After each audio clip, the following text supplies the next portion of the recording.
Welcome to another Vixa Vaughn romance audiobook. We're excited to have you join us.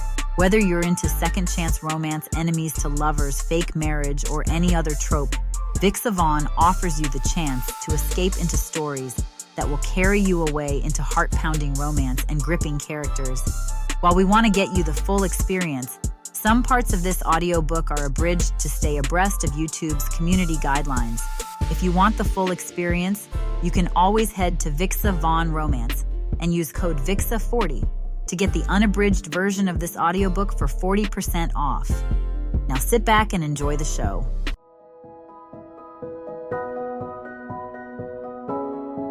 Chapter 1. Aliyah.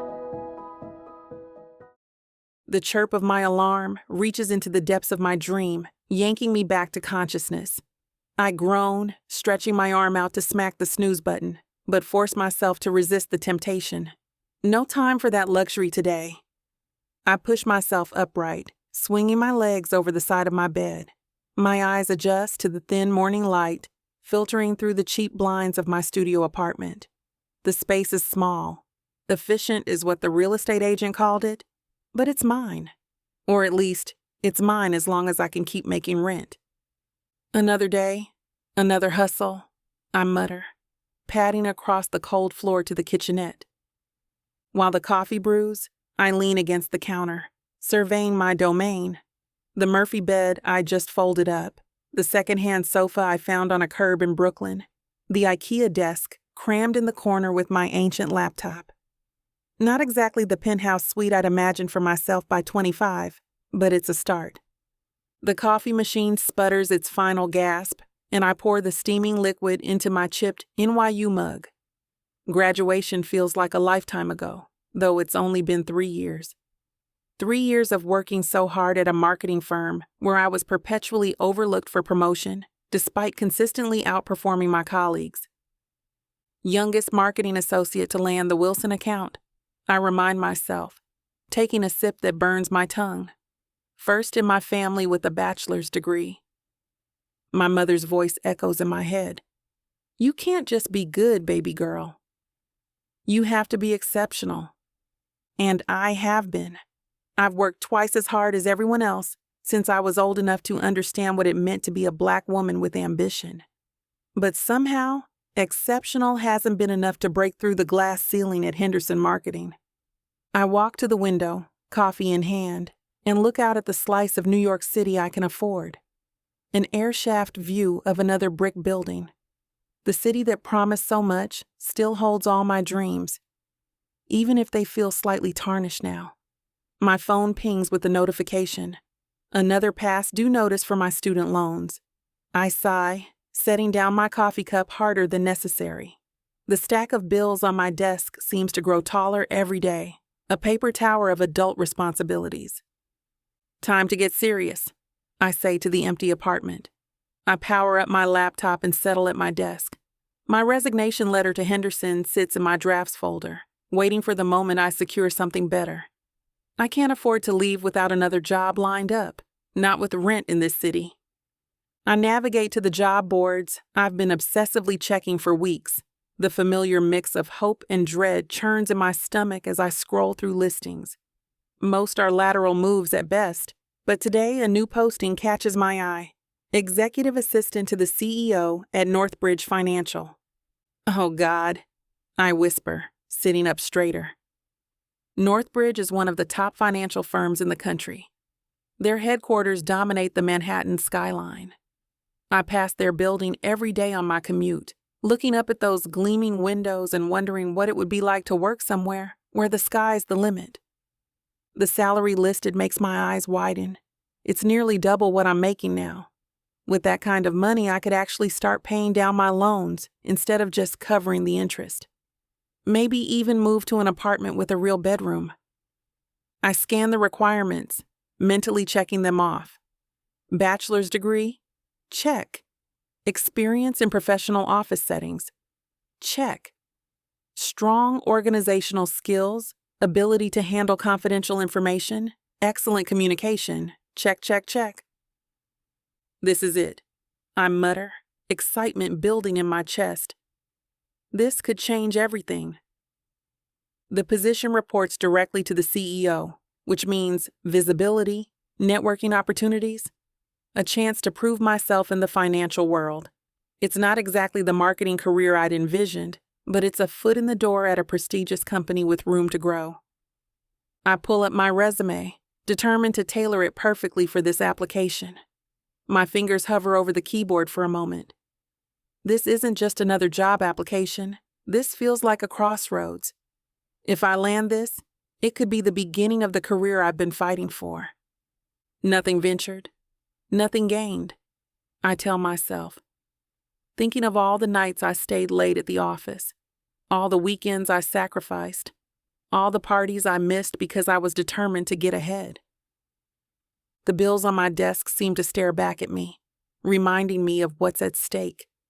I take a deep breath and begin to type, pouring all my ambition and hopes into this application. This is my shot, and I'm not throwing it away. My fingers freeze on the keys as a memory hits me. It's not the first time I've had a flashback to that moment, standing in front of Henderson Marketing's glass conference room, watching through the windows as my white male colleague presented my ideas to the executive team. "That's incredible work, Jason," Mr. Henderson had said, nodding appreciatively while Jason basked in the praise. My ideas, my research, my sleepless nights. I'd confronted Jason afterward in the break room. Those were my slides, my campaign strategy. "Look, Allie." He'd stirred creamer into his coffee without meeting my eyes.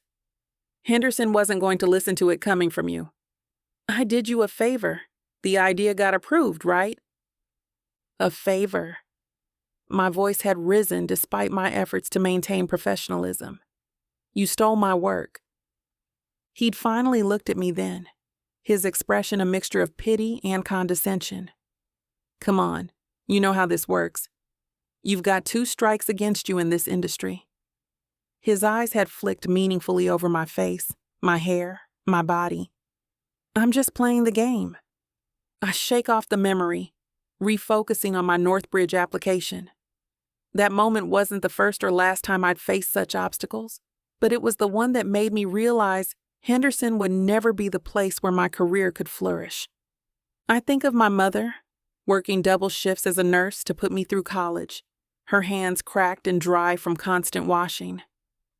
"Education is the only thing they can't take from you," she'd say, while helping me with homework after her 16-hour days. My father leaving when I was 7 had only strengthened her resolve that I would never need to depend on anyone. "Stand on your own 2 feet, baby girl," she'd counsel.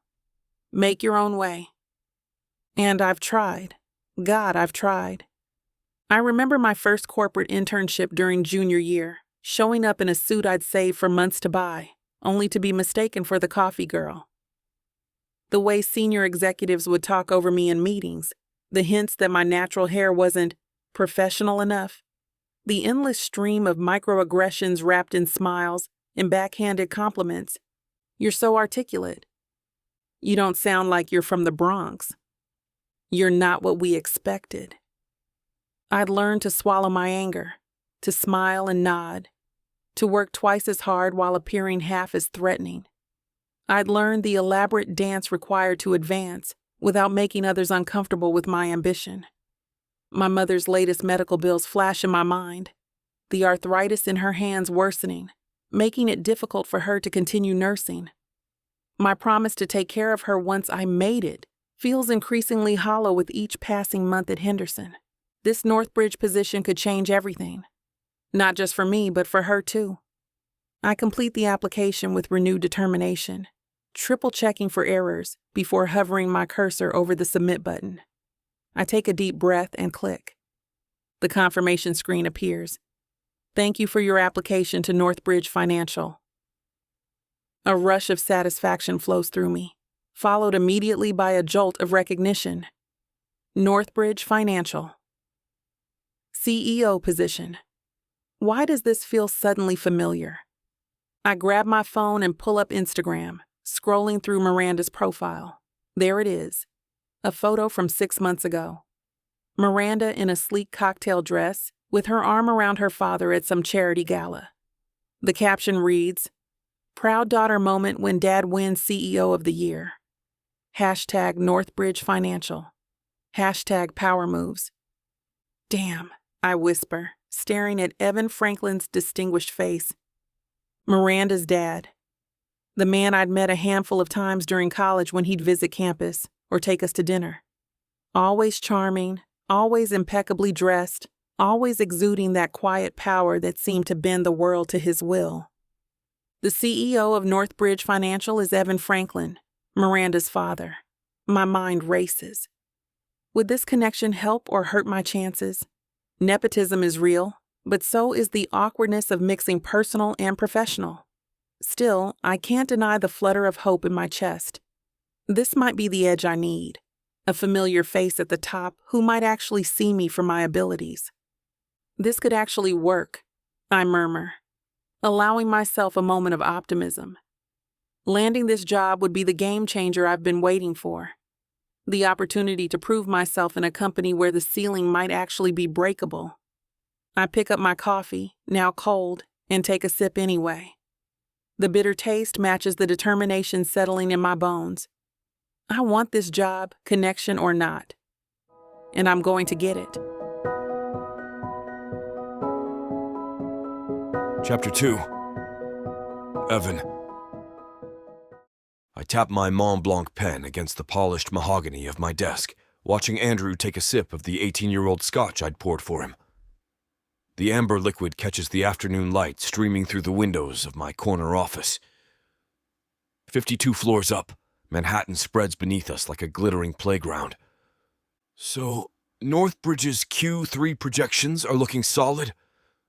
Andrew leans back in the leather chair across from me, the picture of relaxed confidence.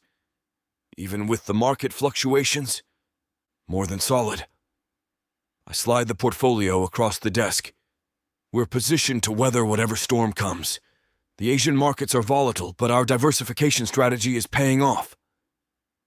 Andrew Walton and I go way back, Harvard Business School classmates who took different paths but stayed connected. Now we're both CEOs of competing financial firms, though there's always been a mutual respect that transcends business rivalry. Smart moves. He nods appreciatively as he flips through the charts. The board has been breathing down my neck about similar concerns. Mind if I borrow some of your strategy? Only if you pick up the check next time we're at Del Frisco's. I raise my glass in a mock toast.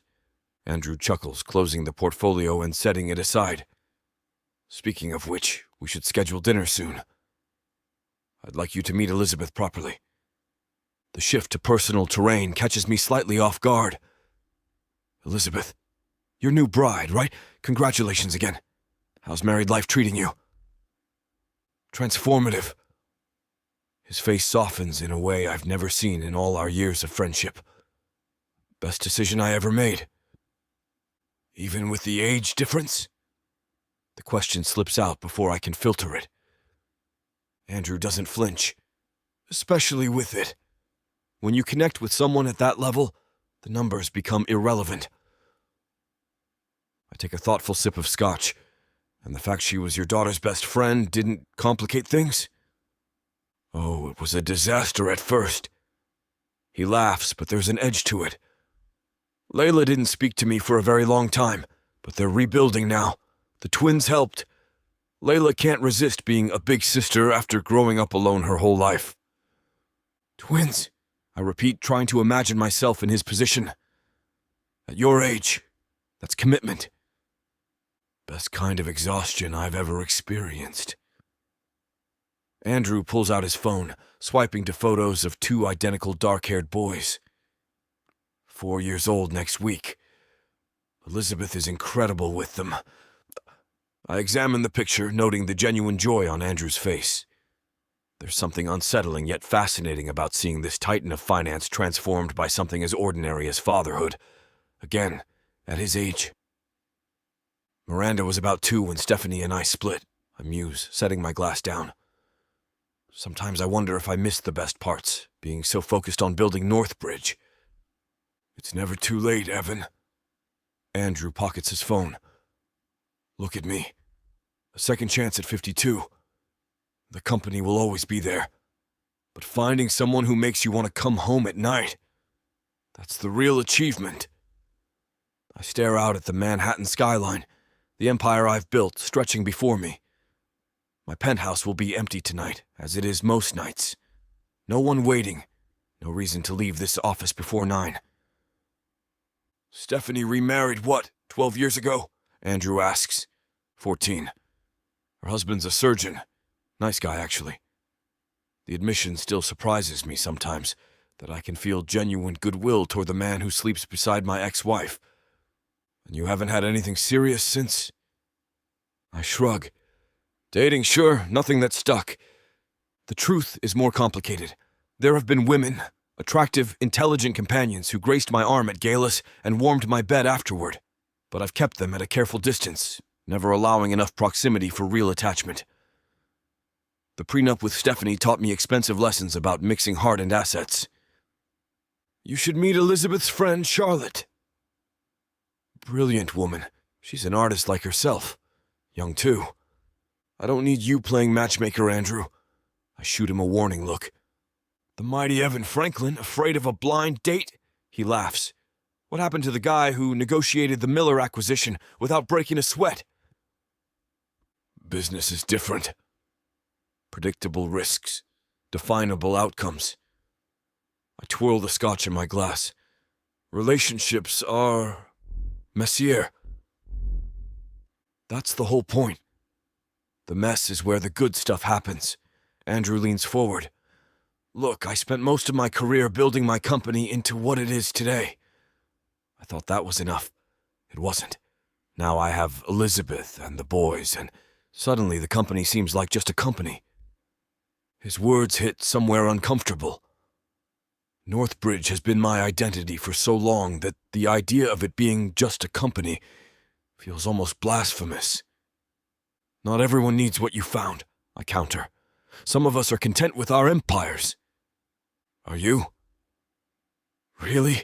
Andrew's gaze is steady. Am I content? Absolutely.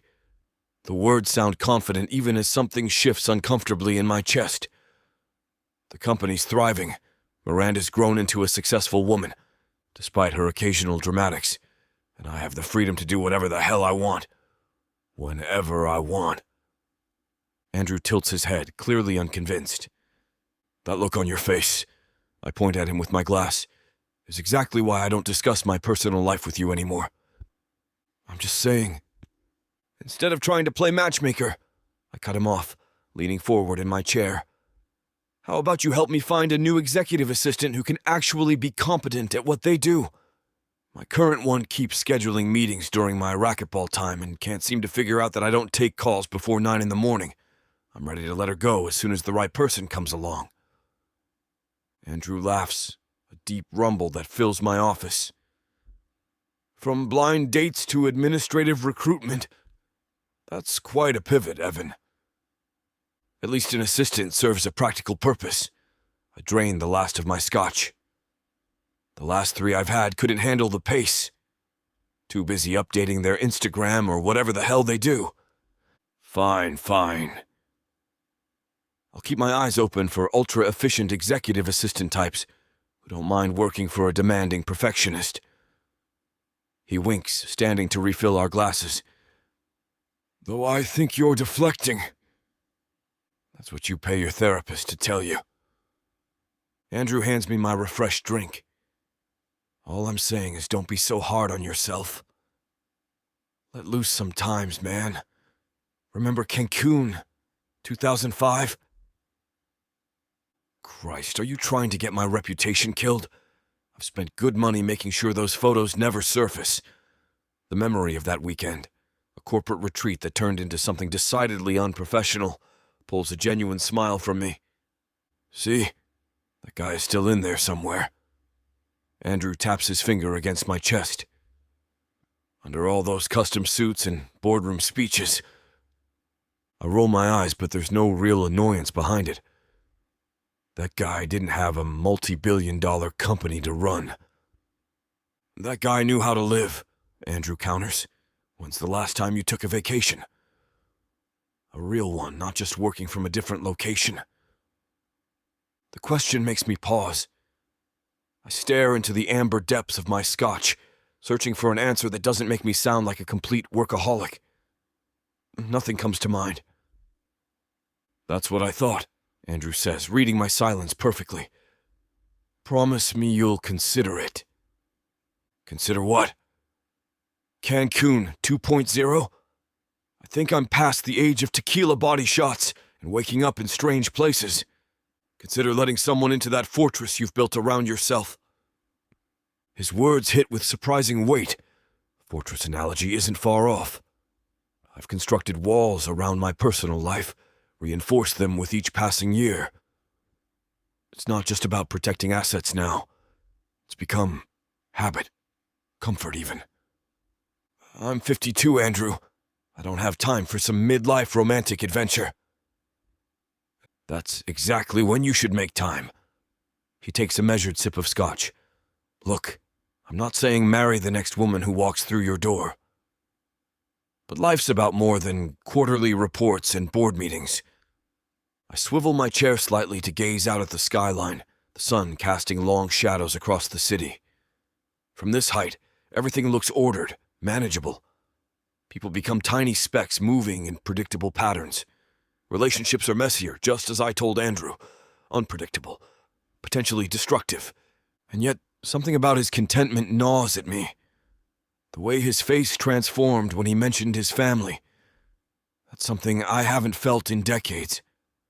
Not since Miranda was small and the world seemed full of possibility rather than just opportunity. I'll think about it, I concede, though we both know I'm just saying it to end the conversation. That's all I ask. Andrew raises his glass. To considering new possibilities. I clink my glass against his, but in my mind I'm already reviewing tomorrow's schedule, calculating how much more I can accomplish once he leaves. Romance at my age? Between Northbridge's expansion plans and Miranda's constant drama, where would I even find the time? Chapter 3. Aliyah. The Northbridge Financial Building towers like a glass monument to ambition, exactly the kind I've been cultivating since college. I check my reflection in the lobby's polished marble column, straightening my navy pencil skirt and adjusting the collar of my cream blouse. The outfit cost nearly a month's rent, but investment pieces are essential for interviews at this level.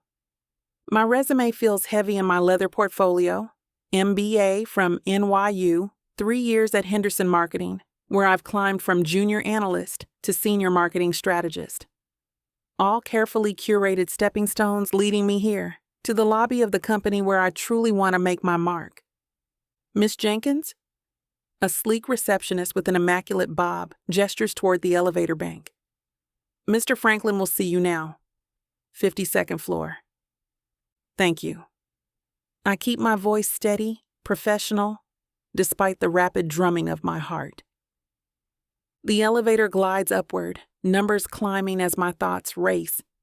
I've prepared for this moment, researched every aspect of Northbridge's operations, memorized Evan Franklin's impressive career trajectory. What I haven't mentioned in my application is that I already know his daughter. The doors open silently onto a floor that practically gleams with success. Everything from the subtle lighting to the hushed atmosphere communicates power and precision. This way, please. Another impeccably dressed woman leads me down a corridor lined with modern art pieces I recognize from recent auctions. Each one likely worth more than my annual salary. She stops at an imposing double door, knocks once, then pushes it open. Miss Jenkins for you, Mr. Franklin. I step into an office that could swallow my entire apartment. Floor-to-ceiling windows showcase Manhattan like it's Evan Franklin's personal domain. And there he is, the man himself, rising from behind a dark, polished desk. Miss Jenkins. He extends his hand, and I'm struck by how much more commanding he appears in person than in the photos I've studied. The salt and pepper hair suits him, frames those piercing blue eyes that seem to evaluate everything they see. Mr. Franklin? I grasp his hand firmly, not too strong, not too weak. Thank you for taking the time to meet with me. Please, have a seat. He gestures to the chair across from his desk. I settle into the leather seat, placing my portfolio precisely in my lap. This moment matters. Everything I've worked for crystallizes in this interview. I appreciate your interest in the executive assistant position. He leans back slightly, his gaze direct and assessing. Your resume is impressive. Henderson Marketing has a solid reputation. Thank you. I smile, seizing the perfect moment to establish connection. And I should mention, I actually know your daughter, Miranda. We've been good friends for several years now. His expression shifts subtly, interest replacing professional detachment. Miranda? Well, that's unexpected. We met through mutual friends in college. She's wonderful. We've stayed close. Small world. He nods, and I can see the slight relaxation in his posture. How is she? We haven't connected much this week. She seemed well when we last spoke. I keep it vague but warm. She mentioned she's been busy with a charity event. That sounds like Miranda. A genuine smile softens his features, and I recognize my advantage. So, tell me why you're leaving Henderson. Your career trajectory there seems promising. This is my opening. Henderson has been invaluable for building my foundation in corporate strategy and client relations. I've managed to increase client retention by 38% in my department and streamlined our marketing analytics system that reduced reporting time by half. I open my portfolio, retrieving the case study I prepared. I've taken the liberty of outlining some of my key accomplishments. He takes the document, scanning it with practiced efficiency. You led the Westfield account? That was an impressive turnaround. Yes. They were considering dropping Henderson entirely when I stepped in. I identified their core needs weren't being addressed and developed a tailored communication strategy. Within 3 months, they increased their contract by 20%. His eyebrow raises slightly. Approval. I continue, maintaining eye contact. While I've valued my time at Henderson, I'm looking for an environment that demands greater versatility and offers more direct exposure to executive leadership.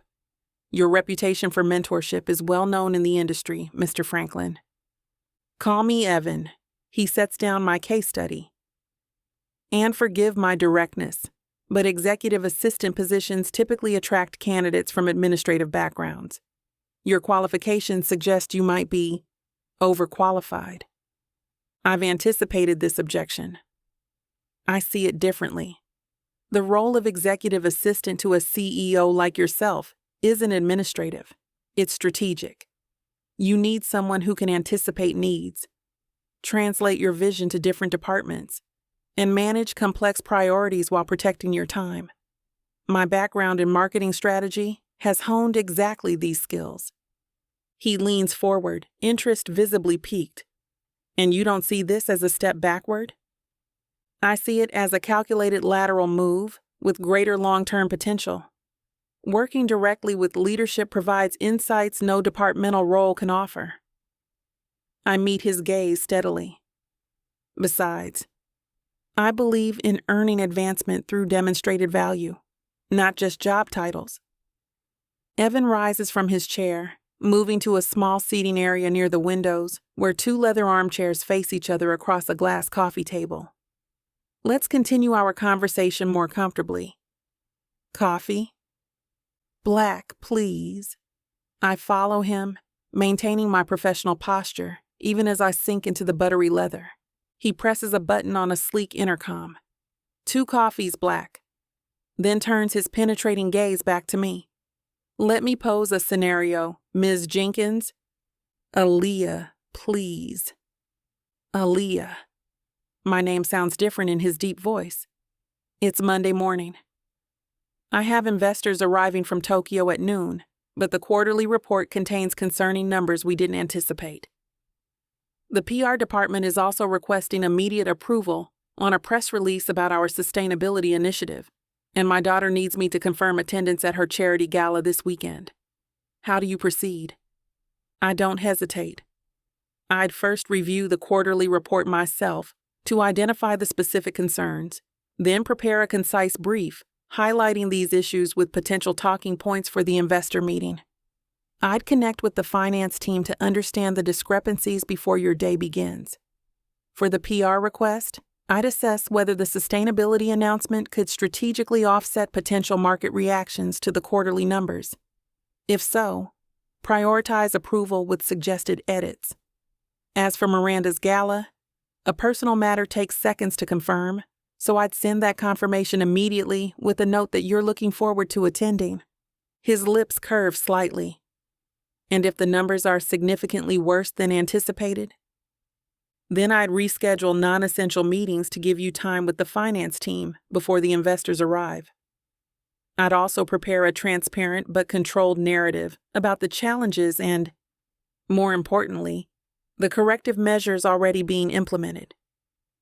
The coffee arrives, delivered by an assistant who seems to materialize and disappear without disrupting our exchange. Evan takes a sip, watching me over the rim of his cup. Another scenario. A major client is threatening to leave over what they perceive as neglect from our team. Their contract represents 8% of our annual revenue. I lean forward slightly. I'd immediately gather information from the account team about recent interactions, then personally reach out to schedule a meeting between you and the client, preferably face-to-face. Before that meeting, I'd prepare a comprehensive review of their account history, identifying any actual neglect points and creating solutions to address them. I'd also identify unique value we've provided that they might not find elsewhere, to remind them what they'd be losing. And if I'm unavailable for such a meeting, then I'd work with the most senior account person who has relationship equity with the client. Together, we develop a retention strategy that makes them feel heard and valued. Sometimes clients leave because they don't feel important. Addressing that emotional component is often as critical as fixing operational issues. He nods slowly, and I catch a gleam of approval in his eyes. You've clearly thought about this role beyond its administrative functions. I believe every position has strategic potential if approached with the right mindset. Evan sets down his coffee cup. Let's discuss compensation. The standard range for this position is $85,000 to $95,000 annually, depending on experience. This is the moment that matters most. My research indicates the role should command more, and my personal circumstances demand it. Given my strategic background and the value I can bring beyond traditional executive assistant duties, I was hoping for something closer to $110,000. My market research indicates this aligns with similar roles at competitive firms when the candidate brings additional strategic capabilities. I take a breath, deciding to be more transparent than I'd planned. I should also mention that while I'm passionate about this opportunity, I have personal considerations. My mother's arthritis has worsened recently, and her medical expenses have increased substantially. A competitive salary would allow me to better support her care while giving Northbridge my full professional focus. Something shifts in his expression, not pity, but understanding. Family obligations matter. I respect your transparency. He pauses, considering. I can offer $105,000 with a performance review in 6 months rather than the standard annual review. Exceed expectations, and we'll revisit compensation then. That's very fair. Thank you. He stands, suddenly extending his hand. Well, Aliyah Jenkins, I'd like to formally offer you the position of Executive Assistant to the CEO of Northbridge Financial, effective as soon as you can provide notice to Henderson. I rise, trying to mask my surprise as I take his hand. That's remarkably quick. Don't you need to interview other candidates? I recognize talent when I see it. His grip is firm, warm, and I trust my instincts. They've rarely led me astray in business, A strange familiarity crosses his face. Though I should confess something, you seemed familiar when you walked in, and now I place it. You've joined Miranda and me for dinner a few times over the years, haven't you? I remember a particularly engaging conversation about market disruption at that Italian place in the village. My pulse quickens. Serafina, you remembered their tiramisu was the best you'd had outside of Milan. His smile deepens, touching his eyes in a way that transforms his whole face. Impressive memory. It was a memorable evening.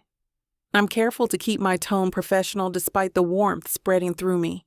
A bright smile appears on his attractive face. That's when I realize that all of my tireless preparations have worked. I won. Well, I'm pleased our paths cross again in a professional capacity. Miranda will be delighted. Chapter 4. Evan. After Aliyah leaves my office, I find myself standing by the window longer than necessary. Her perfume lingers, something subtle and expensive, not overpowering, professional, like everything else about her. The city sprawls below me, but for once I'm not cataloging acquisitions or mapping strategies across the skyline. I loosen my tie and return to my desk, her resume still open before me. The credentials are impressive, but they don't capture the confidence in her posture, the strategic thinking behind those quick responses to my scenarios, or the way her eyes lit up when speaking about optimizing processes, genuine passion, not just interview performance. Smart move, Franklin, I mutter to myself, picking up my phone. Miranda should hear this from me, not through the office grapevine. My daughter answers on the third ring, her voice breathless. Dad! I'm in the middle of a dress fitting. Can I call you back? This'll just take a minute. I lean back in my chair, swiveling to face Manhattan's skyline. I thought you'd want to know I just hired a new executive assistant. Finally! Is she good? Please tell me she can actually handle your schedule, unlike what's-her-name, who kept booking over your lunch blocks. A smile tugs at my lips. More than qualified. In fact, I think you'll approve. It's your friend, Aliyah Jenkins.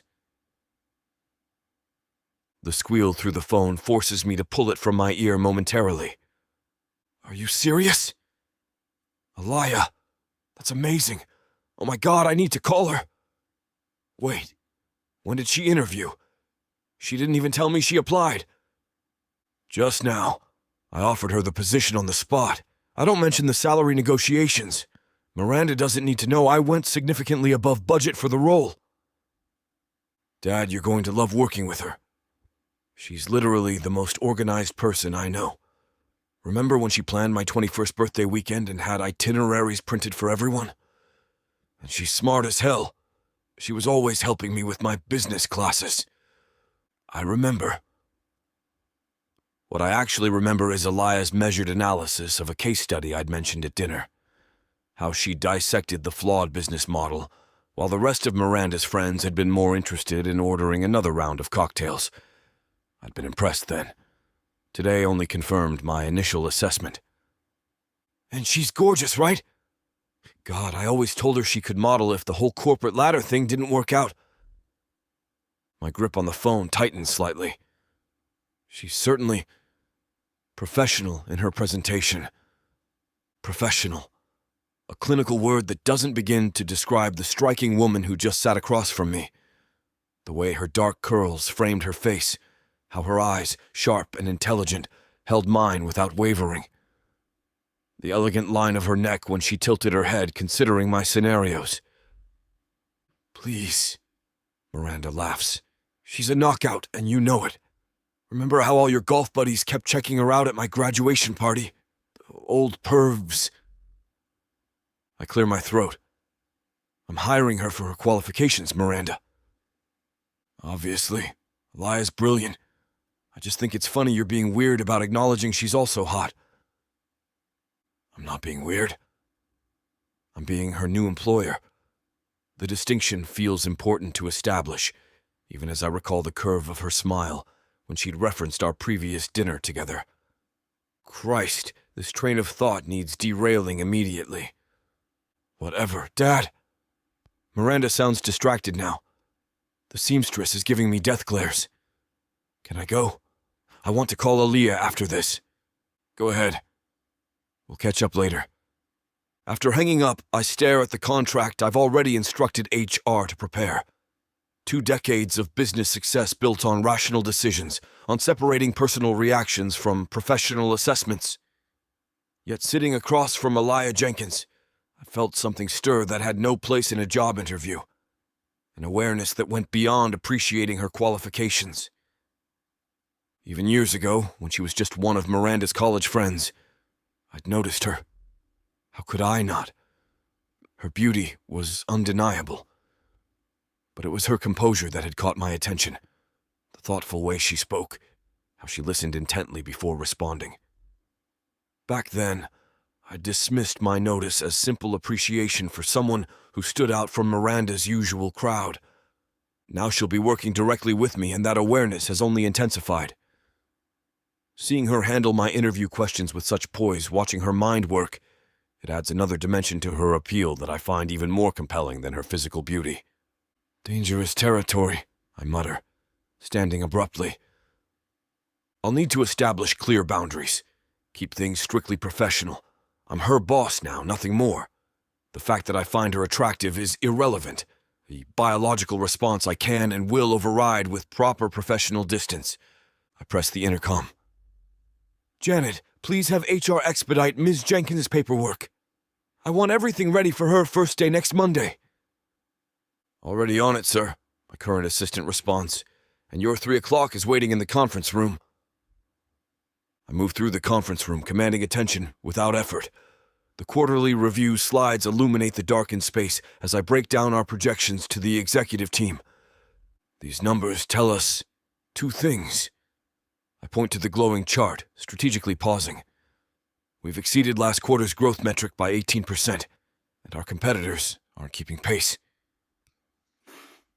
The usual chorus of approval follows.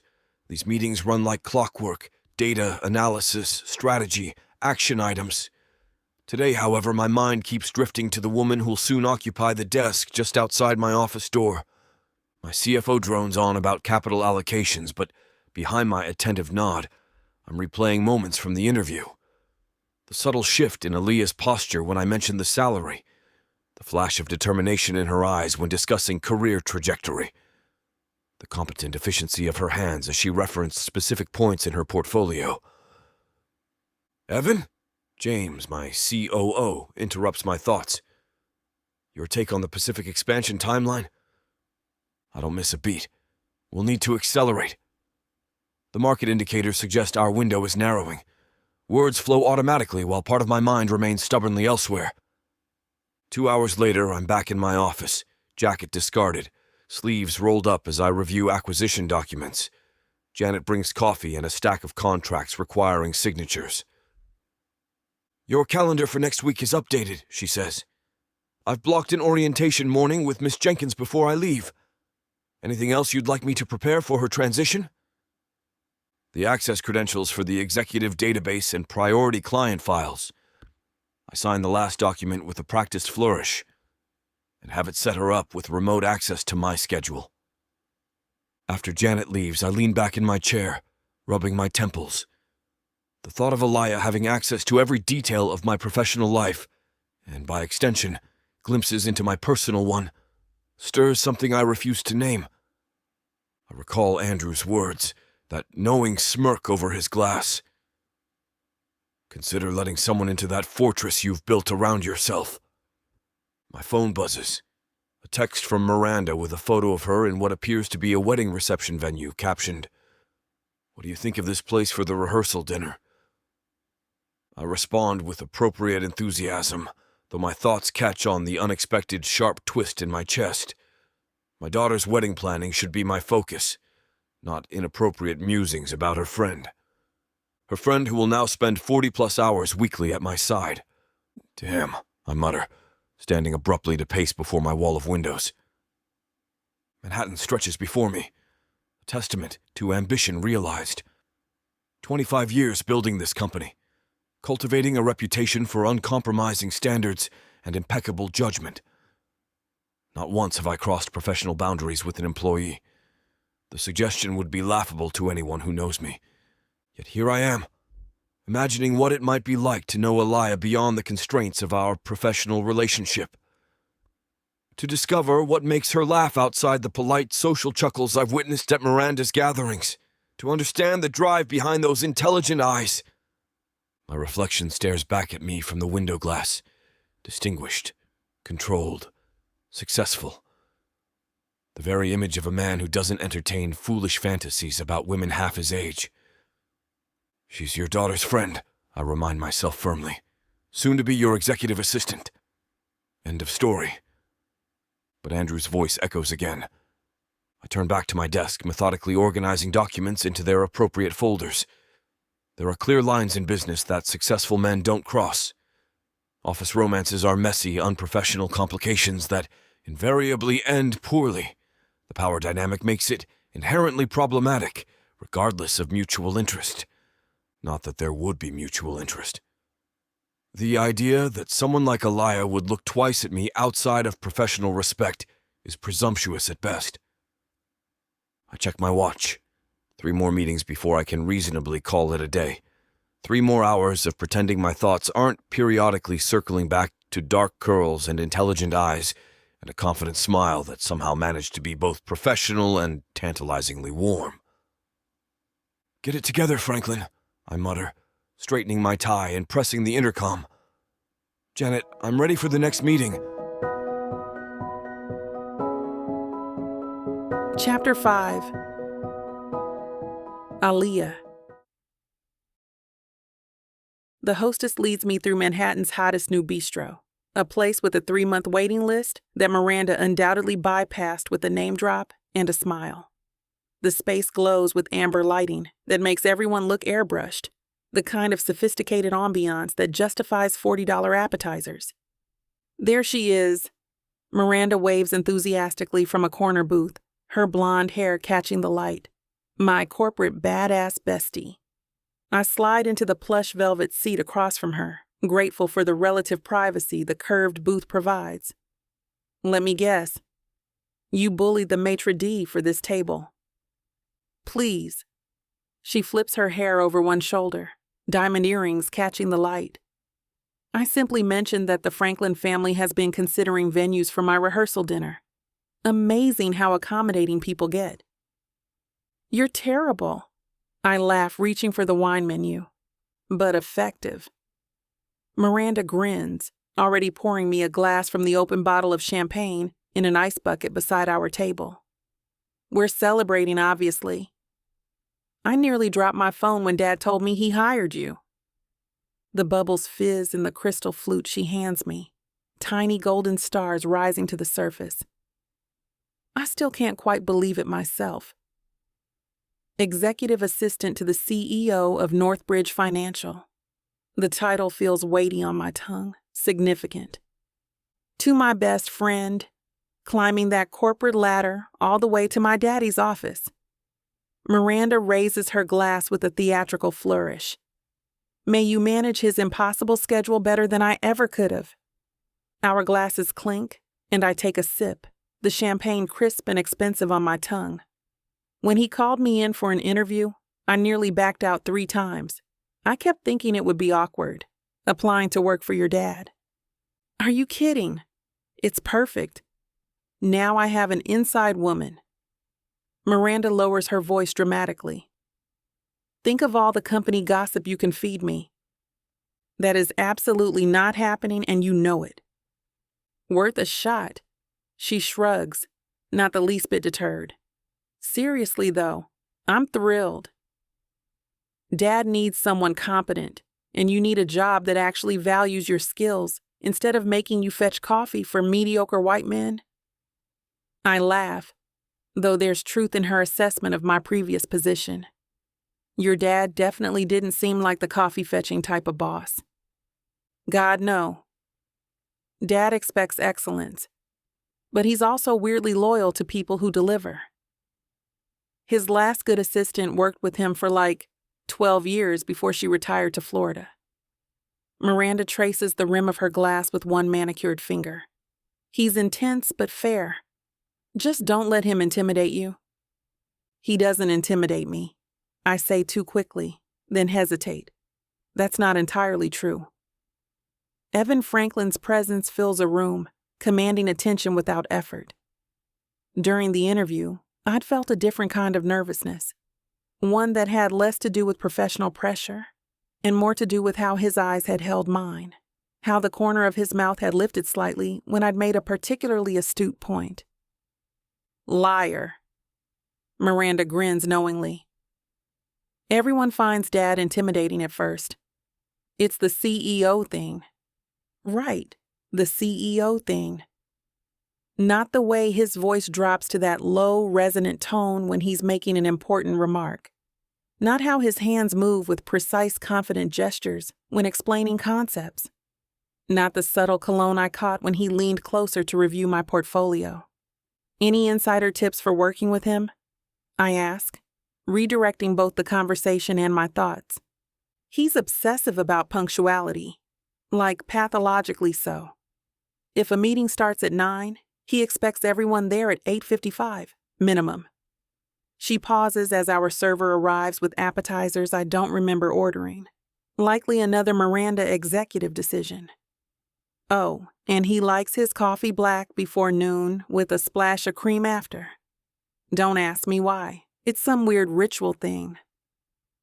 I mentally file away these details, oddly pleased to learn these small insights into Evan's habits. Noted. Anything else? He works through lunch most days, so have something sent up or he'll forget to eat entirely. Miranda rolls her eyes fondly. And Friday afternoons are sacred. That's when he reviews the week with his executive team. No interruptions unless the building's on fire. The server returns with our entrees, seared scallops for Miranda, herb-crusted salmon for me.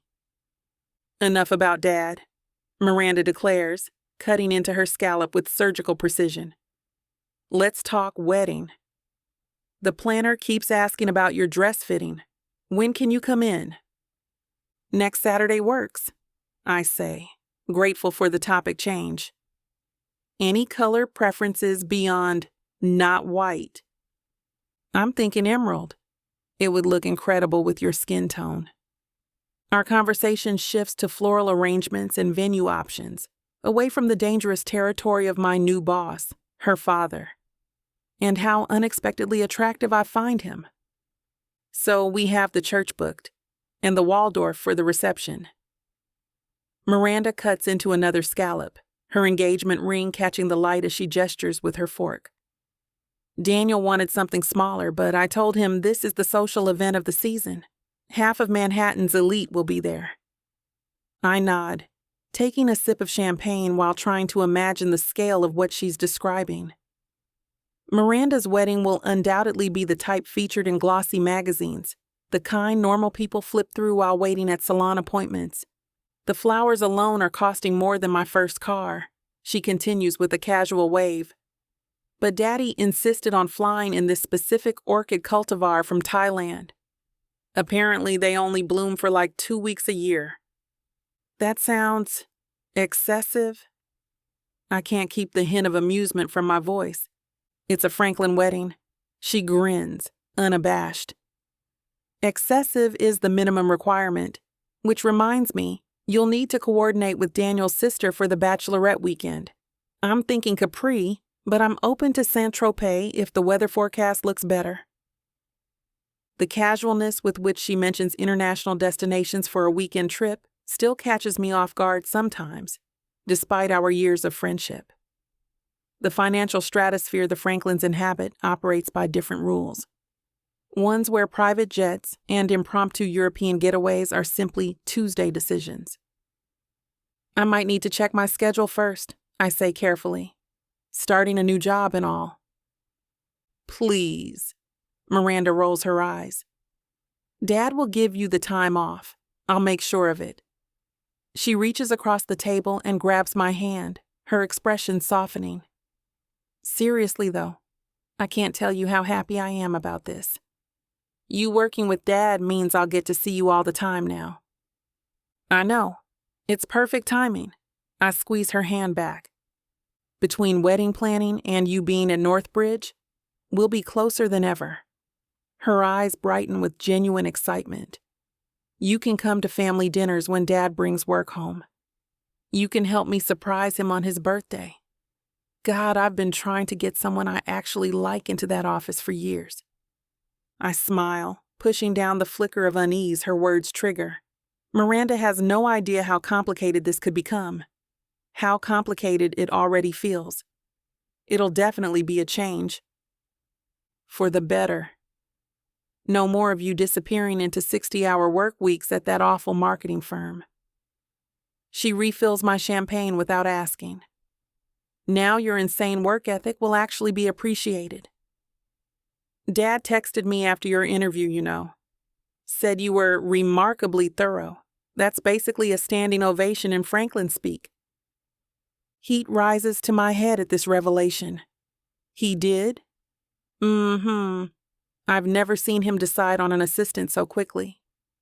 Miranda looks smug, as if she's personally responsible for my qualifications.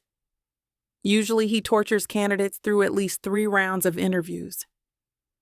While Miranda launches into another wedding tangent, something about custom monogram napkin rings, I allow myself a moment to consider what this job truly means for me.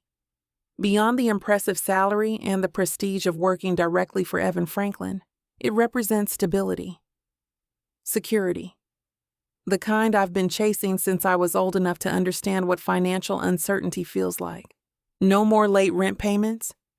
No more calculating which bill can wait another week. No more stretching my grocery budget with ramen noodles and discount produce. This position is the culmination of everything I've worked for. The long nights studying, the unpaid internships, the entry-level positions where I worked twice as hard as my colleagues just to be considered half as good. Executive assistant to the CEO is just the first step. From here, with the right mentorship and visibility, I could move into operations, or strategy, or eventually executive leadership. Miranda's voice filters back into my consciousness. And then we'll have the whole summer to plan the perfect office holiday party together. You, me, and Daddy making decisions like the power trio we were always meant to be. I'd like that, I say simply, raising my glass. In this moment, her uncomplicated happiness is contagious, even as my own feelings remain tangled. To new beginnings. What Miranda doesn't see, can't see, is how desperately I need this fresh start. How this job at Northbridge isn't just a career advancement, but a lifeline leading to the future I've always imagined for myself. Chapter 6. Evan. Monday morning dawns with a clarity I rarely experience. The corner office windows showcase Manhattan's skyline in stark relief. No haze, no clouds, just endless blue above the geometric precision of skyscrapers. A good omen for a fresh start. I arrive at 6:30 a.m., 2 hours before most of the executive floor stirs to life. These early hours provide the focused silence I need to prepare for the day ahead. My office feels particularly ordered this morning. The sleek mahogany desk polished to a soft glow, files arranged with military precision, the subtle scent of lemon polish hanging in the air from the weekend cleaning crew. At precisely 8 a.m., there's a soft knock at my door. "Come in," I call, not looking up from the quarterly report draft I'm annotating. Aliyah steps through the doorway, and I lift my gaze. She's wearing a tailored navy suit that manages to be both perfectly professional and distinctly feminine. Her hair is pulled back in a neat twist, showcasing the elegant line of her neck and jawline. She carries a leather portfolio in one hand, and I notice with surprise a coffee cup in the other. "Good morning, Mr. Franklin." Her voice carries that blend of confidence and deference I found so rare in younger employees. "I thought I'd come in a bit early on my first day to get oriented." "Aliyah." I stand, unnecessarily straightening my tie. "Please, call me Evan. We'll be working closely together now." I gesture toward the chair opposite my desk. Have a seat. She crosses the room with measured steps, setting the coffee cup on my desk before taking her seat. The scent reaches me immediately. Dark roast, no sugary additions. Black, exactly how I take it before noon. Black coffee, I comment, raising an eyebrow. How did you know? A slight smile curves her lips. Miranda mentioned your coffee preferences. Black before noon, with cream after. I hope that's right. Surprisingly accurate intelligence gathering. I take a sip. It's perfect. Strong without bitterness. Most assistants take weeks to learn these details. I believe efficiency starts with the small things. She opens her portfolio, revealing a notepad already filled with neat handwriting. I've reviewed the transition notes from your previous assistant, Janet, and organized them by priority. I've also gathered the files for your 9:30 meeting with the investment team and prepared a summary of the Singapore expansion proposal they'll be discussing. I lean back slightly, impressed despite myself. You've been busy. I like to be thorough. Her eyes meet mine directly, confident but not challenging.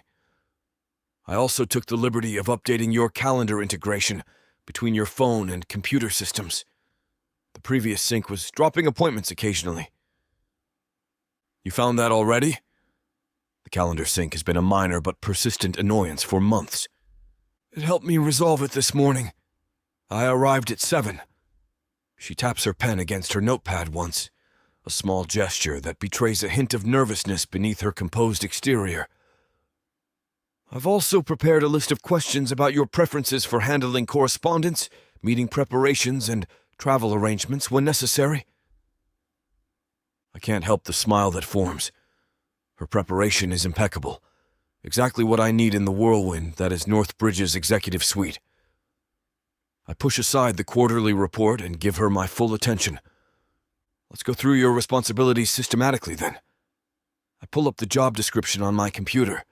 Your primary function is to make my schedule work seamlessly. That means anticipating conflicts, prioritizing requests for my time, and ensuring I have all necessary information before every meeting. Of course. She nods, making notes. I noticed you have 3 board committee meetings this week. Would you prefer briefing materials the night before or morning of? Night before, always. I review them with my evening scotch. She notes this without comment, though I catch the slight curve of her mouth. Not quite a smile, but an acknowledgement of the personal detail I've shared. Secondary priorities include managing communications, filtering emails, handling routine correspondence, and bringing urgent matters to my attention immediately. You'll need to develop a sense for what requires my personal attention versus what you can handle or delegate. I understand. Would you like me to draft response templates for common inquiries to maintain your voice while saving time? I nod, impressed again. Yes, excellent initiative. Catherine in legal can guide you on appropriate language for different scenarios. For the next 40 minutes, we move through her responsibilities methodically. She asks precise, intelligent questions that anticipate problems before they arise. Her attention to detail matches my own exacting standards. She even notices a scheduling conflict 3 weeks out that would have created a cascade of problems if left unaddressed. You have a good eye, I comment as she rearranges the problematic week on my calendar. Most people wouldn't catch that. Thank you. I find that prevention is less stressful than crisis management. She makes the final adjustment, then looks up. Is this configuration better? I study the revised schedule. She's managed to preserve all my critical meetings while creating efficient travel patterns between our downtown and midtown locations. Perfect. This will save hours of unnecessary transit time. A small smile of satisfaction crosses her face, there and gone in an instant. It's that brief glimpse of genuine pleasure in a job well done that strikes me. Behind her professional polish is someone who genuinely takes pride in excellence. Is there anything else you'd like me to prioritize today? She asks, pen poised over her notebook. Yes, I say, making a quick decision. I'd like you to sit in on my executive team meeting at 11. It will help you understand the key players and current priorities. Her eyes widen slightly. This is unusual access for a first day. Of course. I'll prepare accordingly. Good. I glance at my watch. I have a call with Tokyo in 10 minutes. We can continue this afternoon. I'll have everything ready. She rises smoothly, gathering her materials. And I'll bring fresh coffee at noon, with cream. I can't help the genuine smile that forms. Already proving invaluable, Miss Jenkins. Aliyah slips out of my office with the same quiet efficiency with which she arrived. The door closes with barely a click, and I find myself staring at the space she occupied moments earlier. I pull my attention back to my desk, preparing for the Tokyo call, but something has shifted in the atmosphere. The usual Monday morning pressure seems lighter. I can't remember the last time I felt this organized heading into a week. I tap my pen against the desk, considering the interaction. In 20 years of executive leadership, I've had at least a dozen executive assistants. The competent ones lasted quite a long time. The incompetent ones were a dime a dozen. The exceptional ones were rare, but someone who can anticipate needs before I articulate them? That's practically unicorn territory. I dial into the Tokyo call 3 minutes early, a luxury I rarely afford myself. As the conference system connects, I sip the coffee Aliyah brought. Perfect temperature, ideal strength. Such a small thing, yet it speaks volumes about attention to detail. The call proceeds efficiently, and I find myself with 7 minutes to spare before the next meeting. Usually, this transition would involve a frantic shuffle of papers and a hasty review of the upcoming agenda. Today, I already have everything I need, organized in the precise order I'll need it. My phone buzzes with a text from Catherine in legal. Your new assistant just sent over perfectly drafted templates for standard correspondence. Where did you find her? Can we clone her? I chuckle, typing back. First day impressions promising. Let's not scare her off just yet. When was the last time I actually felt ahead of schedule rather than chasing it? The constant weight of being perpetually behind, a feeling I've grown so accustomed to I barely notice it anymore, seems noticeably diminished. I lean back in my chair, allowing myself a rare moment of reflection. The Singapore expansion documents are already annotated with precisely the kind of insights I would have requested. She's either remarkably intuitive or did significant homework on my management style. Either way, I'm impressed. Beyond professional competence, there's something else about Aliyah that stands out. A kind of centered presence. Many assistants at this level project an anxious eagerness to please. Others mask insecurity with excessive formality. Aliyah carries herself with neither desperation nor pretension, just quiet confidence in her abilities. A knock at the door interrupts my thoughts. Before I can respond, Aliyah enters with a leather portfolio. Your documents for the 10:15 meeting, she says, placing them on my desk. I've highlighted the discrepancies between the Q2 projections and actual numbers on page 4. And the Tokyo team just sent over additional market analyses, which I've included in the appendix with translation notes. I flip to page 4, finding the exact information I would have searched for first. This is excellent work. Also, Mr. Watanabe mentioned his daughter's acceptance to Columbia in your call. I've taken the liberty of ordering a small congratulatory gift basket from the company to be sent to his office. I look up from the papers, genuinely surprised. You caught that detail? I made notes during your call. Personal connections matter in long-term business relationships. She says this matter-of-factly, not as if fishing for praise. Indeed they do. I nod, feeling an unexpected sense of relief. It's more than just having a competent assistant. It's the mental bandwidth that opens up when you're not constantly managing minutiae. I'll be back 5 minutes before your next meeting to brief you on any updates, she says, moving toward the door. Thank you, Aliyah. After she leaves, I notice the tension in my shoulders has decreased significantly. The constant background hum of stress, so familiar I barely register it anymore, has quieted. The day stretches before me, still packed with decisions and demands, but suddenly more manageable. I've always prided myself on self-sufficiency, on carrying the weight of Northbridge's executive demands without complaint. But having someone who genuinely anticipates needs rather than simply responding to them, it's like discovering you've been breathing through a narrow straw for years, and suddenly having full lung capacity. I wonder what other surprises Aliyah will bring to this role. If her first 3 hours are any indication, I may need to recalibrate my expectations entirely.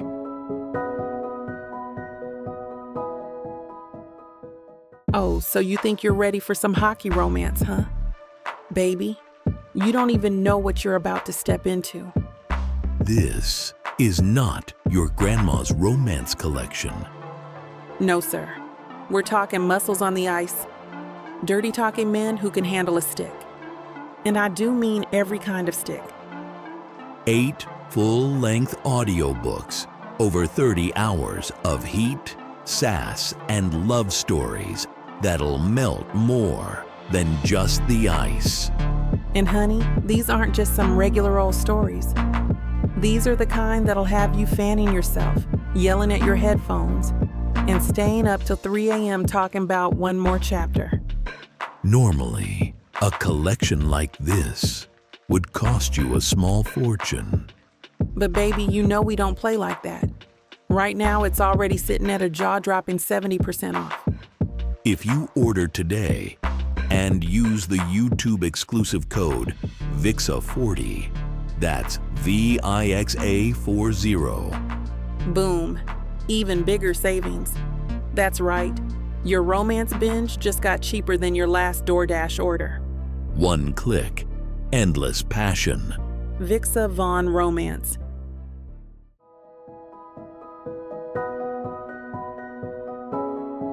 Chapter 7. Aliyah.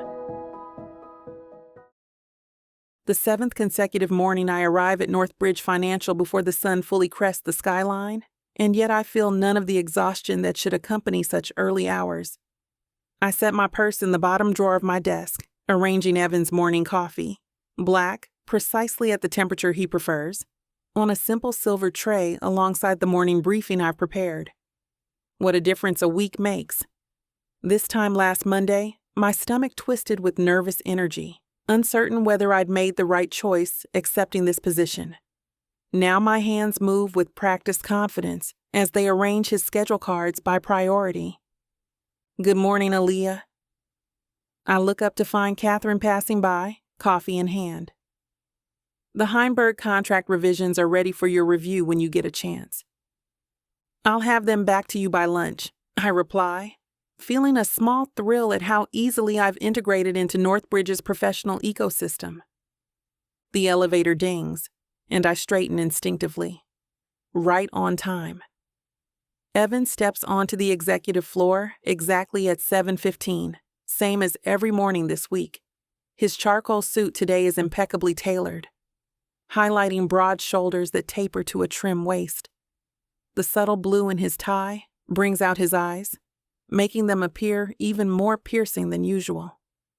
Good morning, Mr. Franklin. I stand, lifting the prepared tray. Evan, he corrects me, the same gentle reminder he's given each morning. Any fires I should know about? Nothing requiring the CEO's immediate attention. I follow him into his office, setting the tray on his desk as he shrugs off his suit jacket. Tokyo confirmed the numbers for the Miyazaki acquisition. CFO Larson called to say they're more favorable than anticipated.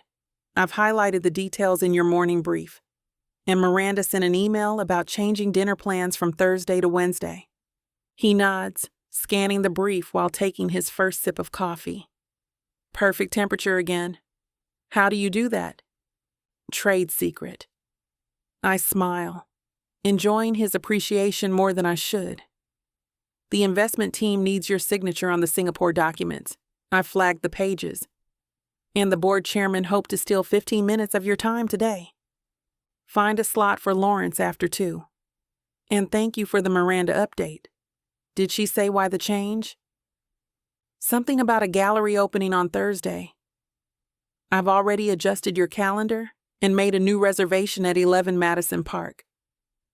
He looks up from the documents, a smile warming his face. You've been here a week, and somehow the entire company is already running more smoothly. A pleasant warmth spreads through my chest at his approval. I've worked for demanding bosses before, but none whose praise mattered quite this much. I quickly tamped down the feeling. This is a job, an important one, not a quest for personal validation. Just doing what you hired me for, I reply, keeping my tone professional despite my internal reaction. Will you need anything else before your 8:30? Actually, yes. Join me for the Heinberg review at 3. You've got good instincts. I'd value your perspective. The casual way he includes me in higher-level meetings still catches me off guard. Most executives I've worked with maintain rigid hierarchies. Evan seems to evaluate people solely on competence, regardless of title. Of course. I make a note in my tablet. I'll review the full file beforehand. Back at my desk, I steal a moment to breathe. Working at Northbridge is nothing like I expected. The pace is relentless, the standards exacting, but there's something exhilarating about executing at this level. I glance at the small frame photo of Miranda I've placed discreetly on my desk, the only personal touch I've allowed myself. So many complicated threads connecting us all, yet here at work, things feel strangely uncomplicated. Clear objectives, defined roles, immediate feedback. My phone buzzes with a text from Cassie. Girl, call me. I need details about the Silverfox CEO. I suppress a smile. I've mentioned Evan precisely once during our last catch-up call, but Cassie, with her finely tuned radar for potential romance, latched onto it immediately. Working. Call later. I text back, then add, and he's my boss. Stop. Fine. But dinner tonight? Non-negotiable. Haven't seen you in ages. She's right. This past week, I've been so consumed with establishing myself here that I've neglected everything else. I've worked 14-hour days, crashed into bed exhausted, then woken before dawn to prepare for the next day. Yet strangely, I don't feel burnt out. Not yet. I feel rejuvenated. I settle into the afternoon with practiced precision, gliding from one task to another with growing confidence. My spreadsheet of deliverables shrinks as I check off completed items. Financials from the London office reorganized. Travel arrangements for next week's Boston conference finalized. Research for the Miyazaki acquisition compiled. The rhythm of executive administration has its own particular melody, and I'm finding my tempo. Aliyah? Catherine pokes her head around my desk partition. Finance is looking for the Q3 projections Evan approved this morning. Already sent them over. I reply, swiping through my tablet to confirm. Check Mitchell's inbox. He should have received them at 11:47. Catherine's eyebrows lift slightly. You remember the exact time? I shrug, not mentioning that I maintain a detailed log of every document that crosses my desk. Just happened to notice. Evan lucked out with you, she says, then lowers her voice. Between us, the last 3 assistants couldn't keep up with him. One lasted 2 weeks before having a meltdown in the supply closet. The 3 o'clock Heinberg meeting runs longer than expected, but I find myself fully engaged. Evan draws me into the conversation naturally, asking pointed questions about the contract language I'd flagged in my advance review. When I offer an alternative approach to the problematic clause, he nods approvingly. That's exactly what I was thinking, he says, making a note. Let's redraft Section 12 with Aliyah's wording. The casual endorsement sends a small thrill through me. I've worked for executives who'd sooner die than credit an assistant with substantive input. By 6, the office quiets as most staff head home. I'm organizing tomorrow's agenda when Evan emerges from his office, suit jacket draped over his arm. Still here? He stops at my desk, setting down a leather portfolio. You know normal business hours ended an hour ago, Just finishing up a few things. I gesture to my nearly organized workspace. I want to be prepared for the Anderson call first thing tomorrow. He studies me for a moment, his expression unreadable. You've been putting in long hours all week. I like getting ahead of things. I straighten a stack of papers, suddenly self-conscious under his gaze. Are you busy this weekend? He asks. The question so unexpected I momentarily lose my train of thought. This weekend? I echo, buying time while my brain processes the question. Saturday.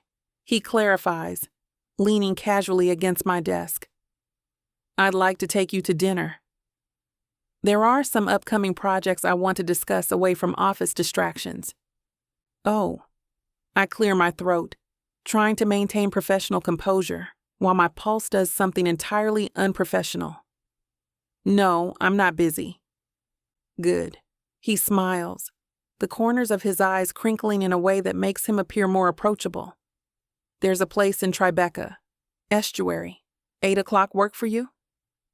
My mind races. Is this normal?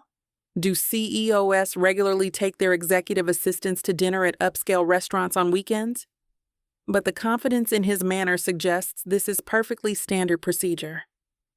8 works fine, I reply, proud of how steady my voice sounds, despite the unexpected flutter in my stomach. I'll have a car pick you up at 7:30, he says, straightening. We can review the Shanghai timeline without emails and calls interrupting every 5 minutes. That makes sense. I nod, feeling both relieved at the clear business purpose and strangely disappointed by it. I'll bring my notes on the expansion metrics. No need for notes, he says, sliding his arms into his jacket sleeves with easy grace. Just bring yourself. Sometimes the best strategic thinking happens away from spreadsheets and PowerPoints. He picks up his portfolio, nodding goodbye. Don't stay too much longer. It's only Monday. Pace yourself. As his footsteps fade toward the elevator, I exhale slowly, realizing I'd been holding my breath. Dinner with Evan Franklin. At Estuary, no less. A restaurant with a 6-month waiting list. For business. Of course, for business. Yet I can't deny the spark of anticipation flickering beneath my professional exterior. I reach for my phone, then pull my hand back. Cassie would have a field day with this news, and I'm not prepared for her inevitable romantic speculation. I'll tell her it's a business dinner, which it absolutely is. Nothing more. So why am I already mentally sorting through my closet, evaluating which dress strikes the perfect balance between professional and something else I shouldn't be considering? Chapter 8. Evan. Saturday evening arrives with surprising anticipation. I find myself checking my watch repeatedly as my driver navigates through Manhattan traffic toward Aliyah's address. Business dinners are routine in my world, weekly, sometimes daily occurrences. Yet this one occupies my thoughts differently. I straighten my tie as we pull up to her building. A simple navy suit tonight, understated but immaculately tailored. No need for ostentation when discussing company matters. My phone buzzes with a message from Miranda about her gallery showing next week.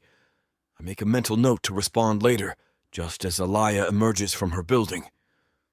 She steps onto the sidewalk, and my carefully compartmentalized thoughts scatter. The dress she's chosen, a deep emerald that catches the streetlight in subtle shimmer, frames her figure in a way that's both elegant and undeniably striking. Her hair cascades in loose curls around her face, more relaxed than her office style, but no less sophisticated. I step out to greet her. "You look stunning tonight!" The words escape before I can filter them through a more professional lens. Her smile in response shows a momentary surprise before warming into genuine pleasure. "Thank you. I wasn't entirely sure what the dress code would be for a Saturday strategy session." Her light laugh carries a hint of nervousness I haven't seen in her at the office. "You've made exactly the right choice." I guide her to the car with a light touch at her elbow. Estuary balances formal with comfortable. much like your performance this week. Polished but never rigid. The compliment flows naturally. It's true, after all. Her work has been exceptional. During the drive downtown, I notice how she takes in the city passing by our windows, her expression appreciative rather than awed. There's a quiet confidence in how she occupies space, never shrinking herself but never demanding attention either. It's refreshing compared to the calculated performances I typically encounter. I hope you like seafood, I mention as we turn onto Greenwich Street. Chef Alvarez does remarkable things with whatever the day's catch brings in. I haven't had proper seafood since moving to New York, she admits. In college, my roommate's family owned a small restaurant in Charleston. I was spoiled by their cooking. Then you're in for a treat. Estuary imports directly from sustainable boats all along the eastern seaboard. Estuary welcomes us with subtle luxury, reclaimed wood, leather banquettes, and soft lighting that flatters everyone it touches. The maitre d' recognizes me immediately. Mr. Franklin, your table is ready. A pleasure to see you again. We're led to my preferred corner table, partially secluded by native grasses growing in artistic planters. Privacy without isolation. Perfect for what I've framed as a business dinner, though I realize as we sit down that I haven't thought about Northbridge's quarterly projections in hours. This place is beautiful, Aliyah says, taking in the understated elegance around us. The candlelight catches in her eyes, enhancing their rich brown depth. Wait until you taste the food. I signal the sommelier. Would you mind if I ordered for us? I've worked my way through most of the menu. Not at all. She relaxes slightly into her chair. I trust your judgment. The simple statement shouldn't feel significant, yet it does. The sommelier appears at my side. Good evening, Mr. Franklin. Your usual Montrachet? Let's start with the Kistler Vineyard Chardonnay instead. I glance at Aliyah. Unless you prefer red. I'm not particularly knowledgeable about wine, she admits. I'd appreciate your recommendation. The Kistler is exceptional with seafood. Bright minerality, perfect balance. I nod to the sommelier, who slips away to retrieve the bottle. As our first course arrives, sea scallops with citrus and fennel pollen, I watch her take her first bite. Her expression shifts from polite interest to genuine delight. This is incredible, she says, the professional veneer momentary slipping to reveal unguarded pleasure. Chef Alvarez has a gift. I find myself more interested in her reaction than my own meal. Tell me something about yourself that isn't in your employment file. She considers this while taking a sip of wine. That's an interesting question from my boss on what's ostensibly a business dinner. Her directness catches me off guard before I laugh. Fair point, though I've always found that the best business relationships have some foundation of personal understanding. The sommelier returns with our second wine pairing as our main courses arrive. The Pouligny Montrachet, complex, elegant, complements the black Beauce with brown butter and capers perfectly. I used to write short stories, she offers, after savoring her first bite of fish. Nothing that will ever see publication, but I loved creating different worlds when I was younger. What kind of worlds? I lean forward, genuinely curious. Usually places where people could reinvent themselves. She looks slightly embarrassed. Pretty standard escape fantasy for a scholarship kid surrounded by wealth. By the time we're halfway through the bottle, a subtle transformation occurs. Her laugh comes more readily, her gestures more animated. The careful professionalism that defines her at the office softens into something more natural, more unguarded. You have an extraordinary mind, Aliyah, I say as she finishes describing her approach to the Heinberg contract revision. Most people wouldn't have caught the things you have.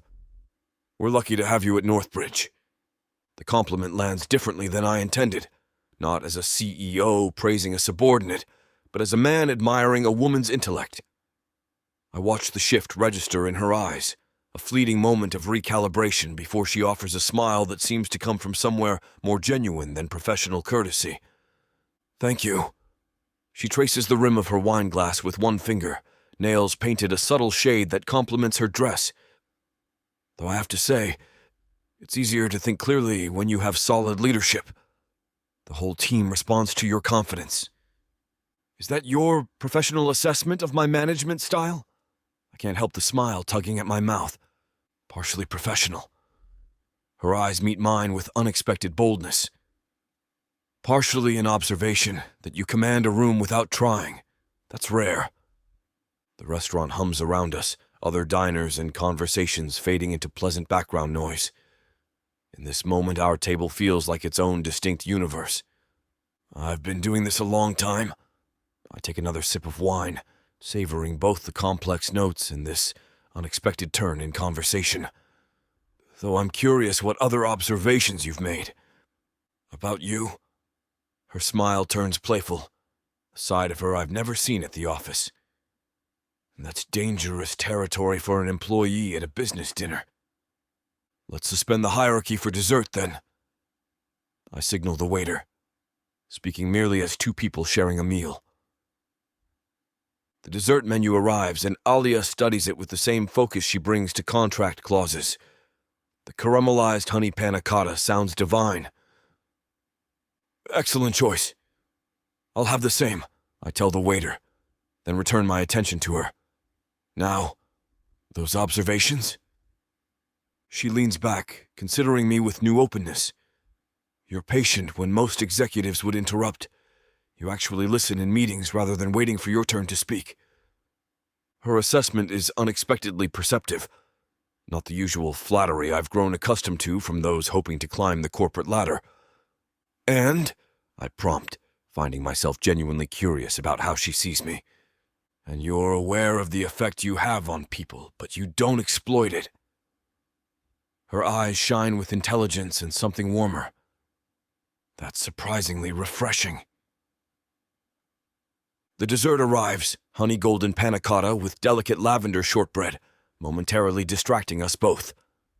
I watch as she takes her first bite, her eyes closing briefly in appreciation. Your turn, she says, after savoring the dessert.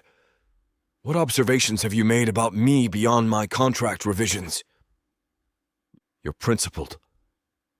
The answer comes without hesitation. You had options after NYU, firms that would have paid more, offered faster advancement. But you chose Henderson because you believed in their ethical guidelines. She looks momentarily surprised. You researched me. I make it a point to understand exceptional talent. The admission feels more personal than intended. You care about the impact of your work, not just the paycheck. That's increasingly rare. Says the man who could retire tomorrow and live in luxury for several lifetimes. Her teasing tone carries no resentment, only warm humor. Touché. I laugh, feeling lighter than I have in months, maybe years. Though work provides more than just financial rewards. Like meaningful connection? She holds my gaze a beat longer than strictly necessary. Exactly like that. My voice drops slightly, though I find those connections rarely happen in boardrooms. Where do they happen, then? Her question hangs between us, charged with potential meanings. Sometimes across dinner tables. I maintain our eye contact, letting the implication settle. When people set aside their usual roles. She takes another bite of dessert, her movements deliberate. And what happens after dinner? That depends entirely on the connection. I lean forward slightly, and whether both people feel it's worth exploring further. The candlelight plays across her features, highlighting the subtle curve of her smile. There's a vibrancy to her that transcends physical beauty, an intelligence and spirit that draws me in more powerfully than I'd anticipated. I think. She pauses, considering her words carefully. I think meaningful connections are always worth exploring, though timing and circumstances matter. They do, I agree, understanding the complexity of our situation without needing it spelled out. Though sometimes the unexpected connections prove most valuable. Chapter 9. Aliyah. The ride home feels suspended between worlds, the elegant restaurant behind us, the uncertain territory ahead. Sitting beside Evan in the plush leather-back seat, I'm acutely aware of how the space between us seems to shrink with each passing block. His cologne drifts across the distance whenever he shifts to make a comment about the city lights or a building we pass.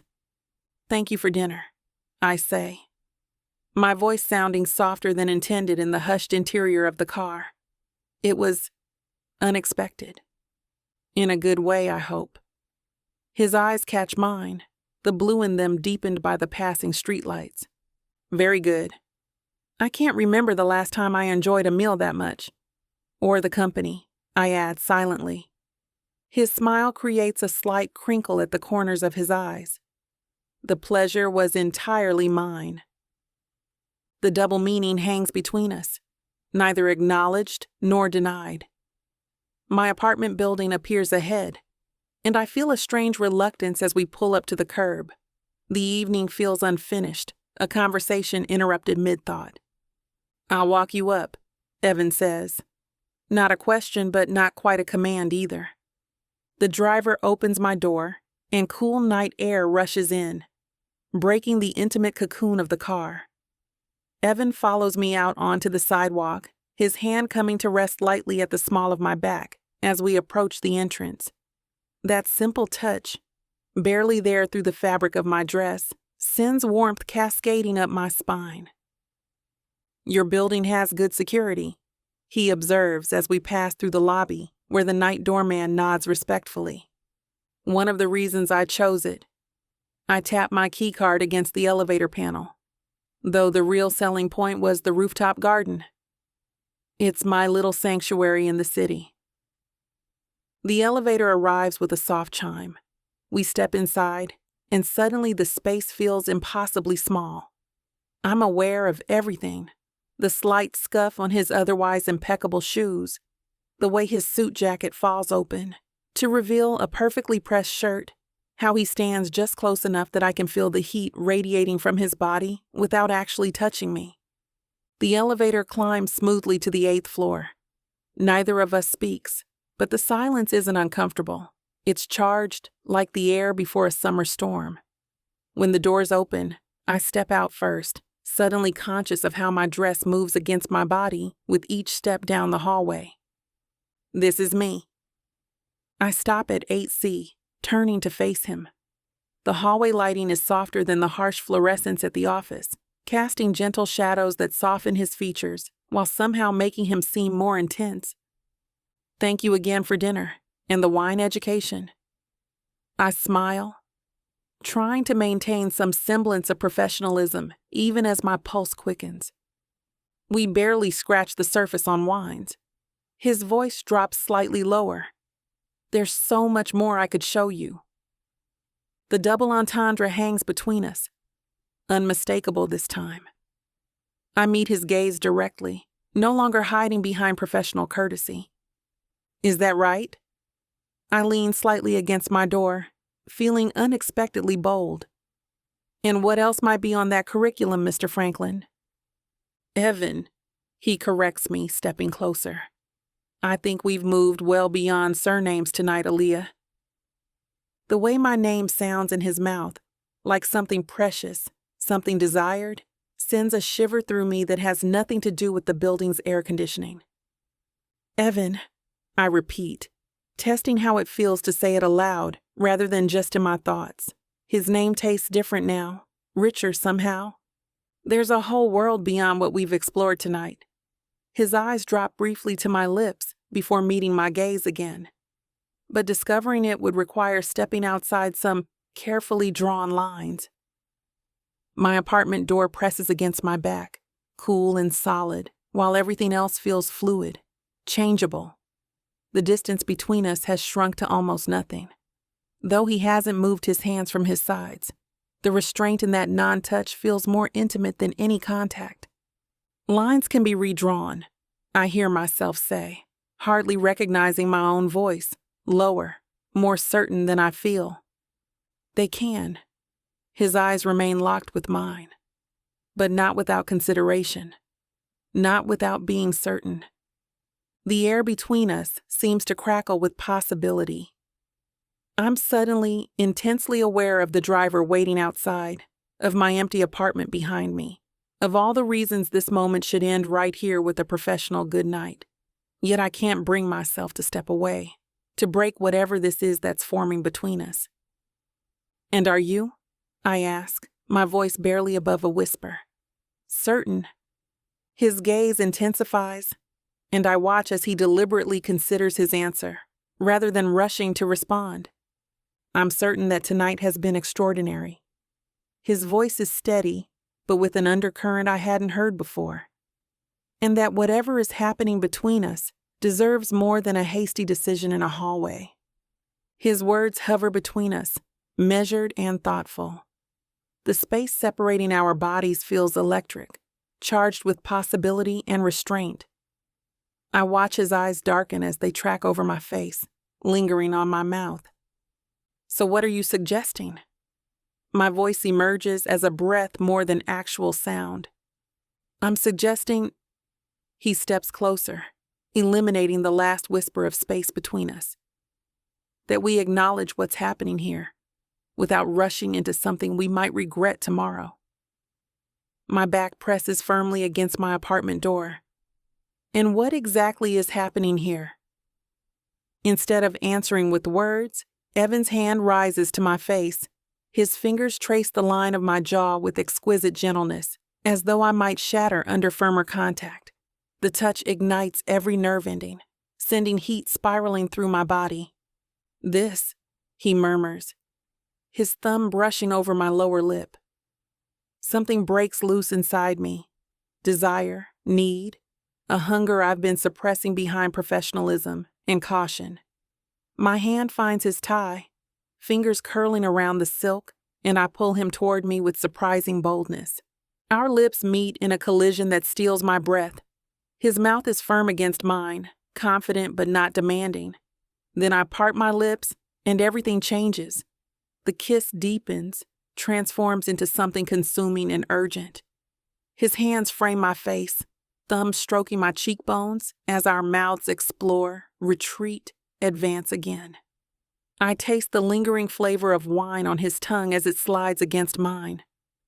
My fingers travel from his tie to his shoulders, feeling the solid strength beneath expensive fabric.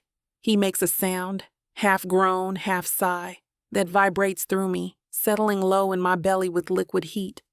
One of his hands leaves my face, sliding down to my waist, drawing me closer until we're pressed together from chest to thigh. Through the thin fabric of my dress, I feel the heat of him, the hardness of his body against my softer curves. The contrast is intoxicating. The kiss continues, evolving from exploratory to passionate. My head spins with the intensity, with the realization that all those charged glances and careful words have led to this. Evan Franklin pressing me against my apartment door, kissing me like I'm oxygen and he's been underwater. When we finally break apart, I'm breathless, my lips tingling. His forehead rests against mine, our ragged breathing the only sound in the quiet hallway. "I've wanted to do that since the first time I saw you challenge Patterson in that board meeting," he confesses, voice rough around the edges. A laugh escapes me, surprised and genuine. That was my third day. "I know." His smile is visible even this close, a flash of white in the dim light. "You were magnificent. Terrifying and magnificent."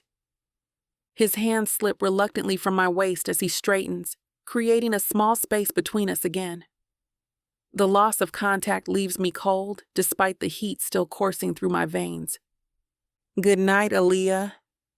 The way he says my name, like he's savoring each syllable, sends another shiver through me.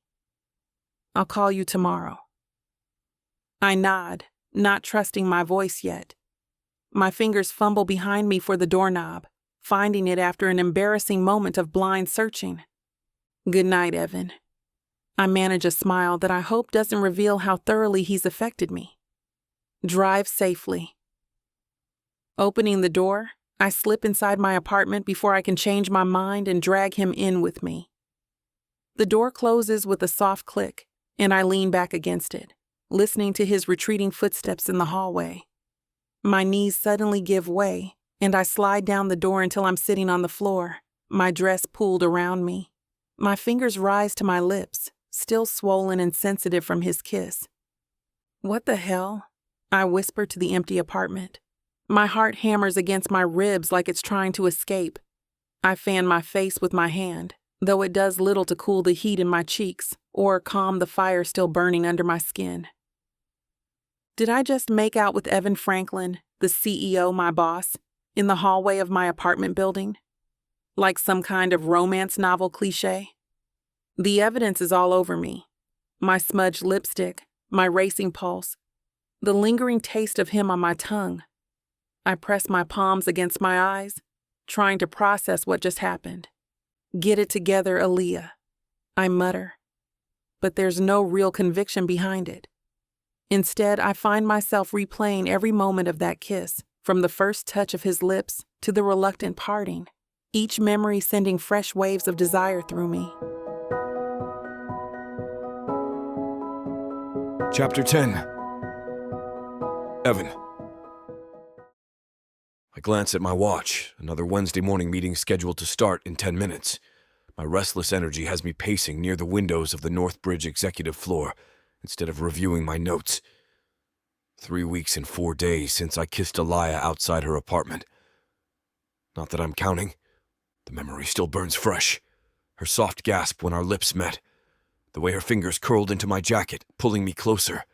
I've replayed it countless times, each recollection bringing a rush of heat that's entirely inappropriate for a man my age, let alone the CEO of a major financial institution.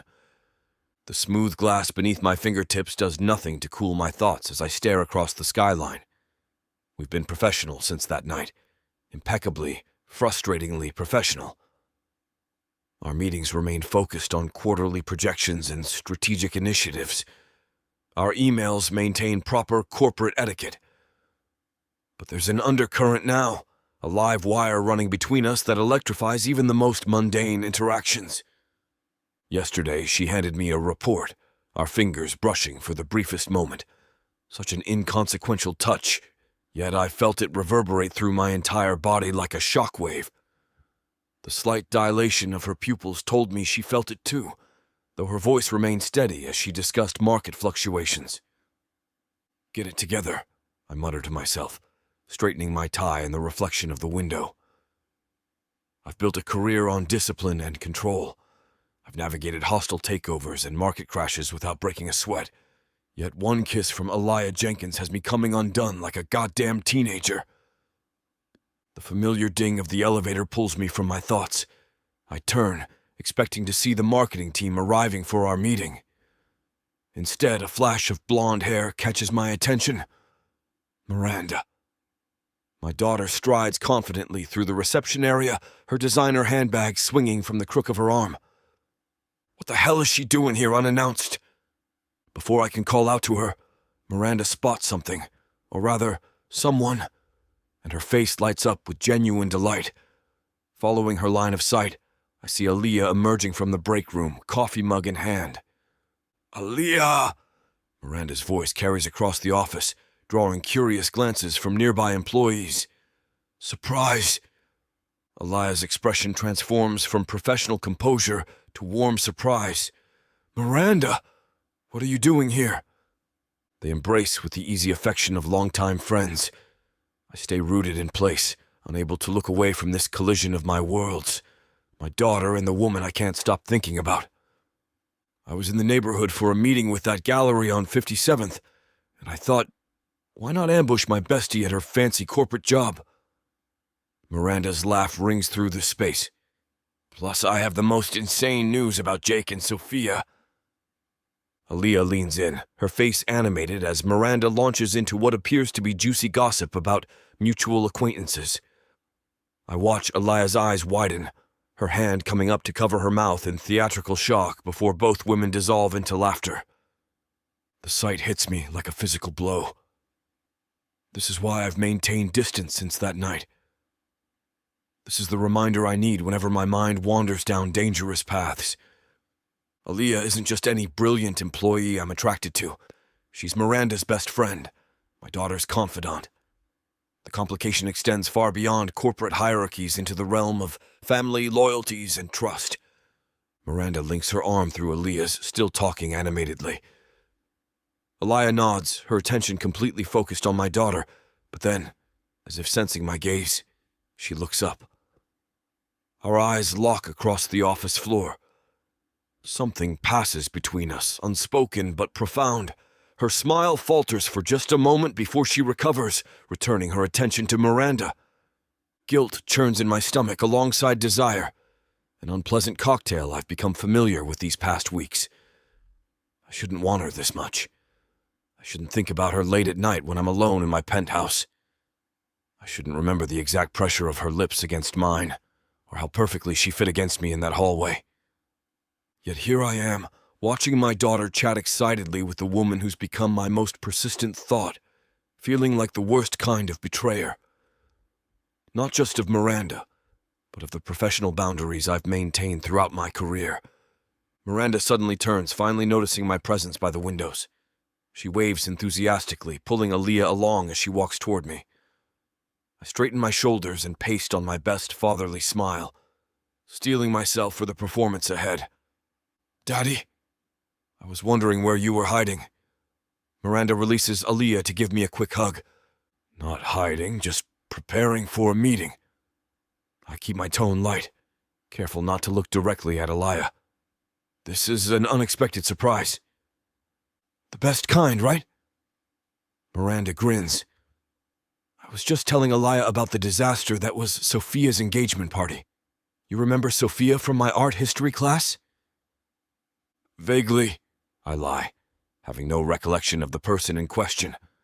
While Miranda launches into her story, I can't help but notice how Aliyah stands slightly apart from us now, her professional mask firmly back in place. The contrast between how she interacts with Miranda, open, relaxed, genuine, and the careful restraint she shows around me is stark and telling. This is what we've become. Two people pretending that a moment of weakness didn't fundamentally shift something between us. Two people ignoring the current that runs beneath every interaction, electrifying even the most innocent glance across a conference table. Right. Before I forget why I actually stopped by. Miranda clasps her hands together, eyes bright with excitement. The rehearsal dinner for the wedding is next Friday at Le Cirque. 7 o'clock. She glances between Aliyah and me with expectant enthusiasm. Please tell me you can both set aside work for one night and be there? The question hangs in the air. Aliyah shifts her weight, coffee mug cradled between her palms like a shield. I clear my throat, finding myself suddenly fascinated by the pattern of the carpet. Of course I'll be there, I say, meeting my daughter's gaze. I've had it blocked off in my calendar since you set the date. Miranda turns to Aliyah, eyebrows raised in question. Ali? Please say yes. Between the wedding planning and Daniel's family drama, I need someone sane at my table. Aliyah's smile is genuine, though I catch the briefest flicker of something, hesitation, in her eyes. Wouldn't miss it for the world, though I'm not sure how sane I'll be after the excitement of that day. You'll nail it like you always do. Miranda waves away Aliyah's concern. Just promise me no sneaking off to check emails or take calls about market fluctuations or whatever it is you two obsess over.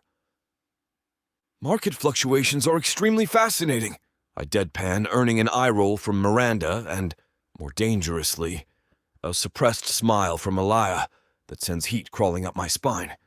You're both hopeless. Miranda checks her phone. I'm running late for my meeting with the florist. The joys of wedding planning never cease. She gives me another quick hug before turning to embrace Aliyah. Love you both. See you Friday.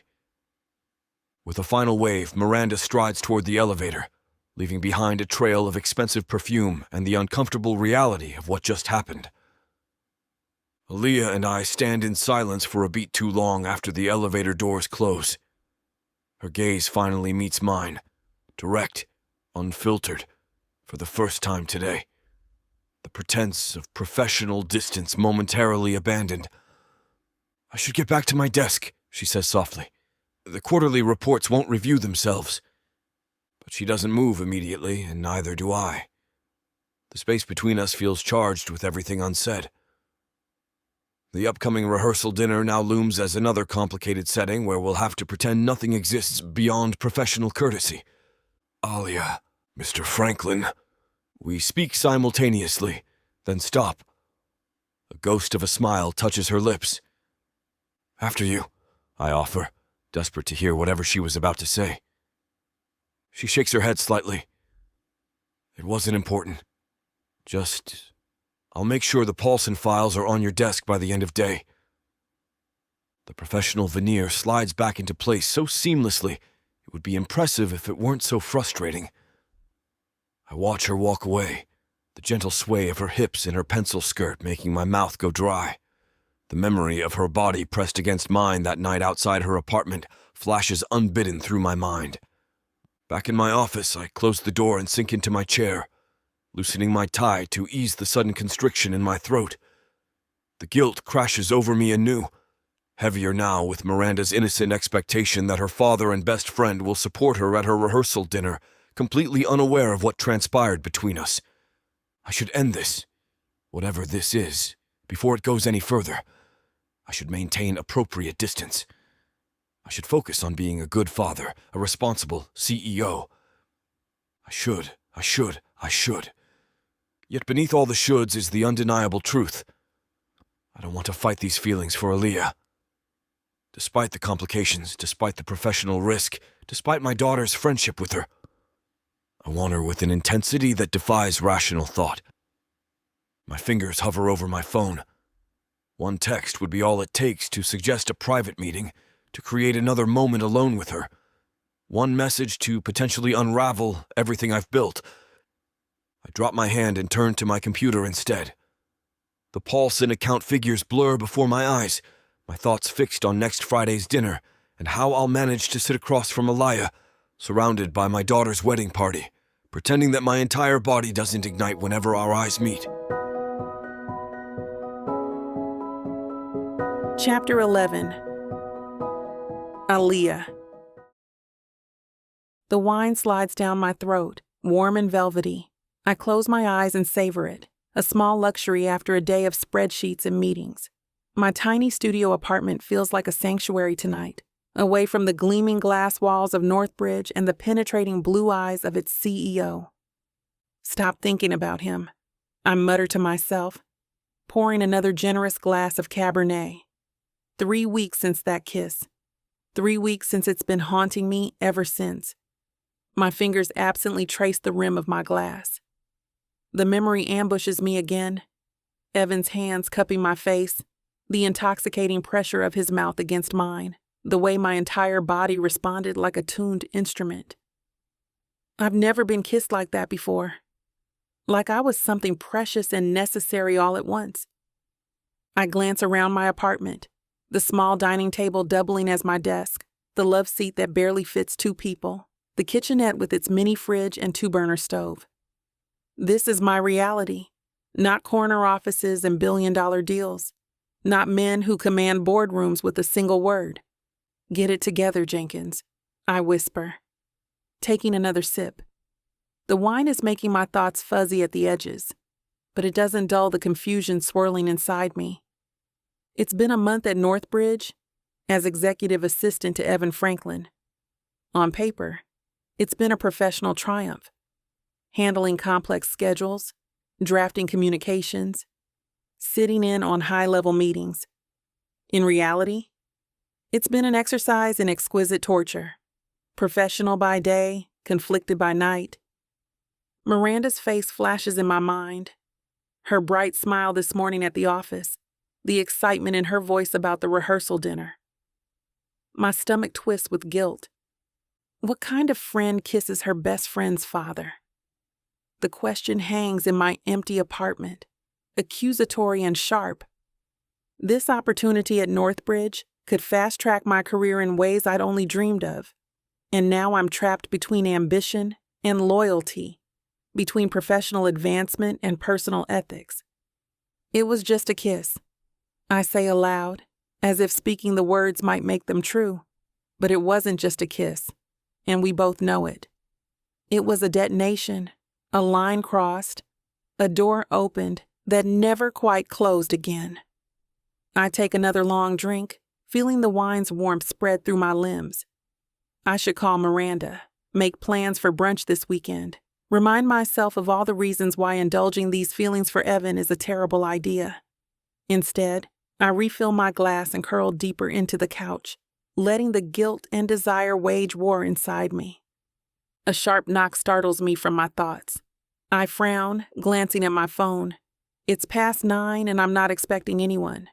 My neighbors know better than to drop by unannounced. Maybe it's a package delivery?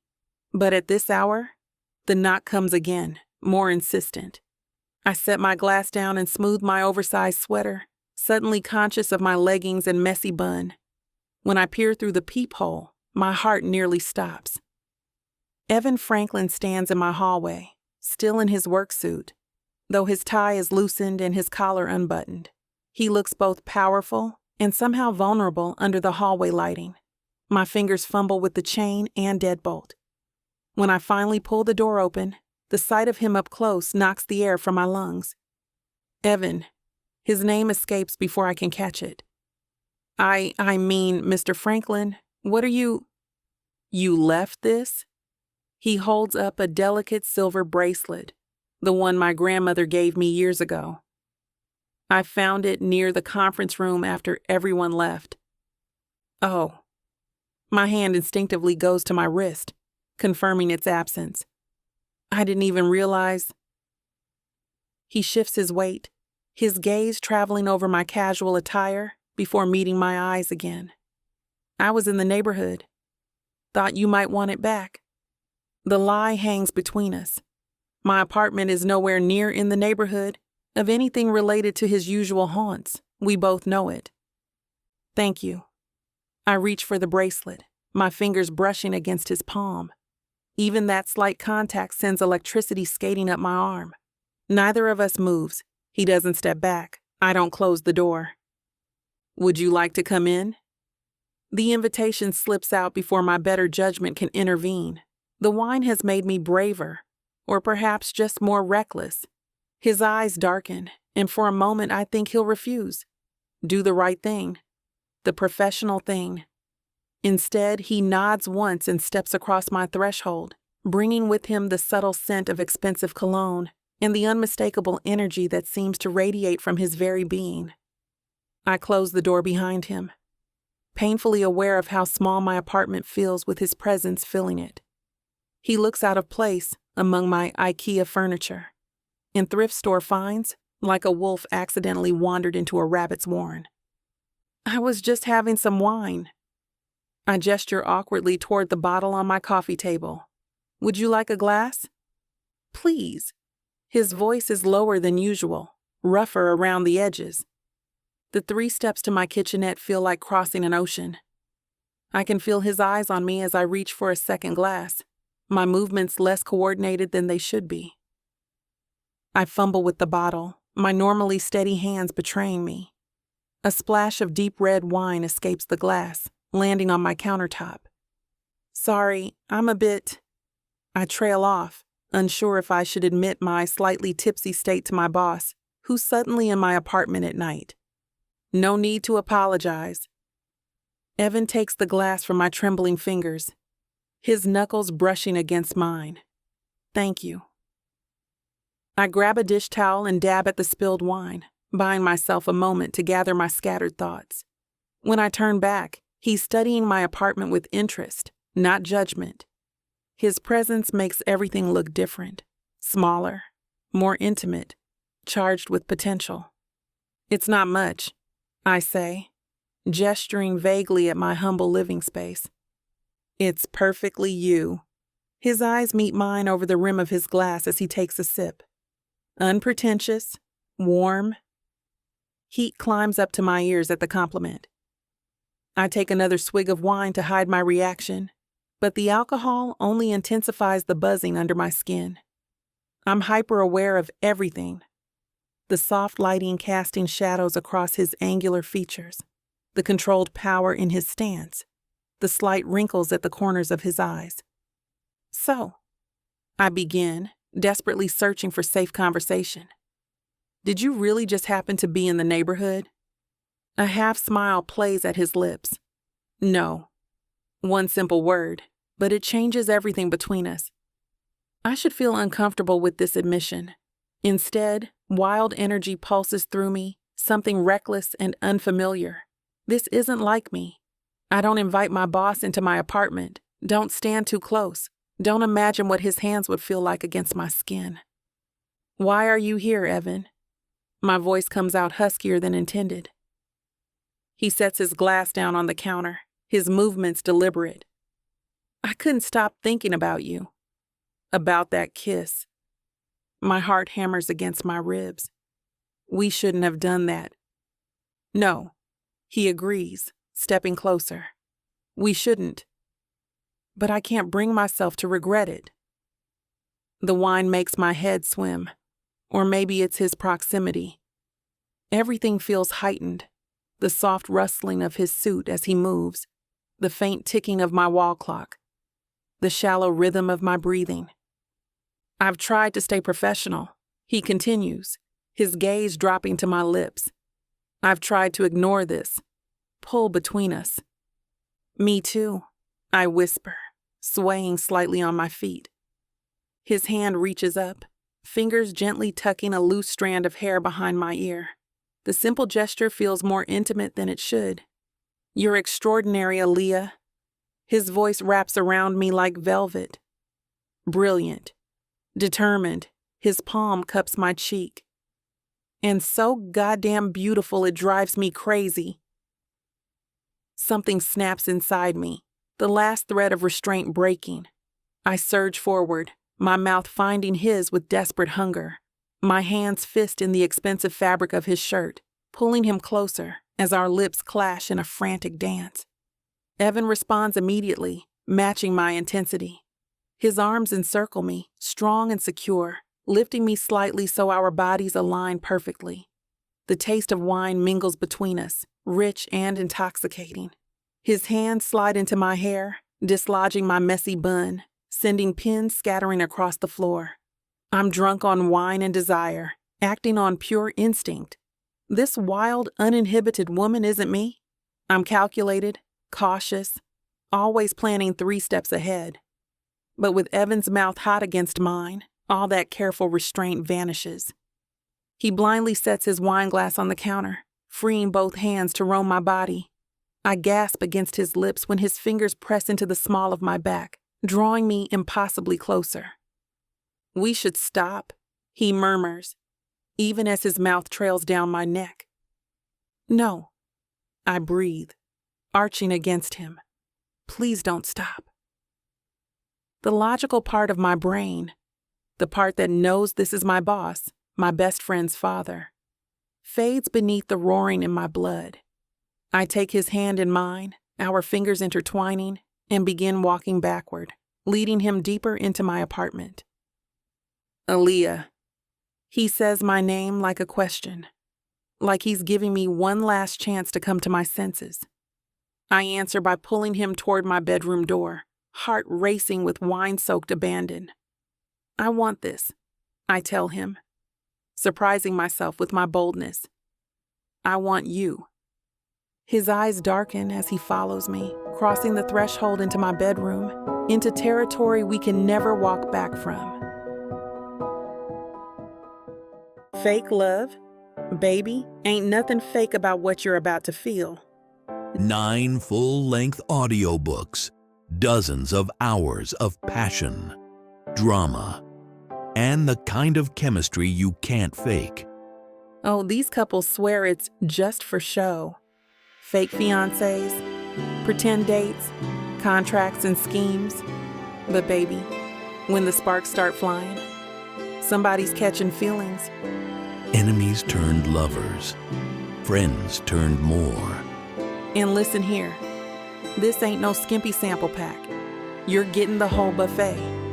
And right now, It's already sitting pretty at 70% off. Take a look at VixAvaughnRomance.com. Hot fomance. I fake do. This diva don't do I do easily. Only serve it up if you deserve me.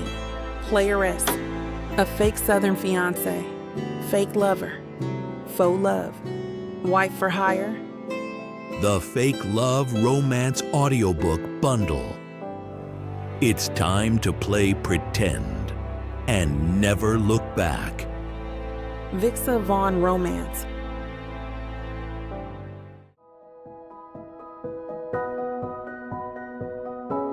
Chapter 12. Evan. Aliyah's fingers dig into my chest, her nails leaving trails of fire as she moves on top of me. Her body is a symphony of curves and shadows in the dim light of her bedroom, her dark hair tumbling around her shoulders like a wild mane. She throws her head back, a low moan escaping her lips, and the sight of her, uninhibited, untamed, is enough to drive me insane. Well. Things are heating up here. You know what to do. Go to VixAvaughnRomance.com to get the dirty details that this platform won't put on the air. I know it sucks, but at least you can get a 40% discount with code VIXA40 to make up for it. Use it while it lasts, and apply it to every digital product in your cart. Back to the story. I roll onto my side, pulling her with me. Our bodies are still connected. Our legs tangled together. I can feel her heartbeat, steady and strong against my chest. This is what I've been missing. This connection, this intimacy. It's not just the sex, although that's incredible. It's her, Aliyah. It's the way she makes me feel alive, the way she challenges me, the way she makes my life better by just being in it. I'm head over heels for her, and I don't regret it for a second. Chapter 13. Aliyah. I smooth my hands down the front of my navy blue dress for the 100th time, willing my palms to stop sweating. The Uber pulls up to Le Cirque, and my stomach twists itself into yet another impossible knot. How am I supposed to walk into this place and pretend everything's normal? How can I look Miranda in the eyes and smile like I didn't have her father's head between my thighs 2 nights ago? Ma'am, we're here. The driver's voice cuts through my spiral. Right. Thanks. I hand him a generous tip and step onto the sidewalk on wobbly legs. Le Cirque stands before me like a glittering accusation. Through the windows, I can already see the rehearsal dinner crowd. Manhattan's elite mingling in their cocktail attire. Champagne flutes catching the light. Miranda's night. Her special celebration before her wedding. And here I am, the worst friend in history, about to walk in with her father's taste still lingering in my memory. Aliyah. My body reacts before my brain does, a shiver running down my spine at the sound of Evan's voice. He stands a few feet away, devastatingly handsome in a charcoal suit, those blue eyes pinning me in place. You look beautiful. His gaze travels the length of my body, lingering in places that make heat bloom beneath my skin. Don't. I glance around nervously. Someone might see. I was just giving you a compliment. A hint of a smirk plays at his lips. As your boss, perfectly professional. The way he says professional makes my thighs clench. We should go in separately. Aliyah? Please, Evan. My voice cracks slightly. I can barely look at myself in the mirror. I can't walk in there with you. Something in his expression shifts, softens. He steps back. I'll go first. Give you a minute. I watch him climb the steps and disappear inside, taking deep breaths to steady myself. When I finally follow, the restaurant wraps around me in a haze of low lighting and quiet luxury. Crystal chandeliers, white tablecloths, the gentle clink of silverware against fine china. There she is. Miranda's voice rings out across the room and my heart slams against my ribs. She floats toward me in a white cocktail dress. Her blonde hair swept into an elegant updo, happiness radiating from every pore. My best friend. The woman who stood by me through everything. The woman I've betrayed. I thought you might bail on me. She pulls me into a tight hug. Her familiar perfume. Chanel number. 5 makes my eyes sting with tears. Never. I wouldn't miss this. Good, because Daniel's entire family is here, and I need my emotional support human. She loops her arm through mine. Come on, I'll introduce you to his insufferable aunt, who's already criticized my choice of flowers. I let her lead me through the crowd, nodding and smiling mechanically as she introduces me to faces I immediately forget. My eyes keep finding Evan across the room. He's talking to Daniel's father, laughing at something, looking completely unaffected while I'm drowning in guilt. You okay? Miranda squeezes my arm. You seem off. Just tired. Work's been crazy. The lie tastes bitter on my tongue. Daddy's working you too hard. I'll tell him to ease up. She waves at Evan, and my stomach drops as he makes his way over. Princess. He kisses Miranda's cheek before turning to me with a perfectly appropriate nod. Aliyah, glad you could make it. Wouldn't miss it. I take a too large sip of the champagne a server has handed me. Dad, you need to stop overworking my maid of honor. She looks exhausted. Evan's eyes meet mine, a dangerous glint in them. I'm sure Aliyah can handle anything I give her. I choke on my champagne. You okay? Miranda pats my back. Wrong pipe, I manage, wiping my mouth with a napkin. I'm going to find the restroom. I escape through the crowd, my face burning. In the elegant sanctuary of the women's restroom, I grip the marble counter and stare at my reflection. The woman looking back at me seems like a stranger. Guilty eyes, shaky hands, the shadow of a lie hanging over her. What are you doing? I whisper to myself. The bathroom door swings open and an older woman in a beaded dress walks in. I straighten up, splash cool water on my wrists, and force myself back to the party. Dinner is torture. I'm seated directly across from Evan, with Miranda to my right. Every time I look up, I catch Evan watching me, his gaze heavy with memories of Wednesday night. I push food around my plate, barely tasting the exquisite meal. So, Aliyah, Daniel's mother addresses me.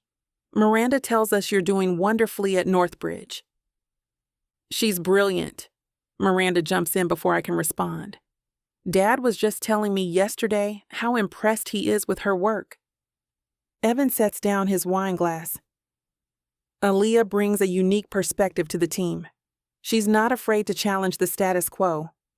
His words are perfectly appropriate, but his eyes tell a different story. They speak of tangled sheets and sweat-slicked skin. I'm just trying to learn from the best. My voice comes out steadier than I feel. So modest. Miranda bumps my shoulder affectionately. You should have seen how the executives were talking about her work ethic. Even Daddy was impressed, and he's impossible to please. I stare at my lap. Not impossible. Evan coughs into his napkin. The dinner stretches endlessly, course after course of food I can't eat, conversations I can barely follow. I'm present but not present, smiling and nodding while my mind replays moments I should regret but don't. Evan's hands gripping my hips, his mouth hot against my neck. The way he looked at me afterward, like I was the only thing in this world that mattered. When the dessert plates arrive, filled with delicate patisseries I'd normally devour, I can't bring myself to lift my fork. The elegant chocolate mousse sits untouched as conversation flows around me. Wedding excitement, honeymoon destinations, family anecdotes. But all I hear is white noise punctuated by Evan's occasional laugh. My head throbs, a real pain now blooming behind my temples.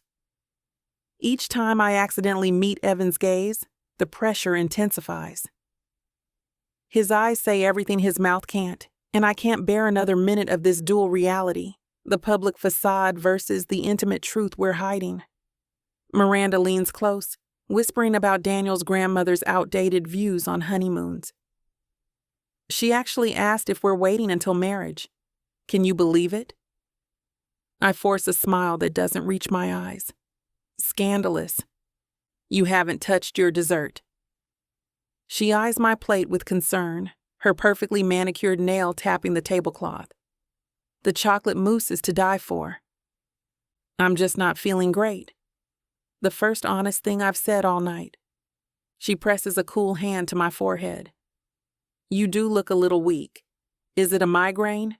You used to get those in college during finals. The escape route presents itself, and I grab it with both hands. Yeah. It's been building all evening. I think I should probably head home before it gets worse. Oh, Allie.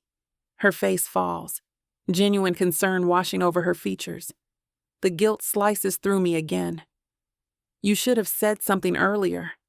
I shake my head and immediately regret the movement as pain spikes behind my eyes. I didn't want to ruin your night. You could never. She squeezes my hand. Go home, take your meds, and sleep it off. I'll call you tomorrow. Hopefully, I'll still be there at the wedding. I promise, gathering my clutch and phone. You better. As I stand, several heads turn in our direction, including Evan's. His eyebrows draw together in confusion or concern. I can't tell which, and don't want to know. I need to get Aliyah an Uber, Miranda announces to the table. She's got a killer headache. I hope you feel better, Daniel's mother offers politely. Do you need anything? Evan's voice carries across the table, carefully modulated to sound appropriate, but his eyes burn with unspoken questions. I'm fine. Thank you, Mr. Franklin. The formality feels like armor I'm desperately clutching around myself. Miranda walks me toward the restaurant entrance, her arm linked protectively with mine. The gesture, so normal, so trusting, makes my throat tighten. In the quiet foyer, away from the dinner party, she pulls me into a hug that smells of expensive perfume and college memories. Take care of yourself, okay? And I mean it. Don't let Daddy work you to death. I know how he gets when he's impressed with someone.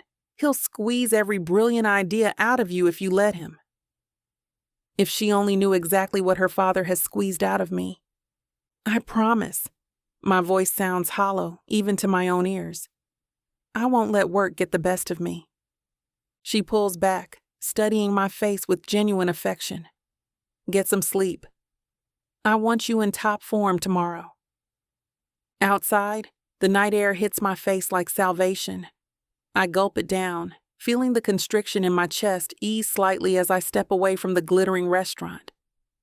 My phone screen glows as I tap the Uber app, fingers trembling slightly. Driver arriving in 3 minutes.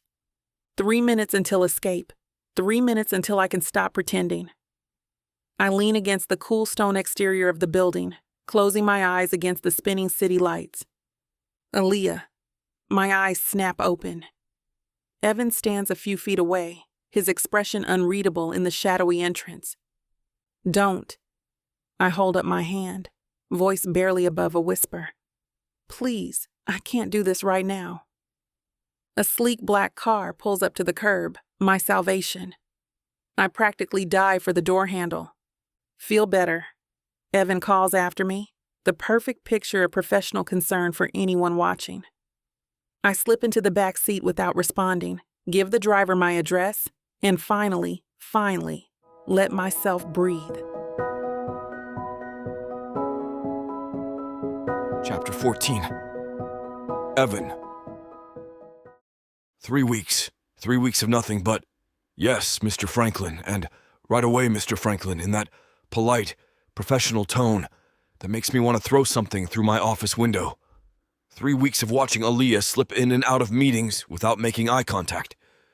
3 weeks of her performing her job with ruthless efficiency while building a wall between us that grows higher each day. I drum my fingers against my desk, staring at the quarterly reports without actually seeing them. The numbers blur together as my mind drifts back to Miranda's wedding. Aliyah in that emerald bridesmaid dress, looking everywhere but at me. The careful way she maneuvered through the reception, always with someone between us, never alone, never within reach. The intercom buzzes and her voice comes through cool and detached. "Mr. Franklin, your 2 o'clock canceled. Would you like me to move up your 3:30 call with Beijing?" "No." The word comes out sharper than intended. I clear my throat. "No, thank you. Keep my schedule as is." "Very well." Click. Conversation over. I push away from my desk and pace to the windows overlooking Manhattan. 52 stories up, the city sprawls beneath me like a living entity. I've built my empire here, conquered boardrooms, closed impossible deals. Yet I can't get my executive assistant to look me in the eye for more than 2 seconds. This has to end. I straighten my tie and stride toward my office door, pulling it open with perhaps more force than necessary. Aliyah sits at her desk, dark curls falling forward as she types rapidly on her keyboard. The light catches the gold flecks in her brown skin. She doesn't look up. "Aliyah?" Her fingers pause briefly before resuming their dance across the keys. "Yes, Mr. Franklin." "My office." Now. That gets her attention. Her eyes flick up, meeting mine briefly before darting away. "Is there a problem with the Beijing prep materials?" "My office," I repeat, turning back inside without waiting for her response. I hear the soft scrape of her chair, the click of her heels against the hardwood floor. She follows me inside, keeping a careful distance as I close the door behind her. The sound of the latch clicking into place echoes in the sudden silence. "Have a seat." I gesture to the chair across from my desk. "I'd prefer to stand." Her chin lifts slightly, that stubborn tilt I've come to both admire and find infuriating. "Fine." I move to lean against my desk, crossing my arms. This isn't working. A flash of something, panic, concern, crosses her face before that professional mask slides back into place. "I'm sorry. Is there an issue with my performance?" "Don't play dumb, Aliyah. It doesn't suit you." Her eyes narrow slightly. "I'm not sure what you're referring to, Mr. Franklin. I've completed all my assignments ahead of schedule, prepped for all your meetings, and reorganized the filing system as requested." "Mr. Franklin?" I repeat, the formality grating against my nerves.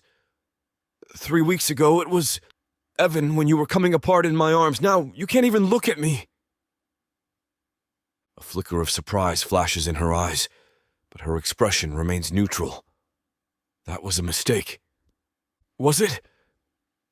I take a step toward her. She takes a corresponding step back, because it didn't feel like a mistake. Not to me. "We can't do this." Her voice drops to barely above a whisper. "You're my boss. Miranda's father. It was, if you say inappropriate one more time, I swear to God." "What do you want from me?" The question bursts from her, the first crack in her composure.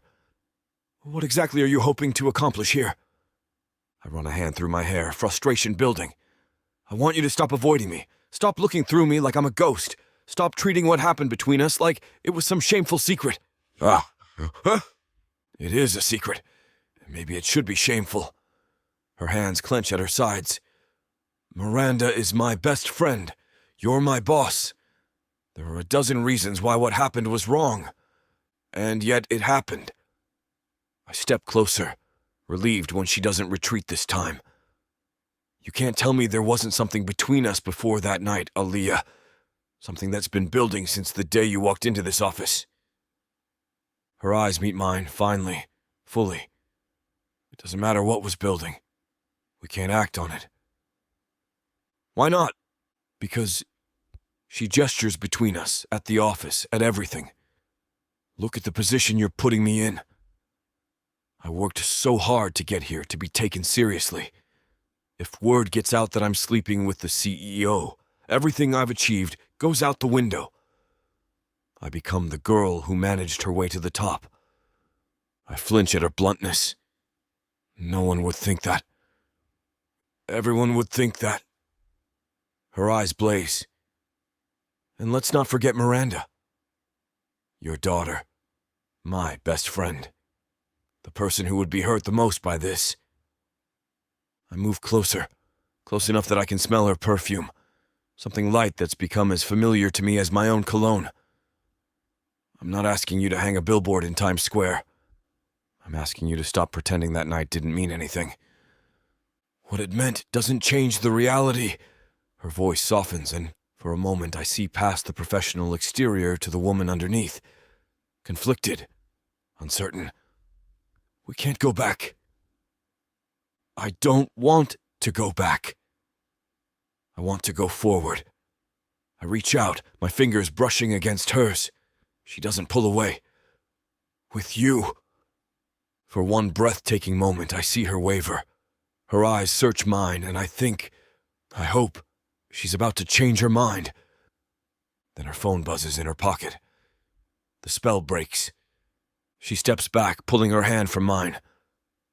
Your 3:30 call will be coming in soon. I should prepare the conference room. I watch her retreat, her spine straight and shoulders squared despite the tension crackling between us. Even walking away, Aliyah Jenkins commands respect. It's one of the countless things that draws me to her. This conversation isn't over, I call after her. She pauses at the door, her hand on the handle. It should be. But it isn't. The soft sigh that escapes her lips carries the weight of complications neither of us anticipated when she first walked into my office. Now she's become indispensable to the company and to me. We have to be practical about this, Evan. My name on her lips sends a current through me, even when delivered with such resignation. What happened between us was unexpected. But it can't happen again. I move from behind my desk, closing the distance between us, but stopping short of invading her space. I don't accept that. You don't have a choice. A flash of irritation crosses her features, that particular crease forming between her brows that appears whenever she's caught between anger and restraint. Neither of us do. There's always a choice. Easy for you to say. Her voice drops to barely above a whisper. You're Evan Franklin. Don't. I cut her off, hating the dismissive way she's about to refer to herself. Don't diminish who you are or what you've accomplished. Her eyes meet mine, and for a brief second that professional veneer slips. I glimpse the conflict raging beneath. Desire warring with practicality, want against wisdom. I've worked too hard to be taken seriously in this industry. Her words come measured, each one carefully selected. And Miranda. God, I can't even imagine what this would do to her. I nod, acknowledging the complexity. My daughter's feelings aren't something I take lightly. I understand the complications, I do, but I'm not willing to just pretend there's nothing between us. Then what exactly are you suggesting? I don't have all the answers right now, I admit, running a hand through my hair. But I'll find them. I'll figure something out. She gives me a look that's equal parts exasperation and something softer I can't quite name. There isn't some magical solution where nobody gets hurt, Evan. Maybe not. But there's a path forward that hurts less than denying what we both feel. Aliyah shakes her head, those magnificent curls shifting with the movement. What happened that night was... Her voice trails off, and I can see her searching for the appropriate word. Incredible, I supply. She clears her throat. A momentary lapse in judgment. Nonsense. Her eyebrows shoot up at my bluntness. You felt it too, I press. That wasn't just sex, Aliyah. That was something neither of us expected, but both of us wanted. What I want and what I can have are two different things. Her pragmatism slices through the air between us. What happened can never happen again. We need to accept that and move on. I take another step forward, Close enough now that I could reach out and touch her if I dared. I'm going to make this work. Evan, no. Listen to me. My voice drops, not in volume but in tone. This isn't Evan Franklin, CEO, speaking. This is just a man who knows what he wants. I respect your concerns, I understand the complications, but I'm going to find a way for us to be together that protects your reputation and considers Miranda's feelings. You can't just will this into happening because you're used to getting what you want. This isn't about getting what I want. I hold her gaze, willing her to see the sincerity behind my words. It's about not walking away from something real. Something that matters. Her expression softens for just a moment before she schools it back into professional detachment. Your call is in 5 minutes. I need to prepare the conference room. I step back, giving her the space she needs. For now. Go ahead. She opens the door, pausing on the threshold. This won't work, Evan. It will, I say with conviction that comes from years of turning impossible situations into indomitable success. You'll see. The door closes behind her with a soft click that seems to punctuate our stalemate. But I've built empires from less promising beginnings. Aliyah Jenkins might be the most challenging acquisition of my career, but she'll also be the most worthwhile. I return to my desk, mind already plotting strategies like I would for any high-stakes negotiation. Because that's what this is, the highest stakes I've ever played for. Chapter 15. Aliyah. I bolt upright in bed, that familiar wave of nausea climbing up my throat. Not again. The digital clock on my nightstand glares 5:17 a.m. in angry red numbers as I scramble out of bed, barely making it to the bathroom before everything comes up. I grip the cold porcelain, eyes watering as I heave. When it finally stops, I slump against the wall, the cool tile a small mercy against my clammy skin. Third morning in a row, I mutter, reaching for a washcloth to wipe my mouth. Something niggles at the back of my mind. Something I've been too busy to properly consider. I drag myself up, flushing the toilet and rinsing my mouth before staring at my reflection. My dark curls are a tangled mess, and the shadows under my eyes speak of interrupted sleep and early morning bathroom sprints. When was my last period? I freeze, toothbrush halfway to my mouth. The realization hits me like a freight train. I can't remember, which is strange because I always remember. My cycle is as predictable as quarterly reports, something I've tracked with the same precision I apply to Evan's schedule. Evan. My stomach drops for reasons entirely unrelated to morning sickness. I count back weeks in my head, trying to remember the last time I needed to dig into my purse for a tampon. Before that night with Evan. No. I fumble for my phone, pulling up my period tracker app with trembling fingers. The calendar stares back at me, accusatory red dots stretching back with mechanical regularity until they stop. Almost 7 weeks ago. I'm late, very late. This can't be happening. But even as I say the words, all the signs line up in my head like damning bullet points on a presentation slide. The nausea, the exhaustion, the tenderness in my chest I'd attributed to an upcoming period that never arrived. I slide down against the bathroom wall until I'm sitting on the floor, my nightshirt twisted around my thighs. The cold tile seeps through the thin fabric, but I barely notice. Pregnant. I might be pregnant with Evan Franklin's child. Damn. The word echoes off the bathroom tiles.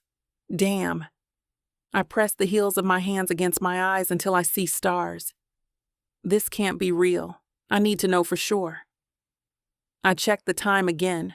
Too early for pharmacies to be open. I'll have to stop on my way to work. The thought of walking into the office, of sitting across from Evan all day while carrying this knowledge, possible knowledge, makes me want to throw up all over again. My hand drifts to my still flat stomach. Is there really a life in there? Half me, half Evan. A child that would be Miranda's half-sibling. Oh God, Miranda. I groan, imagining her face if she ever found out. My best friend.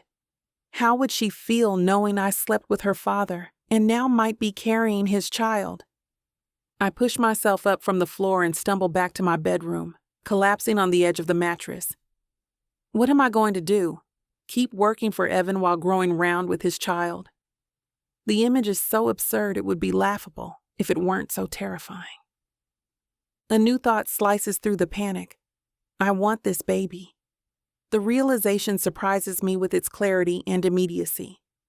Despite the complications, despite the absolute mess this will create in my life, I want this child. But I can't stay at Northbridge. Not now. Not with Evan looking at me the way he has been these past weeks, like I'm a puzzle he's determined to solve, an acquisition he's set on finalizing. Not with the whispers that would inevitably follow as my body changed. Not with the assumptions people would make about how I really earned my position. I grab my laptop from beside the bed, opening it with newfound determination. The screen's blue light illuminates my face as I navigate to my personal email and create a new draft. The cursor blinks, waiting. The screen stares back at me. I take a deep breath and begin typing. Mr. Franklin, I hereby tender my resignation from Northbridge Financial. Effective immediately. Personal circumstances have arisen that necessitate this abrupt departure. I apologize for any inconvenience this may cause. Please have HR electronically send my off-boarding documents. Regards, Aliyah Jenkins. I read it over, the words cold and impersonal. Good. That's exactly what I need. Distance. My finger hovers over the send button for a moment before I click decisively. Done. A small ding confirms it's gone, sailing through digital space directly to Evan's inbox. No going back now. I close my laptop and reach for my phone, scrolling to my mother's contact. A photo of her smiling face appears. Warm brown eyes so similar to my own, laugh lines etched around her mouth from years of finding joy despite hardship. I tap the call button before I lose my nerve. It rings 3 times before she picks up. Aliyah, baby, it's early. Everything okay? Her voice, still husky with sleep, wraps around me like a warm blanket. Mom, My voice cracks, tears suddenly burning behind my eyes. I need to ask you something. What is it? She's fully awake now, concern evident in her tone. I pace the length of my bedroom, one hand pressed against my still flat stomach. Can I stay with you for a while? I need to get out of the city. Of course, baby. You know you're always welcome. A pause. Aliyah, what's going on? You never take time off work. The dam breaks, and words tumble out before I can stop them. I think I'm pregnant. Silence stretches between us, thick with unasked questions. You think? She finally says. I haven't taken a test yet, but I'm late. Really late.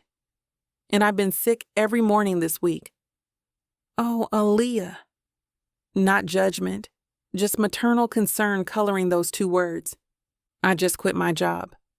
5 minutes ago. I can't be there right now. Who's the father? The question I've been dreading. I sink onto the edge of my bed, fingers twisting in the hem of my nightshirt. It's a long story. One I'll tell you when I get there, I promise. I need to get away first. Aliyah Jenkins, you know I won't pry, but I know, Mom. And I'll tell you everything. Just not over the phone. She sighs, and I can picture her shaking her head, lips pursed in that way she has when she's worried but trying not to show it. When are you coming? Today. As soon as I can pack and get a train ticket. I stand again, already mentally cataloging what I'll need to bring. I'll make up your old room. A pause. Whatever's happening, baby, we'll figure it out together. Tears spill down my cheeks, relief washing over me in waves. Thank you, Mom. Thank you so much. That's what mothers do. We stand by our children no matter what. The implicit message doesn't escape me. She'll stand by me, just as I'll stand by this child growing inside me. After we hang up, I grab my largest suitcase from the closet and begin filling it with clothes, toiletries, and essentials. My movements are mechanical but purposeful. I fold my favorite sweaters, pack my most comfortable jeans, gather up underwear and bras. Into a smaller bag goes my laptop, chargers, and important documents. I'm halfway through emptying my bathroom when my phone buzzes. Evan's name flashes on the screen, and my heart leaps into my throat. I silence it, watching as the call rolls to voicemail. Seconds later, a text appears. Aliyah, what's going on? Call me immediately. I place the phone face down on the counter and continue packing. It buzzes twice more before falling silent. The sun rises fully as I finish packing, golden light streaming through my bedroom window. I take one last look around my studio apartment, the place that's been my sanctuary for the past few years. Now it feels like a cage I need to escape. With my bags by the door, I pull up the train schedule on my phone. There's one leaving in 2 hours. Perfect. Enough time to grab breakfast and pick up a pregnancy test on the way to the station, though my body has already given me all the confirmation I need. Chapter 16. Evan. My phone pings with an incoming email, dragging me from a fitful sleep. The clock on my nightstand reads 5:42 a.m. Too damn early for work correspondence.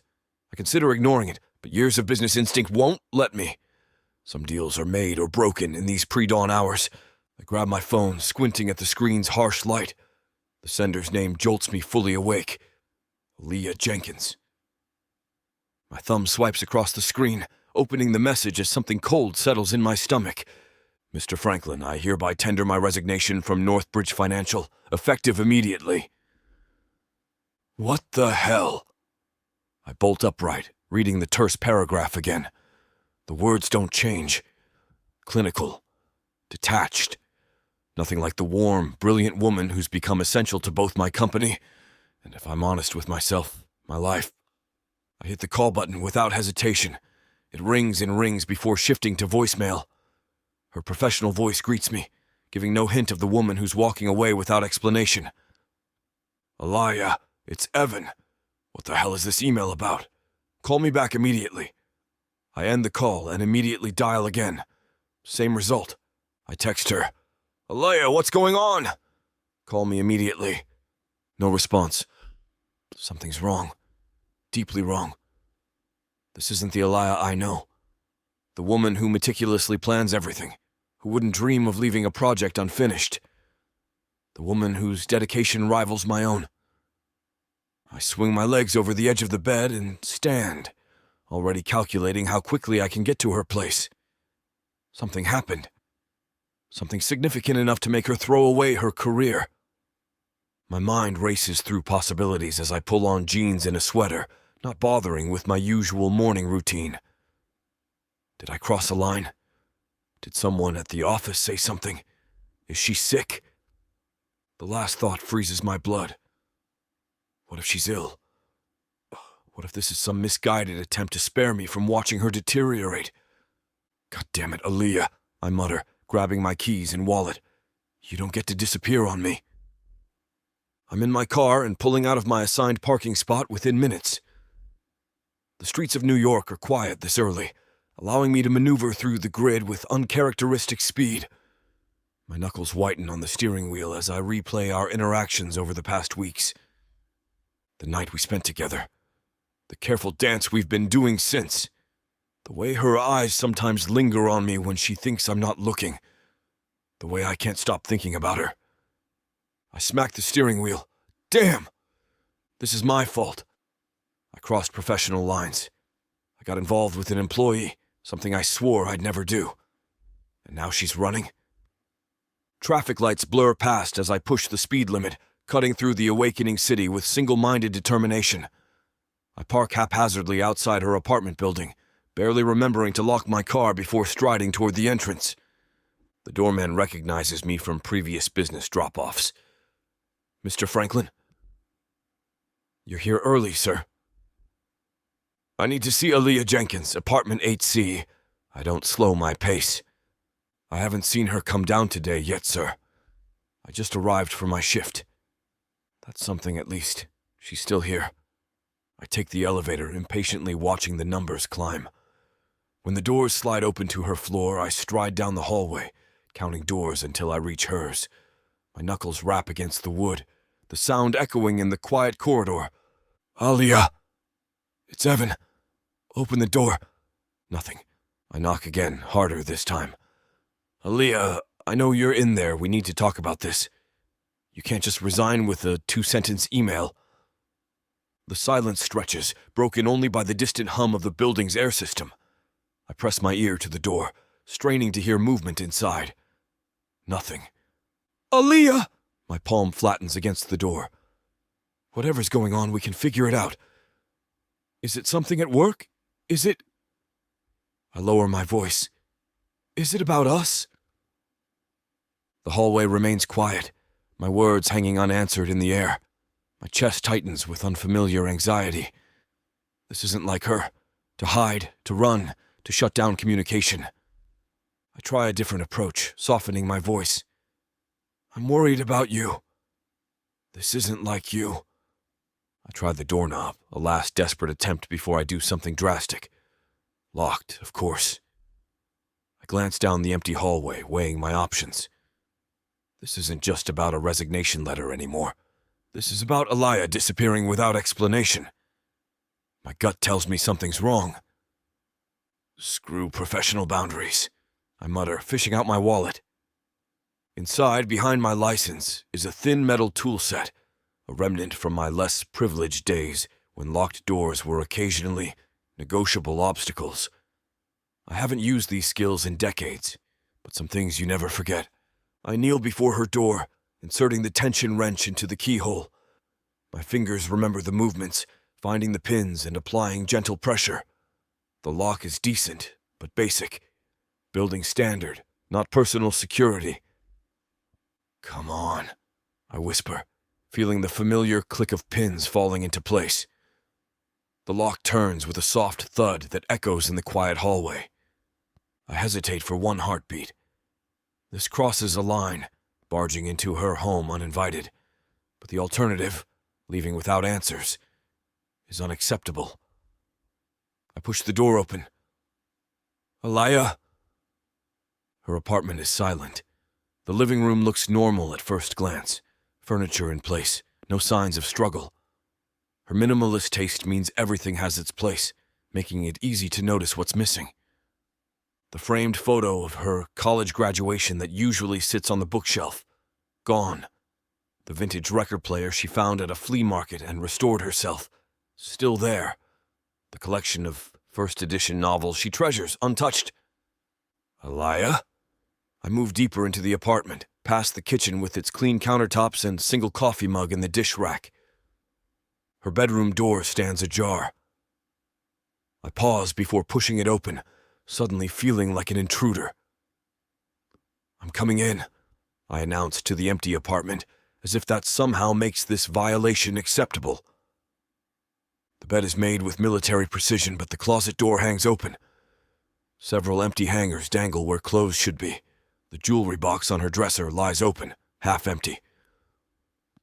Damn. I run my hands through my hair, tugging at the roots as the reality hits me. She's gone. Not kidnapped, not ill. She left. Deliberately. Planned it. I check her bathroom, toothbrush gone, makeup bag missing, prescription bottles absent from the medicine cabinet. This wasn't a spontaneous decision. This was calculated. Back in the living room, I notice what I missed before. Her laptop is gone, but the charging cable remains plugged into the wall. A stack of mail sits neatly on the coffee table, as if she sorted through it before deciding what to take. I drop onto her couch, pressing the heels of my hands against my eyes. "Where the hell did you go, Aliyah?" The timing is too suspicious. Why run? Why not just tell me to my face that it was a mistake? I've never forced anyone to stay at Northbridge who wanted to leave. Unless there's something else. Something I don't know about. I scan the room again, looking for clues. The space feels hollow without her presence, like a stage set rather than a home. Her furniture remains, suggesting she hasn't moved out permanently. Just stepped away. Disappeared. God damn it. My fingers rake through my hair again, a nervous habit I thought I'd outgrown years ago. What now? I can't exactly file a missing persons report. She's a grown woman who chose to leave. I have no right to track her down if she doesn't want to be found. But the resignation letter, that cold, impersonal message from a woman who's anything but. Something doesn't add up. I stand up, pacing the length of her living room. I missed her by hours, maybe minutes. The coffee mug in the dish rack is still slightly damp. The subtle scent of her perfume lingers in the air. She was just here. My jaw clenches as I consider my next move. I'm not a man who accepts defeat easily. I didn't build Northbridge by backing down from challenges. But this isn't business, this is personal, and I've never felt more out of my depth. Chapter 17. Aliyah. I stand in my mother's well-tended garden, watching my 3 little tornadoes chase each other through the grass, their squeals of delight carrying on the summer breeze. Sophia, the adventurous one, leads her sisters on a mission to catch butterflies. Olivia, my little thinker, carefully examines a dandelion while Zoe, ever the peacemaker, distributes imaginary treats to her sisters. The sun catches their identical curls, 3 perfect little replicas of my own hair, but with eyes that unmistakably belong to their father. They're getting so big, Mom says, bringing me a glass of iced tea. 2 years old already. Where does the time go? I accept the drink, not taking my eyes off my daughters. I don't know. Sometimes it feels like yesterday I was holding them for the first time. And sometimes it feels like you've been changing diapers forever, Mom adds with a knowing smile. 3 times the diapers. I shake my head, smiling despite myself. I should have negotiated a bulk discount. Mom sits beside me on the garden bench, her movements careful as she settles in. Her arthritis has been acting up lately, something she tries to hide, but I notice. Just like I notice the extra bills she tries to keep from my view, the way she stretches her pension and retirement funds to accommodate 4 additional people in a house meant for 1. So, she says, her voice casual in that way that means a serious conversation is coming. Have you thought more about that job offer? The envelope sits on my nightstand, unopened for 3 days now. Executive Marketing Director at McDaniels Industries, a prestigious position with a salary that would change everything for us. But it would mean going back to Manhattan, back to the world I fled, back to where Evan might find me. I'm still thinking. I sip my tea, the sweetness hitting my tongue with a burst of nostalgia. Mom's tea, like everything she makes, tastes like childhood and security. $200,000 a year, Aliyah. Mom leans forward, trying to catch my eye. That's life-changing money. I know. And the girls are old enough for daycare now. I know that too. I watch as Zoe trips and falls, her face crumpling in that brief moment before tears. Before I can move, Olivia and Sophia are at her side, patting her shoulders and offering hugs with the innate compassion that still amazes me. My heart swells with pride, even as it aches with the knowledge of who they're missing. Is this about him? Mom asks quietly. There's no need to specify who him is. The shadow of Evan Franklin has loomed over us for 3 years. Partly. I turn the cold glass between my palms. What if I run into him? What if he sees the girls? Manhattan is a big place. Not in our industry. I shake my head. Financial circles are small, Mom. Everyone knows everyone. It would just take one corporate event, one mutual client. And what if you do see him? What's the worst that could happen? Her eyes, so like mine, search my face. You've built this man up into some monster in your mind? He's not a monster. The words escape before I can stop them. That's the problem. Evan was never a monster, just a man with complications I couldn't navigate. A man who already had a life, obligations, an adult daughter who was my best friend. A man who didn't need an unexpected pregnancy with triplets to derail everything. Zoe runs to me now, her knee showing a tiny red scratch, her lower lip wobbles. Mama, kiss better. I lift her onto my lap, pressing my lips to the injury. There. All better, my brave girl. Her arms wrap around my neck, and I breathe in her sweet toddler scent, a mix of sunscreen and the strawberries she had for lunch. Thank you, she mumbles before wiggling down to rejoin her sisters. They deserve more than this, Mom says gently. More than cramped bedrooms in my old house. More than secondhand clothes and toys. They're happy. But even as I say it, I know she's right. We make do, but money is always tight. 3 growing children require so much. Clothes they quickly outgrow, food, future education funds. My freelance marketing work barely covers our basic expenses. They deserve to know where they come from too, Mom adds, touching a nerve I've been trying to ignore. That's not fair. My voice tightens. I'm protecting them. From what, Aliyah? From a father who might actually want to know them? Who deserves to know he has 3 beautiful daughters?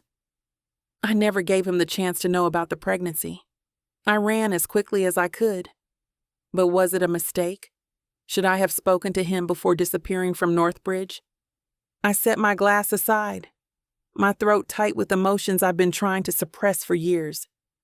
The cold condensation leaves a ring on the wooden patio table, spreading outward like the ripple effect my decision will have on our lives. I just wanted to give them stability, I say, watching as Sophia tries to climb the small cherry tree in the corner of the yard.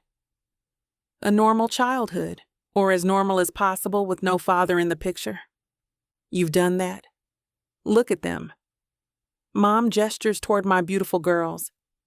They're healthy, happy, and loved beyond measure. But Aliyah, stability doesn't mean standing still forever. The weight of her words settles on me. I've been treading water since the girls were born, surviving but not moving forward. Not being the woman I was raised to be. I know you're scared, Mom continues, her hand finding mine. But I didn't raise you to let fear make your decisions. A memory surfaces, me at 16, terrified to compete in the regional speech championship.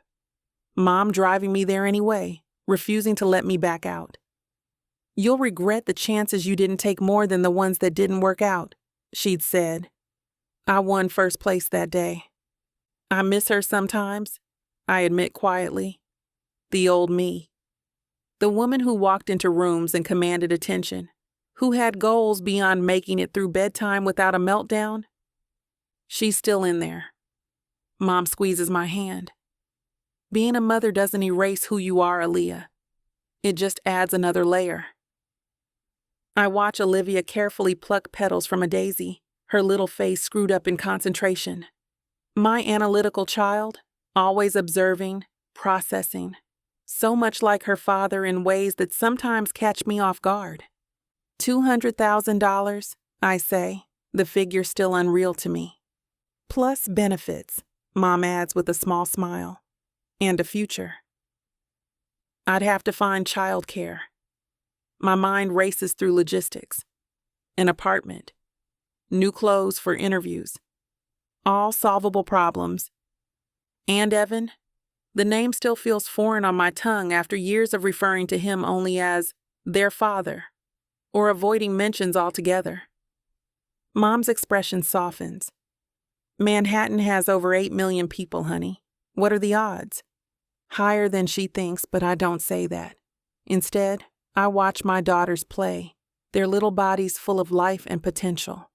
I think about the sacrifices my mother has made to help us, the way she's squeezed her retirement to accommodate 4 unexpected house guests. If I take this job, I say slowly, I could finally pay you back for everything. I don't want your money. Mom sounds almost offended. I want you to live your life. To show those girls what it means to be a strong, independent woman who goes after what she wants. The image of my daughters growing up watching me settle, watching me shrink myself to avoid potential conflict, makes something shift inside me. Is that the example I want to set? 3 strong-willed girls learning to hide their light because their mother was too afraid to shine. "Mama," Zoe calls, holding up a slightly mangled dandelion. "For you." I beckon her over, accepting the weed like it's a priceless treasure, because in her eyes, it is. "Thank you, baby. It's beautiful." "Like you," she says, with the pure, uninhibited love only a child can offer, then races back to her sisters. My eyes sting with sudden tears. They deserve everything, Mom. Yes, they do. And so do you. I take a deep breath, the decision crystallizing with startling clarity. I'm going to call them tomorrow. Accept the position. Mom's face lights up, but she tries to temper her reaction. "You're sure?" "No," I laugh wetly. "I'm terrified. But you're right. I can't let my past with Evan dictate my future. Our future." I glance at my daughters. I was ambitious once. Fearless. I need to be that woman again, not just for me, but for them. "That's my girl." Mom wraps an arm around my shoulders. "You were never meant for small things, Aliyah. You've just been on a detour." The weight that's been pressing on my chest for years feels lighter. There are 1,000 details to work out, 1,000 reasons to worry, but for the first time in a long time, I'm looking forward instead of back. A detour, I repeat, watching my daughters chase sunshine and butterflies. Not a dead end. Danger, desire, secrets that could kill. Ooh, baby, you already know I'm staying for this ride. 8 full-length audiobooks. Stories tangled with mystery, betrayal, and the kind of passion you can't outrun. Oh, these heroes? They'll pin you to the wall 1 second and save your life the next. Talk about multitasking. Assassins, billionaires, men with dangerous pasts, and women strong enough to match them, secret for secret. Right now, you're snatching this up at a wild 70% off. 8 stories, endless passion, a love worth dying for. Click the link and buckle up, honey. 'Cause this ain't just romance. The romantic suspense audiobook bundle. Love has never been this dangerous. Vixa Vaughn Romance. Chapter 18. Evan. I stare at the reports spread across my desk, the numbers and sentences blurring together as my attention drifts for the 3rd time in an hour. The Seattle acquisition should be commanding my full focus. It's a $50 million deal that could reshape Northbridge's West Coast presence. But my mind keeps wandering back to the same place. The same person. Aliyah. 3 years since she walked out of Northbridge without warning. Since she walked away from me. My phone buzzes with a text from Miranda. Running late for lunch. Daniel's flight delayed. Meet at 1:30 instead? I type back a quick reply, grateful for the extra time to finish reviewing these projections before meeting my daughter and son-in-law. The word still feels strange. Son-in-law. Daniel Morrison, the ambitious young financial analyst Miranda met at a charity gala and married after a whirlwind 8-month romance. He's a good man, if a bit eager to prove himself worthy of the Franklin name. I can't fault him for that. Mr. Franklin? My current executive assistant, Gregory, appears in the doorway. Efficient, professional, punctual. Everything I asked for when HR vetted candidates. Still, he's not as quick as Aliyah had once been. The Tokyo team is online too for that conference call. Push it back 30 minutes. I rub my temples, feeling the start of a headache. And bring me those projections from marketing on the rebrand. Right away, sir. He hesitates. Also, Mrs. Hidalgo asked me to remind you about the board dinner next Thursday. She needs your RSVP for the catering count. Cynthia Hidalgo, who's been dropping increasingly unsubtle hints about being interested in more than just Northbridge's financial health. A smart, attractive woman who any sane man would pursue. Yet here I sit, hung up on a ghost. Tell her I'll be there. I wave him off, turning to the wall of windows that offers a panoramic view of Manhattan. When Gregory leaves, I swivel my chair to face the city below.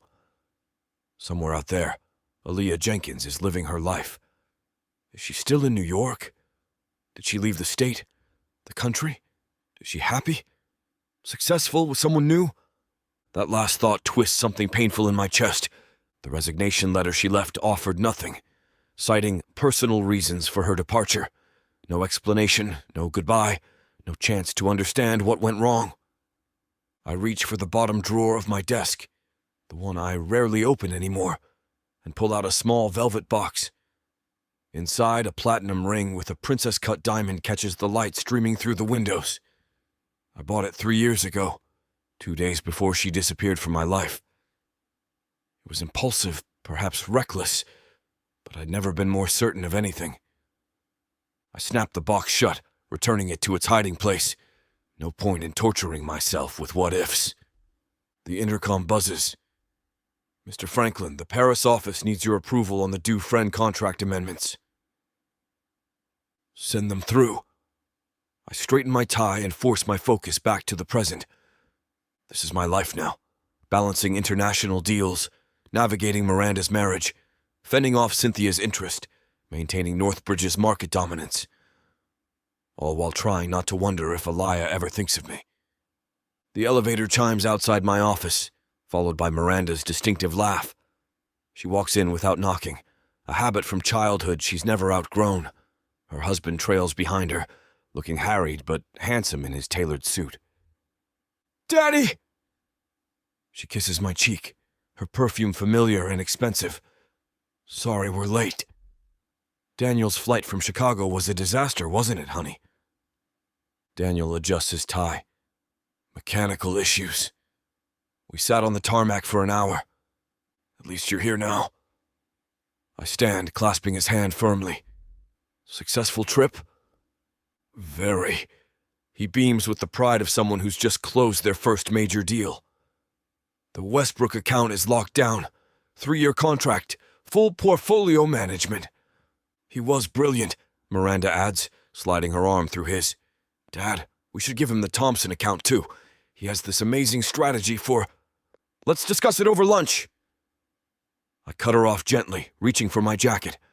Miranda's enthusiasm for promoting her husband's career comes from a good place, but boundaries are necessary, especially when the other executives are already whispering about nepotism. As we walk toward the elevator, Miranda chatters about their upcoming vacation plans.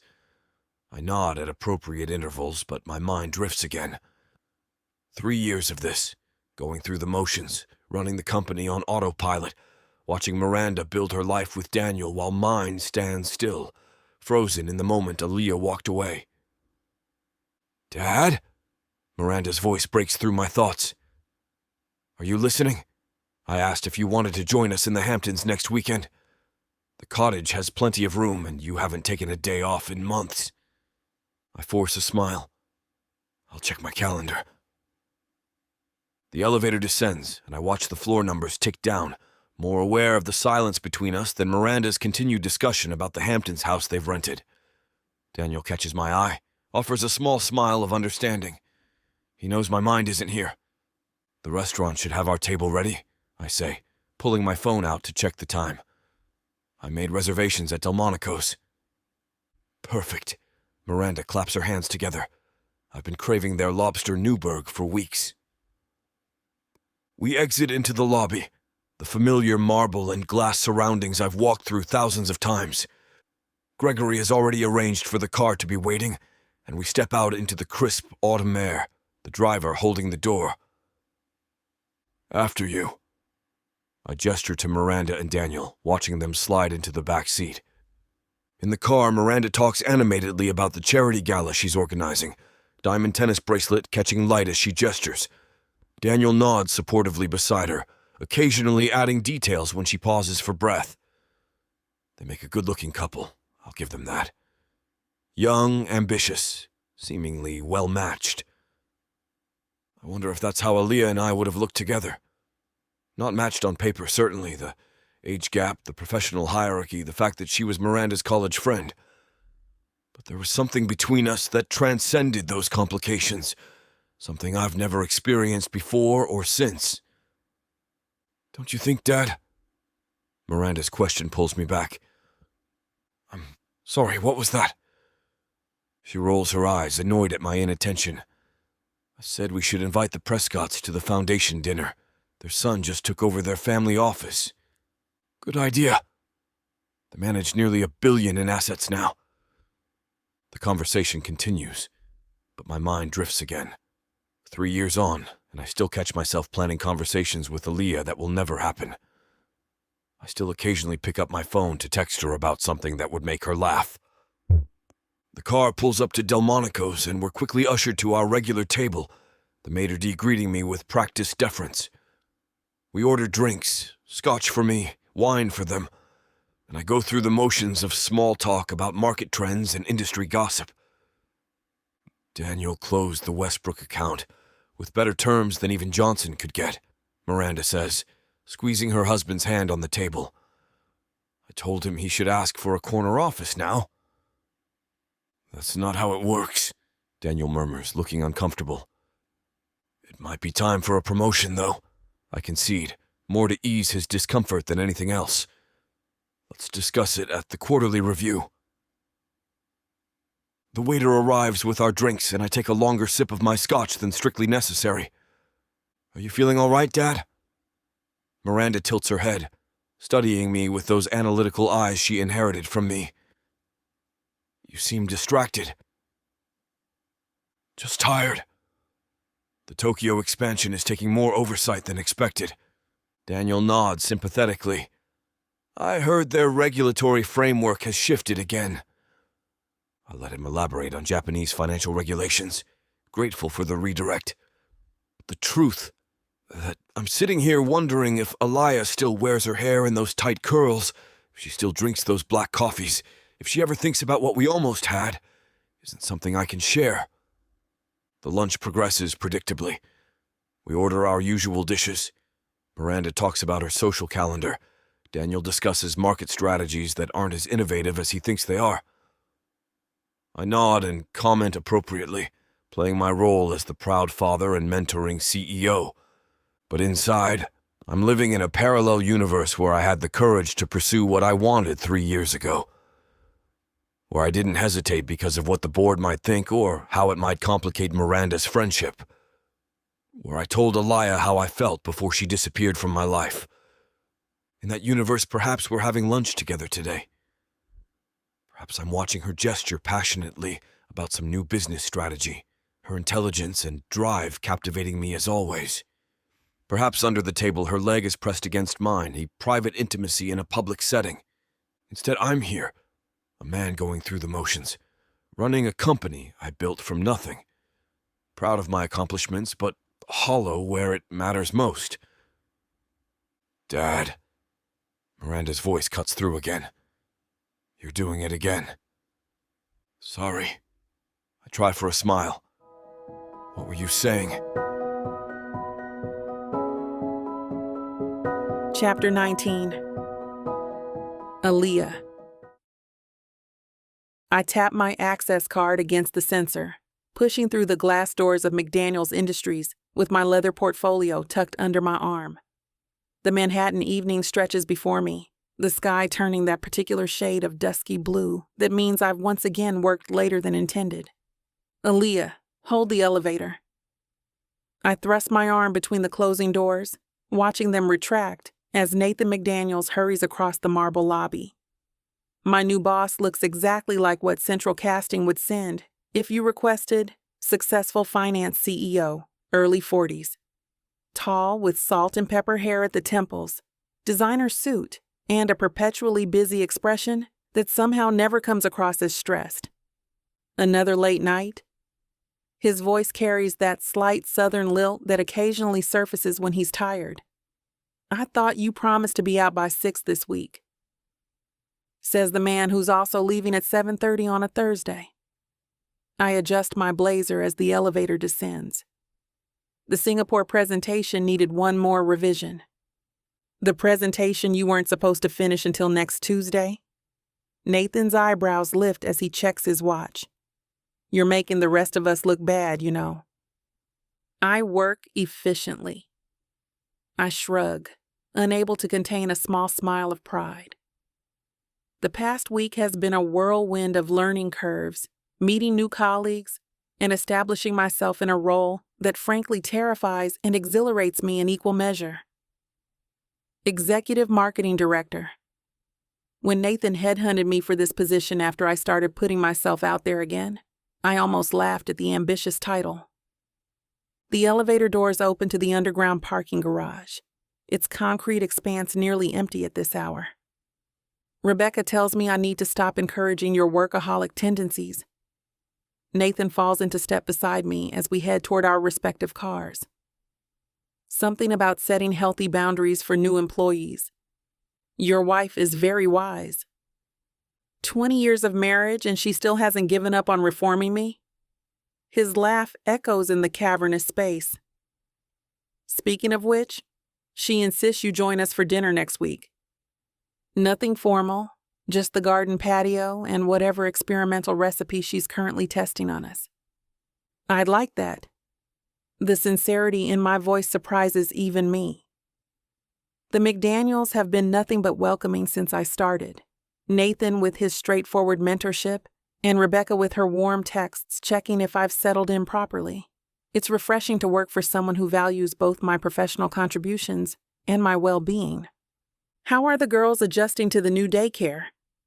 Nathan pauses as we reach my car, a practical black SUV that accommodates 3 car seats and still leaves room for groceries. They love it. My chest warms thinking about my daughters. This morning, Zoe announced she wants to be a dinosaur when she grows up. Sophia has made a best friend named Lucas, who apparently has the best snacks. And Olivia is... I catch myself before launching into a full update on my Triplets daycare adventures. Sorry, I'm sure you don't need the complete report. Are you kidding? Rebecca will demand all the details when I get home. Those 3 have become her favorite topic since you showed her pictures. I unlock my car, tossing my portfolio onto the passenger seat. The girls think the apartment building's rooftop garden is magical, though I'm starting to think they just love having space to run around and terrorize the building's resident cat. Smart investment, Nathan nods toward our luxury high-rise visible just 3 blocks away. That building has excellent security, and the location can't be beat for your commute. It's more space than we need, but I hesitate, not wanting to overshare about financial decisions influenced by guilt and compensation for too many relocations in the girls' short lives. It felt right. Trust those instincts. Nathan steps back, jingling his keys. They're what made me hire you after our first interview. Speaking of which, your analysis of the Yeager account was spot on. You called their pivot before their own marketing department announced it. I can't help the satisfaction that blooms in my chest. After years of second-guessing my professional worth while balancing motherhood, this validation means more than Nathan could know. Just doing my job. I slide into the driver's seat, already mentally planning my evening routine, picking up the girls, dinner, bath time, story time, And maybe, if I'm lucky, 20 minutes with a book before exhaustion claims me. See you tomorrow, Nathan. Tell Rebecca I said hello. He waves, heading toward his Tesla at the far end of the garage. Don't be early. The office opens at 8 for a reason. I laugh, starting the car. For the first time in 3 years, my career feels like it's truly mine again, built on my merits rather than necessity or convenience. McDaniels Industries isn't just a job. It's starting to feel like somewhere I belong. I navigate through Manhattan's evening traffic, the familiar dance of brake lights and honking, becoming almost meditative. My mind drifts to the girls waiting for me at Tiny Tot's daycare, probably finger painting or building block towers, or whatever activity Ms. Pearson has planned for their evening session. The digital clock on my dashboard reads 7:45 p.m. I'm cutting it close for pickup, but still within the grace period before late fees kick in. A flash of light catches my eye as I pass the towering glass facade of Northbridge Financial. The building stretches skyward, all gleaming windows and imposing architecture, a monument to corporate success. Somewhere inside those walls, Evan Franklin is probably still working, reviewing quarterly projections or hosting a late dinner with clients. My fingers tighten around the steering wheel. 3 years ago, I walked out of that building for the last time, my resignation letter emailed to Evan hastily on that fateful morning. No goodbye, no explanation beyond a vague email about personal matters requiring me to leave New York. Just gone. Not today, Aliyah. I mutter to myself, deliberately looking away from the building as I accelerate past it. Not tomorrow either. The truth hangs heavy in the car's silence. I'm not ready to see Evan again. Not now, perhaps not ever. How would that conversation even begin? Hello, remember our brief affair 3 years ago? Surprise, you have 3 daughters. There's no greeting card for that scenario. A taxi cuts me off, forcing me to slam on my brakes. The blaring of my horn matches the jumble of emotions threatening to overwhelm me. Coming back to New York had been a calculated risk. The city is large enough that 2 people can easily avoid each other, especially when one has no idea they should be looking. But McDaniels Industries had offered an opportunity I couldn't refuse, a chance to reestablish my career on my own terms, in a place where I already knew the rhythms and shortcuts. 1 week down, I whisper as I turn onto the quieter side street where Tiny Tots is located. 1 week of glancing over my shoulder, of scanning restaurant doorways and coffee shops for a familiar face. 1 week of explaining to new colleagues that, yes, I lived in New York before, but no, I don't keep in touch with anyone from my Northbridge days. I pull into the daycare's small parking lot, the cheerful yellow building with its painted rainbows and cartoon animals, a stark contrast to the sleek office towers I've just left behind. Through the front windows, I can see a few remaining toddlers playing under supervision. The familiar sight of my girls, Olivia methodically arranging blocks by color, Sophia hanging upside down from the climbing frame despite repeated requests not to, and Zoe mediating some toy dispute, sends a wave of love through me so powerful it momentarily displaces everything else. This is why I left. This is why I ran. This is what I protect. I step out of the car, straightening my blazer, a professional habit that feels almost comical as I prepare to be tackled by 3 enthusiastic toddlers.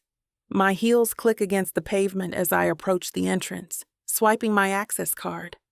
The warm, crayon-scented air envelops me as the door swings open.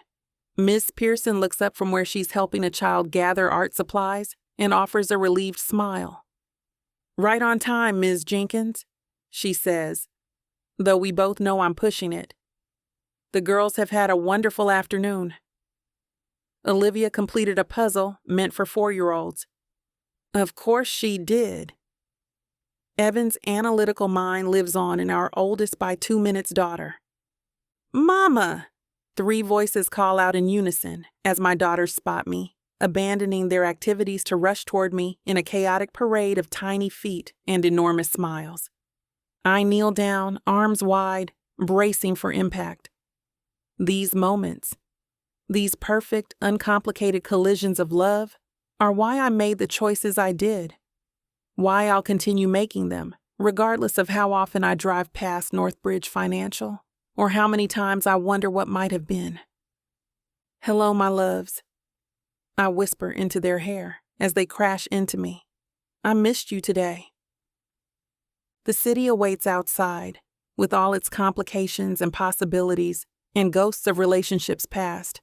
But right here, right now, with 3 pairs of arms around my neck and 3 identical voices talking over each other to tell me about their day, nothing else matters. Chapter 20. Evan. I slurp another mouthful of tonkotsu ramen, savoring the rich pork broth as it warms me from the inside out. This hole-in-the-wall shop 3 blocks from Northbridge has become my Thursday ritual, a small rebellion against the formal business dinners that clutter my calendar most evenings. No investors to impress, no board members to placate. Just me, chopsticks, and a steaming bowl of noodles. For sake, Mr. Franklin. The owner's son hovers nearby, bottle poised. Not tonight, Kenji. I've got numbers to review when I get home. I tap my tablet propped against the napkin holder. The projections aren't going to review themselves, though God knows I've tried willing them into self-analysis. Through the restaurant's front window, Manhattan's evening traffic flows past in streaks of headlights and brake lights.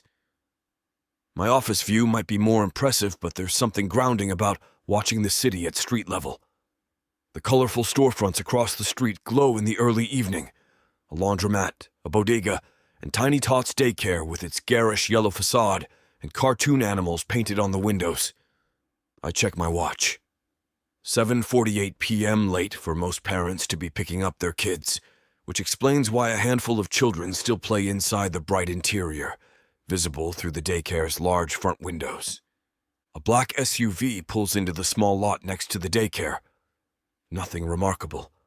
Just another parent working late, probably rushing to avoid late fees. My attention drifts back to my ramen, fishing for the slice of pork belly hiding beneath the tangle of noodles. Movement draws my eye again. A woman exits the SUV, her silhouette backlit by the street lamps. Something about her stance, the way she straightens her blazer before walking toward the daycare entrance. My chopsticks freeze halfway to my mouth. No, it can't be.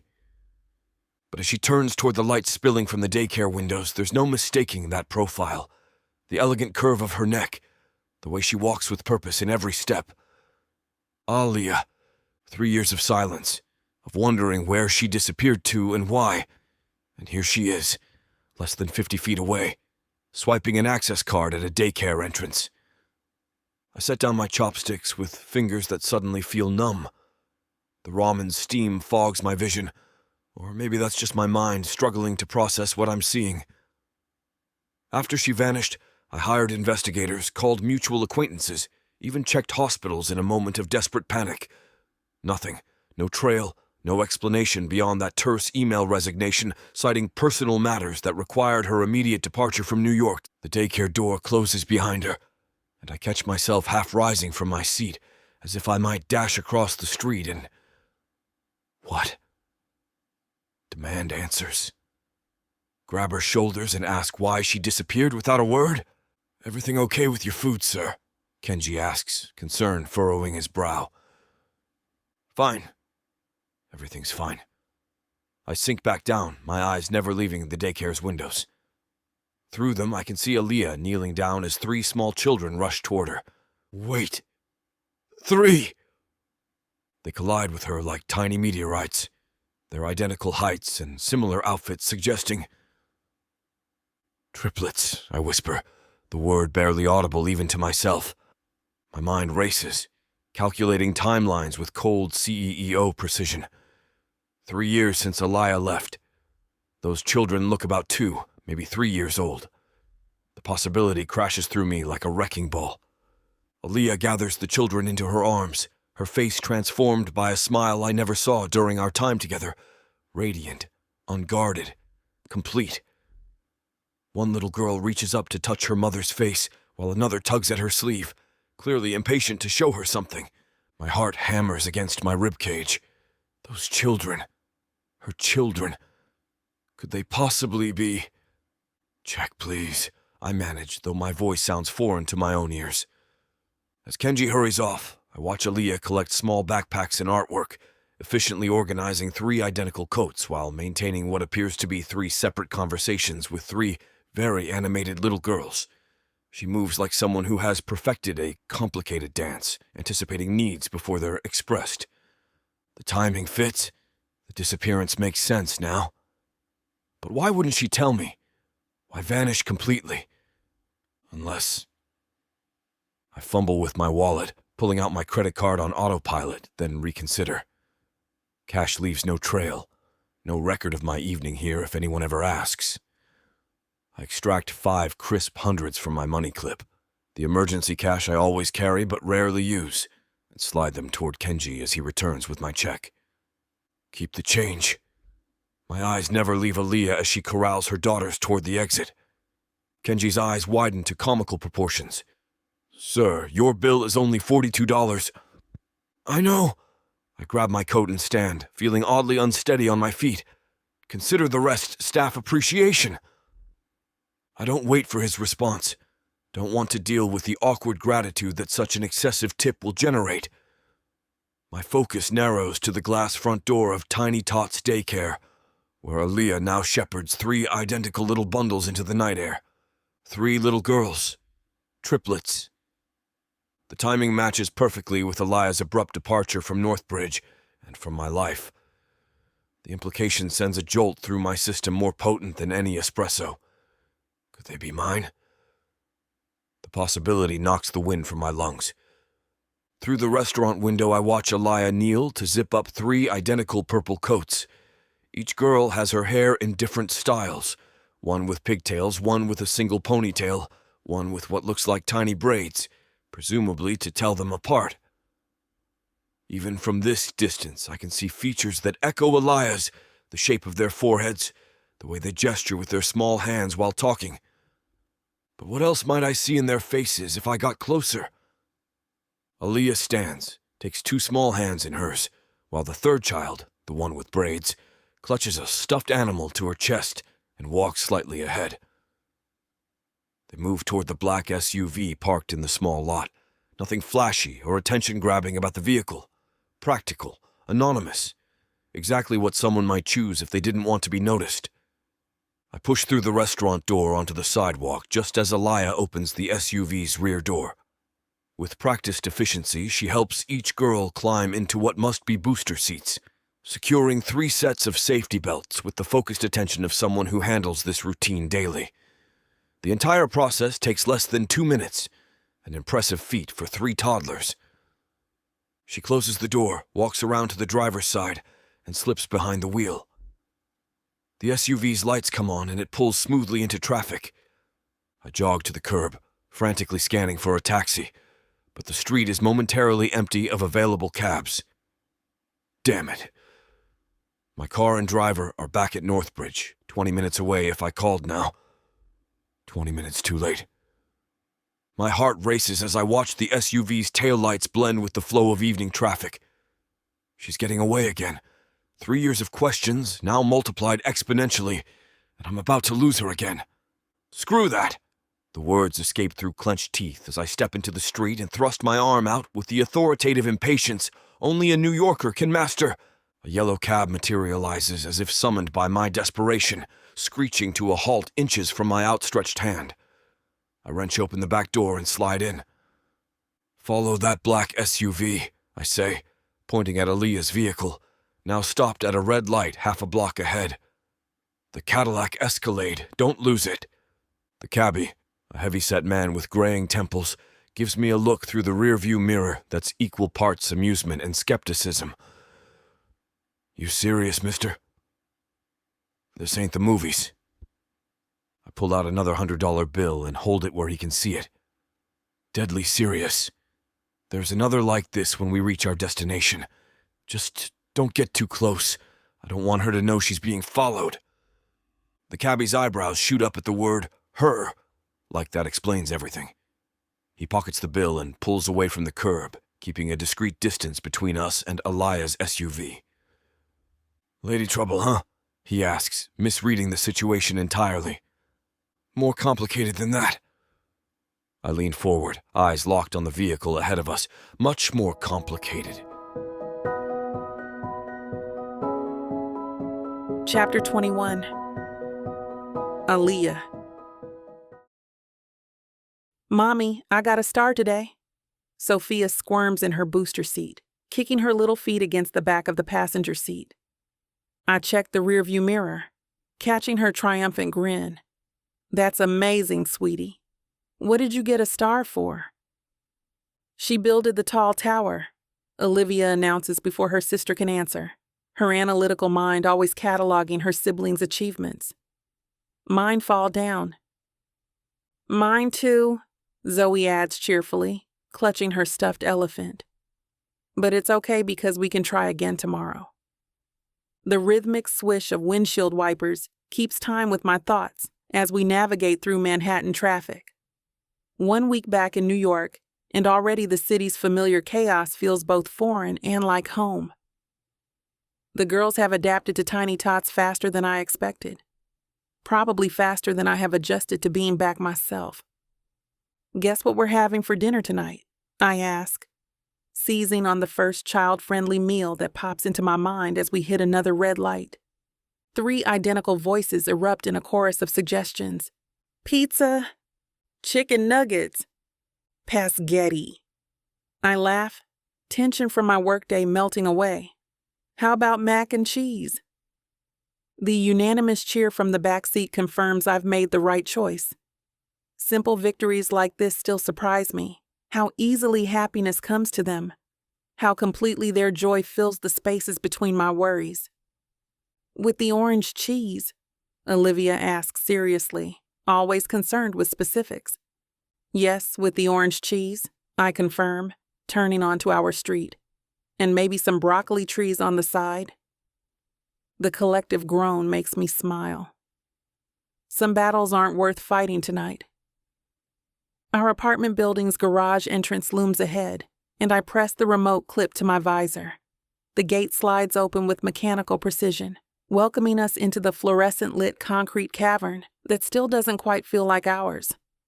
Mom had insisted on a building with secure parking when she helped me find a place, one of her non-negotiables for her granddaughter's safety. I ease into my assigned spot and cut the engine. The sudden silence feels thick with possibilities. Home, dinner, bath time, stories. The evening routine that grounds us all. "Ready to go upstairs, ladies?" I twist in my seat to look at them. Sophia has already unbuckled the top clip of her car seat, her adventurous spirit constantly testing boundaries. "I'm gonna press elevator button." "No, it's my turn," Olivia counters, her brow furrowing with the injustice. Zoe, ever the peacemaker, offers her compromise. "We can do it together."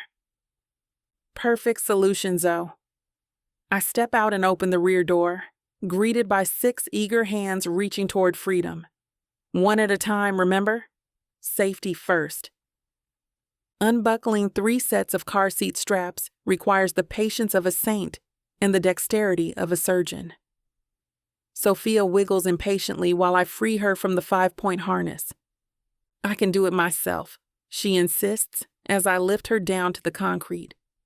"When you're bigger, I promise," knowing full well she'll try again tomorrow regardless.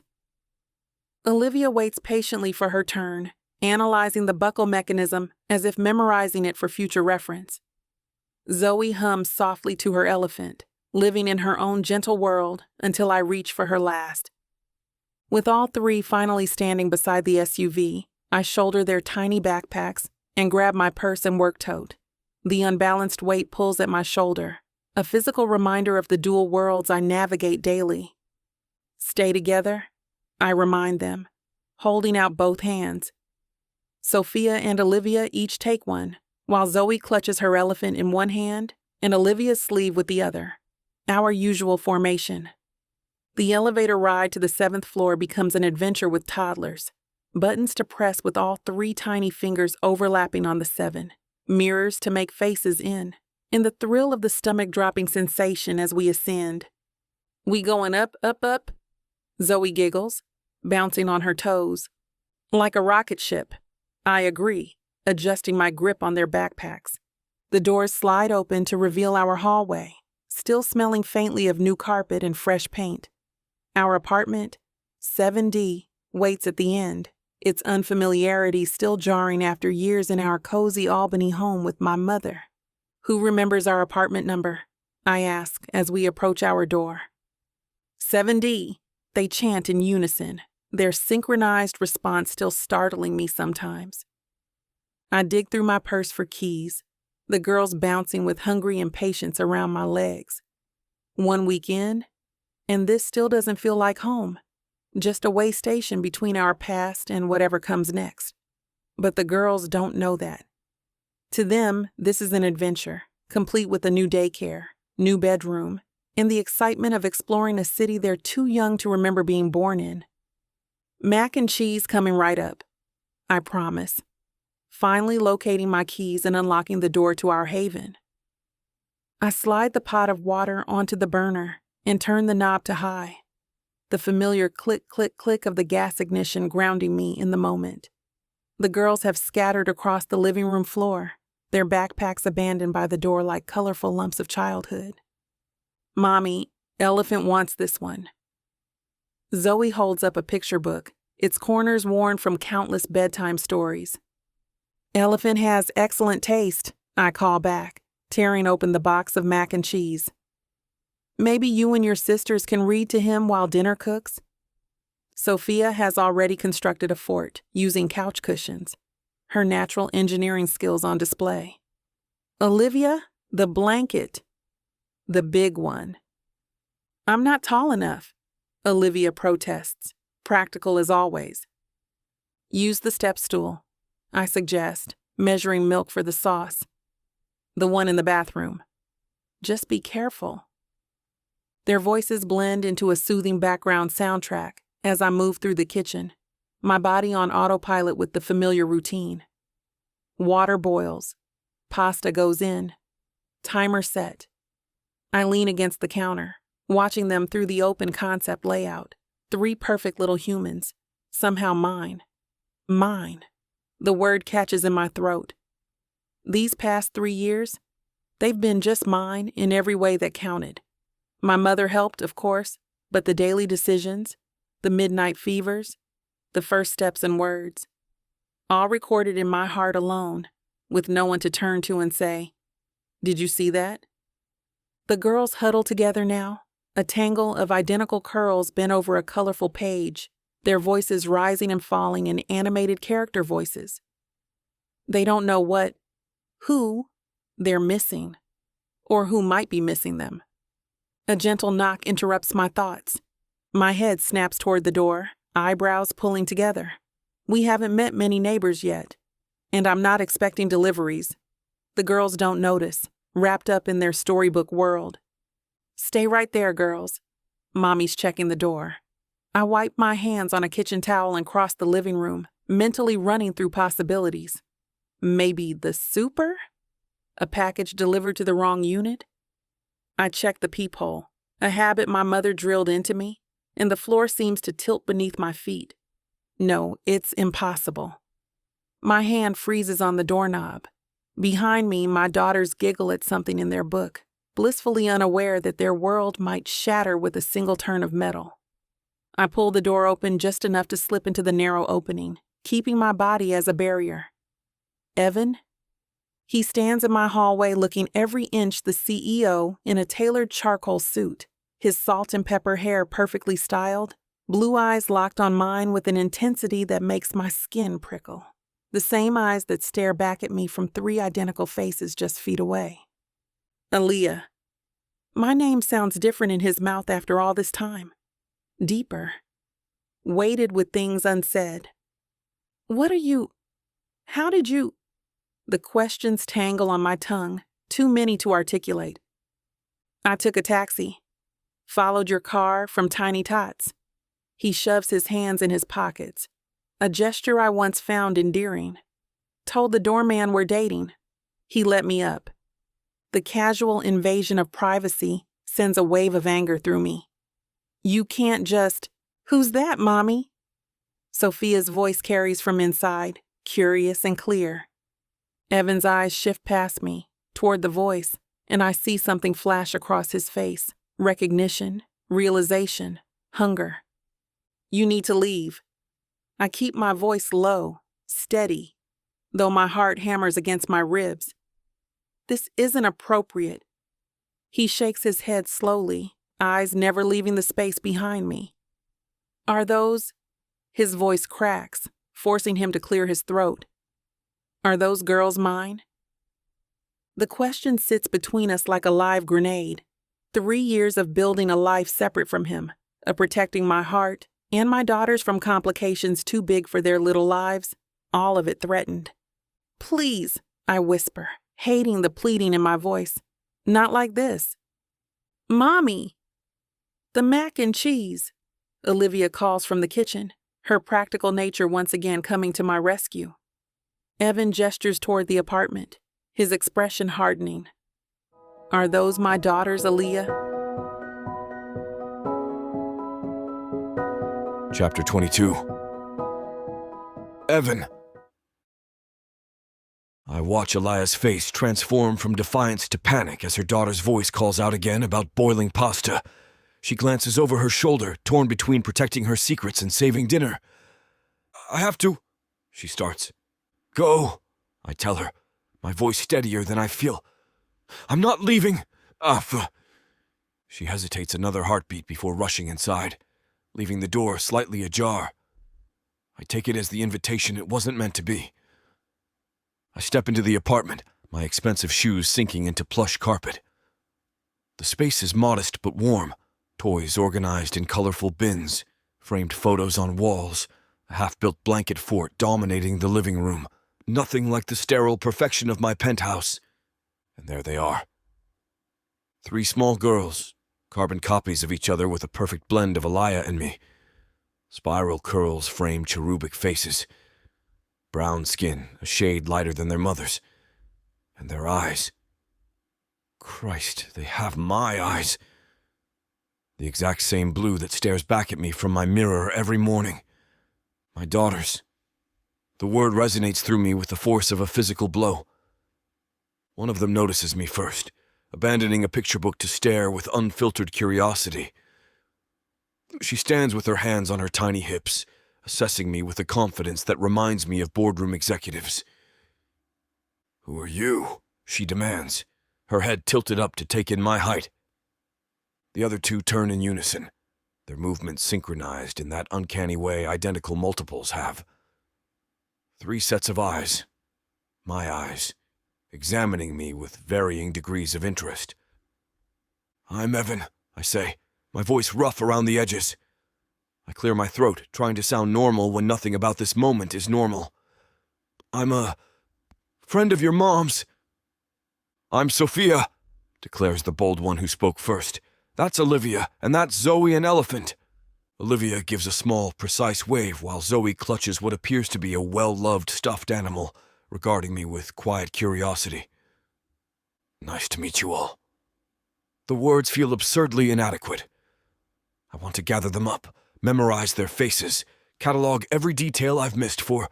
How old are they? 2 years old? 2 years I've missed. Aliyah returns from the kitchen, her face a mask of controlled panic. "Mac and cheese crisis averted," she announces with false brightness, her eyes never leaving my face. "Is he staying?" Olivia asks, practical and direct. "Only 4 chairs, Mama." "He can sit on pillow," Sophia suggests, already problem-solving. Zoe doesn't speak but moves closer to her mother, sensing tension with a child's intuition for emotional undercurrents. Aliyah kneels down to their level, gathering them close with shaking hands. Her eyes meet mine over their heads. A silent plea or warning, I can't tell which. "Girls," she begins, her voice wavering slightly. "I need to tell you something important." I hold my breath. Is she actually going to... "This is Evan," she continues, tears welling in her eyes but not falling. He's your father." The simplicity of the statement belies its magnitude. 3 identical faces turn to look at me with renewed interest, processing this information with various reactions. Sophia steps toward me, fearless. "You don't look like pictures." "What pictures?" I ask before I can stop myself. "The ones in Mama's box," Sophia explains with a child's casual disregard for privacy. "Your hair different." My hand instinctively touches my temples where more gray has colonized across the strands. So Aliyah kept photos of us. The knowledge settles somewhere beneath my ribs, warm and complicated. Zoe approaches last, cautious but curious, holding out her elephant as an offering or introduction. "Elephant," she says softly. "He's shy." I kneel down, bringing myself to their level, overwhelmed by the need to be closer. "Hello, elephant. I'm very pleased to meet you." They surround me now, these 3 perfect beings I helped create, but never knew existed. Each one distinct despite their identical features. Sophia bold and commanding, Olivia thoughtful and analytical, Zoe gentle and watchful. My daughters. I have daughters. The realization hits me anew as I study their faces. They have Aliyah's nose, her cheekbones, her curls, but my eyes, unmistakably mine, staring back with childhood innocence and curiosity. "Your watch?" Sophia asks, already reaching for my wrist. "It's shiny."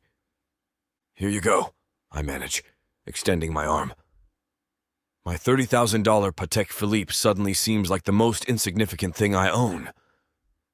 Olivia observes our interaction with critical assessment. "Where were you, Dad?" she asks, her small voice carrying the weight of a prosecutor's cross-examination.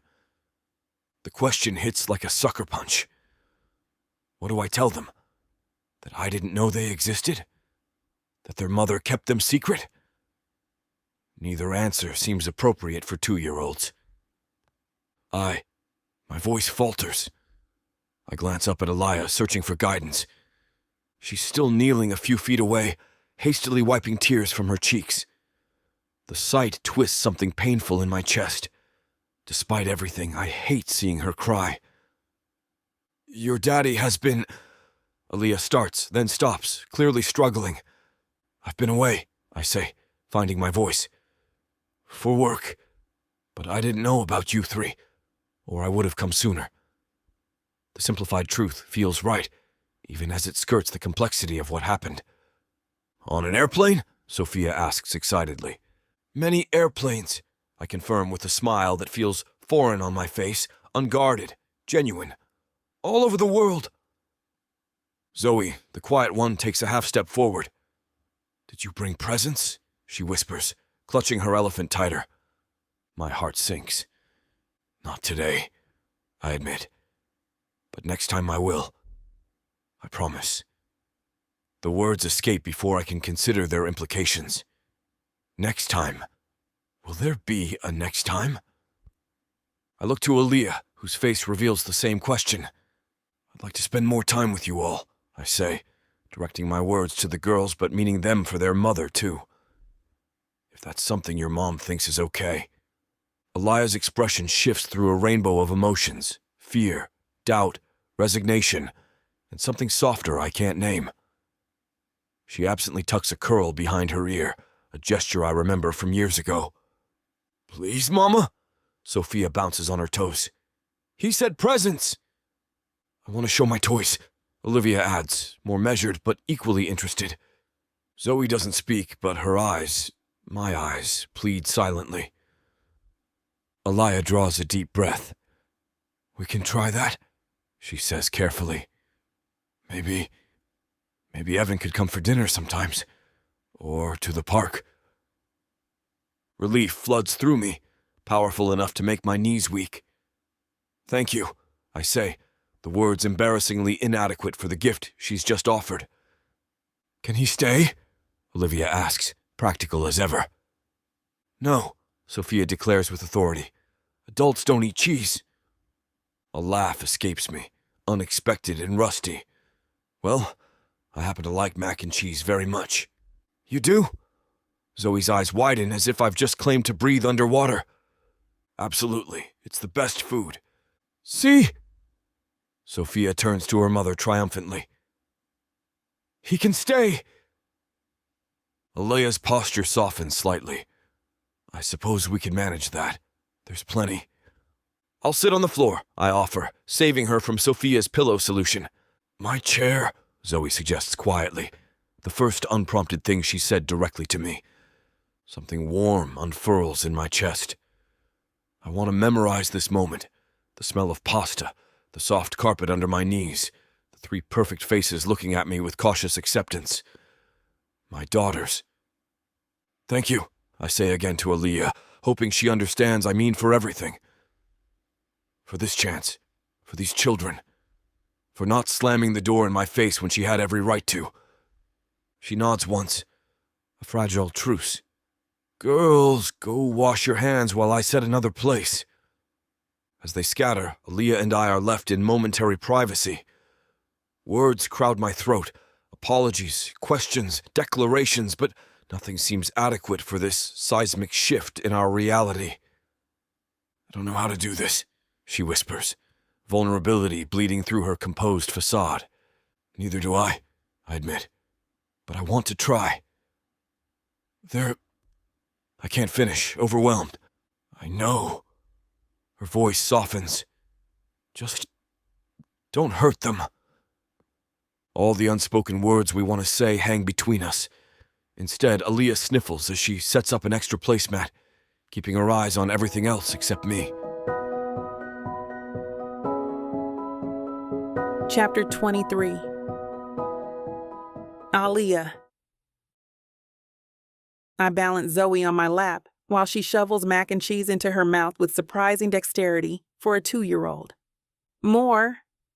Sophia thrusts her empty bowl toward me, cheese sauce decorating her chin. What do we say? I prompt gently. More, please. She grins, revealing a chunk of pasta stuck between her tiny teeth. Good job. I reach for her bowl with my free hand, trying not to disturb Zoe. I can get it, Evan offers, already standing. His eyes search the kitchen. Pots on the stove? I nod, watching as he navigates my kitchen with careful movements. There's something jarring about seeing him here with us. Thank you, Sophia says when he returns with her refilled bowl, unprompted this time. Her eyes track his movements with undisguised curiosity. You're welcome, he replies, his voice softer than I've ever heard it. The tenderness in it catches me off guard. Olivia, always the observer, examines Evan carefully between neat, methodical bites. Your watch makes noises, she notes, like bugs. A smile flickers across his face. That's the mechanism inside. It's called an automatic movement. Can I listen? She asks. Without hesitation, he unclasps the watch and holds it to her ear. The pure trust in this gesture makes my chest tighten.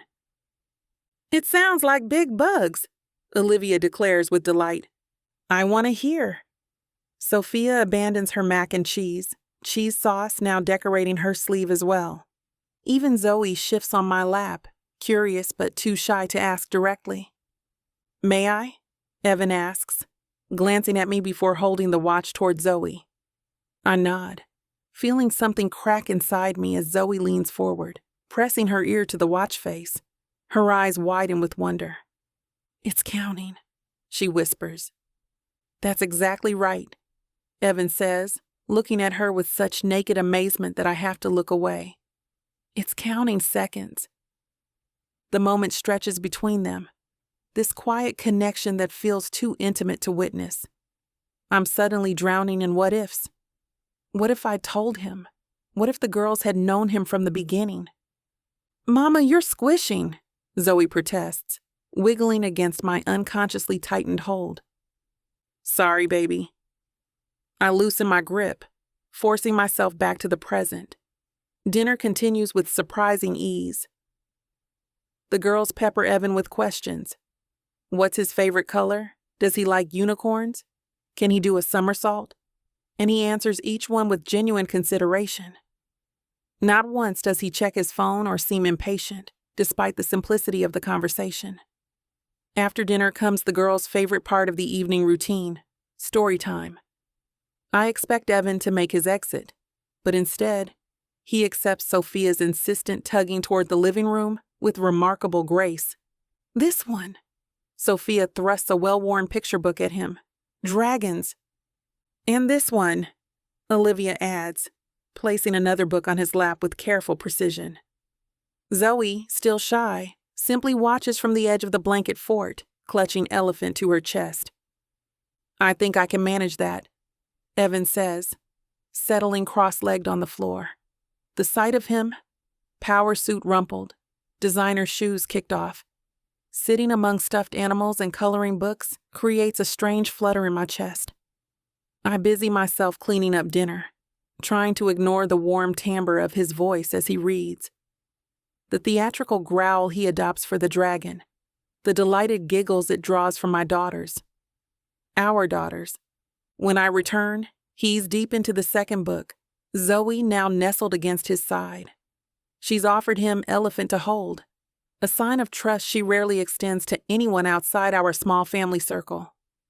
The sight stops me in my tracks. Again, Sophia demands when he finishes.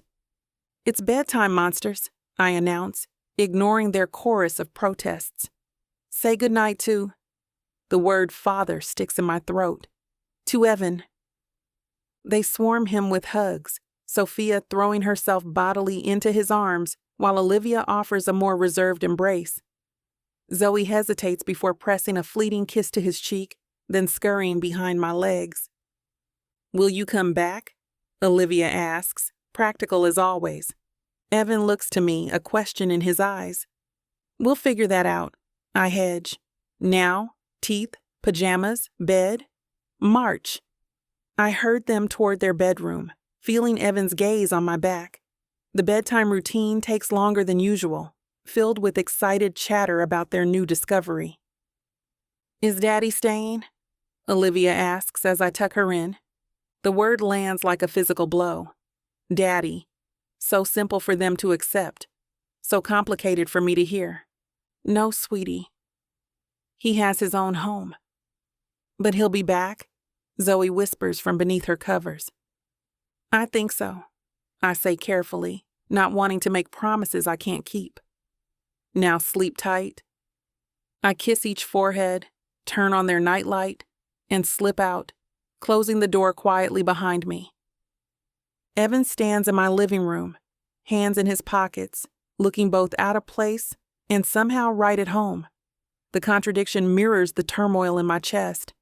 I stand frozen, staring at Evan in my living room. The air between us feels charged with everything unsaid. They're amazing, he says, his voice quiet but firm. 3 perfect little miracles, exactly like their mother. His words break something loose inside me. The dam I've carefully maintained for nearly 3 years threatens to collapse. I need to know, Aliyah. His eyes meet mine, unflinching. Why did you leave? Why didn't you tell me about them? I wrap my arms around myself, suddenly cold despite the warmth of my apartment. What was I supposed to do, Evan? Walk into your office and announce that your 25-year-old assistant was pregnant with your child? Children, as it turned out? Yes. The simplicity of his answer stings. That's exactly what you should have done. It wasn't that simple. I moved to the couch, needing something solid beneath me. I was terrified, humiliated. Your executive assistant gets knocked up. How would that have looked? For either of us? I didn't care how it looked, but I did. The words burst out louder than intended, and I glance anxiously toward the girl's bedroom. Lowering my voice, I continue. I was just starting my career at Northbridge. I'd worked so hard to be taken seriously in that position. And then there was Miranda. How was I supposed to tell her I was pregnant with her father's babies? The memory of those agonizing days floods back. I couldn't face her. The betrayal. She would have never forgiven me. So instead, you disappeared from both our lives with no explanation. I flinch at the coldness in his tone. I panicked. I found out I was pregnant and my hands gesture helplessly. I ran. I was ashamed and scared and completely overwhelmed. Did you think so little of me? His voice drops, wounded. Did you really believe I wouldn't have stood by you? It wasn't about you. My eyes burn with unshed tears. It was about me not being ready to be judged, to be the scandal at Northbridge, to lose my best friend, to become just another cliché, the assistant who slept with her boss. Evan crosses the room, sitting beside me but maintaining distance. What we had was never a cliché, Aliyah. Wasn't it? The power imbalance alone was something we were both acutely aware of. He interrupts. I never pressured you. I had a ring. The words hit me like a physical blow. What? A ring. His fingers twist together, a rare display of nervousness. I was planning to propose to you before you disappeared. I'd made reservations at that little Italian place you loved, the one with the string lights on the patio. My chest constricts painfully. You were going to propose? Yes. His eyes meet mine, unguarded. But then you left. Sent me a resignation letter via email, and I was left wondering what the hell happened. The tears I've been holding back spill over. I didn't know.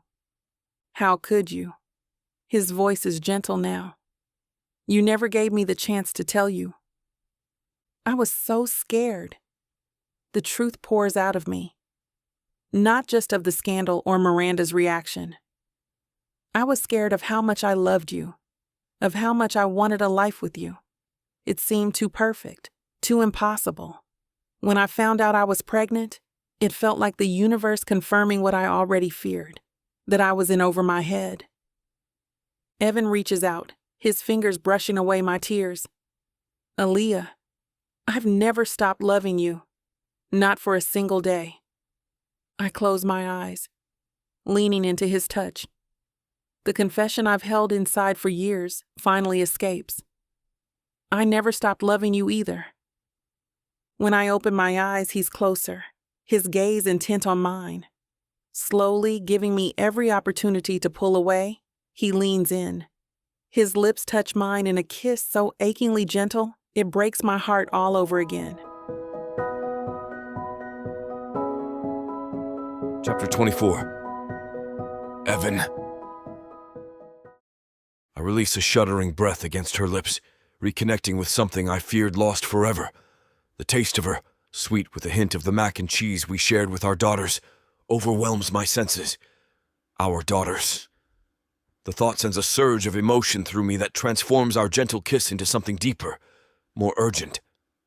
Aliyah responds instantly, her fingers sliding into my hair, pulling me closer. 3 years of longing crashes over me like a tidal wave. Every dream, every memory I've replayed in my darkest moments pales against the reality of her in my arms again. If you want to know where this naughty scene is headed, you'll have to get it from BWWM.com. This platform has rules and guidelines that we have to follow in order to keep these free stories coming. Find any Vixa audiobook on her website and use code VIXA40 for a 40% discount to make up for these interruptions. Let's return to the story. As we crest together, I press my forehead against hers, our breath mingling in the scant space between our lips. I love you, I whisper, the words falling freely now, unstoppable. I won't let you down again. You are our girls. I swear it. Her hands frame my face, thumbs brushing away moisture I hadn't realized was there. The tenderness in her touch undoes me completely. I believe you, she whispers back, sealing the promise with a kiss so gentle it makes my heart ache. I believe you. Chapter 25. Aliyah. I wake to sunlight streaming through the curtains I forgot to close last night. For a moment, I stretch languidly in the warm spot where Evan slept beside me, inhaling the lingering scent of his cologne on my pillowcase. My body aches pleasantly, a physical reminder that last night wasn't just another dream. The digital clock on my nightstand flashes 6:15 a.m. Relief washes over me, still 15 minutes before my alarm. I roll onto my back, staring at the ceiling, processing the whirlwind of last night's events. Evan's promises echo in my mind, words whispered against my skin with such conviction I couldn't help but believe them. A soft thump from down the hall jolts me from my reverie. One of the girls is awake, which means the others won't be far behind. I slip from bed, pulling on a robe and running fingers through my tangled hair. The empty space where Evan slept sends a momentary pang through my chest, though I understand why he left. We'd agreed it would be better to introduce the idea of him to the girls gradually, not have him appear at breakfast like magic. When I push open the Triplets' bedroom door, I find Olivia already sitting up in bed, her stuffed elephant clutched to her chest. "Mama!" Her face lights up when she sees me. "Hungry?" "Good morning, sweet girl." I cross the room, scooping her up and breathing in the warm, sleepy scent of her. "Let's get your sisters up for breakfast, okay?" Olivia nods seriously, then points to Sophia's bed, where little limbs are already stirring beneath the covers. Sophia awake. True to form, Sophia sits up with her hair sticking out in all directions, immediately alert. "Pancakes?" she asks hopefully, blue eyes, so like Evan's, wide with anticipation. "We'll see," I hedge, knowing full well I never deny them pancakes when they ask. "Let's wake Zoe first." Unlike her sisters, Zoe requires gentle coaxing. I perch on the edge of her toddler bed, rubbing small circles on her back. "Time to wake up, Zozo." She burrows deeper into her blankets, mumbling something that sounds suspiciously like, "No thank you." Sophia takes matters into her own hands, climbing onto her sister's bed. "Zoe." "Pancakes time." This does the trick. Zoe peeks out from under her blanket, sleep-soft face suddenly interested. "With nanas?" "With bananas," I confirm, already mentally cataloging the morning routine ahead. "Let's get you all changed first." Wrangling 3 toddlers through morning diaper changes and wardrobe selections is like conducting a very chaotic orchestra, but we've developed a rhythm over time. I choose my battles carefully, letting Sophia wear her favorite purple shirt, even though it doesn't match her striped leggings, convincing Olivia that yes, she does need to wear something on her feet today. In the kitchen, I settle them into their booster seats at the table, securing bibs around necks that immediately try to wriggle free. "Daddy was here," Olivia announces suddenly as I whisk pancake batter. "Yes, baby. He's very nice." I pour batter onto the griddle, watching perfect circles form. "He likes you girls very much." "He's gonna come back?" Sophia asks, banging her spoon against the table. The question catches me off guard despite its predictability. I flip a pancake, using the moment to compose my thoughts. "Would you like that?" I ask, glancing over my shoulder. 3 heads nod with varying degrees of enthusiasm. "He's tall like a tree," Olivia observes, stretching her arms up again. "And he has eyes like us," Sophia adds, pointing to her own blue eyes. The genetic gift from their father that sometimes catches me off guard when all 3 look at me at once. My throat tightens. They noticed. Of course they noticed. Children see connections adults try to obscure. "Yes, he does," I manage, sliding pancakes onto plates and slicing bananas over the top. "And yes, you'll see him again soon." "Today?" Zoe asks hopefully as I set breakfast in front of each of them. "Not today, sweetie, but soon." I pour small cups of milk, my mind racing ahead to the conversation Evan and I need to have about how to proceed. He wants to spend time with you girls? Why? Olivia asks through a mouthful of pancake. The simple question floors me. How do I explain to my 2-year-olds that their own father didn't know about them until yesterday? That our complicated adult world has kept him from them? Because you're very special, I say finally, wiping syrup from Zoe's chin. And he thinks you're amazing girls.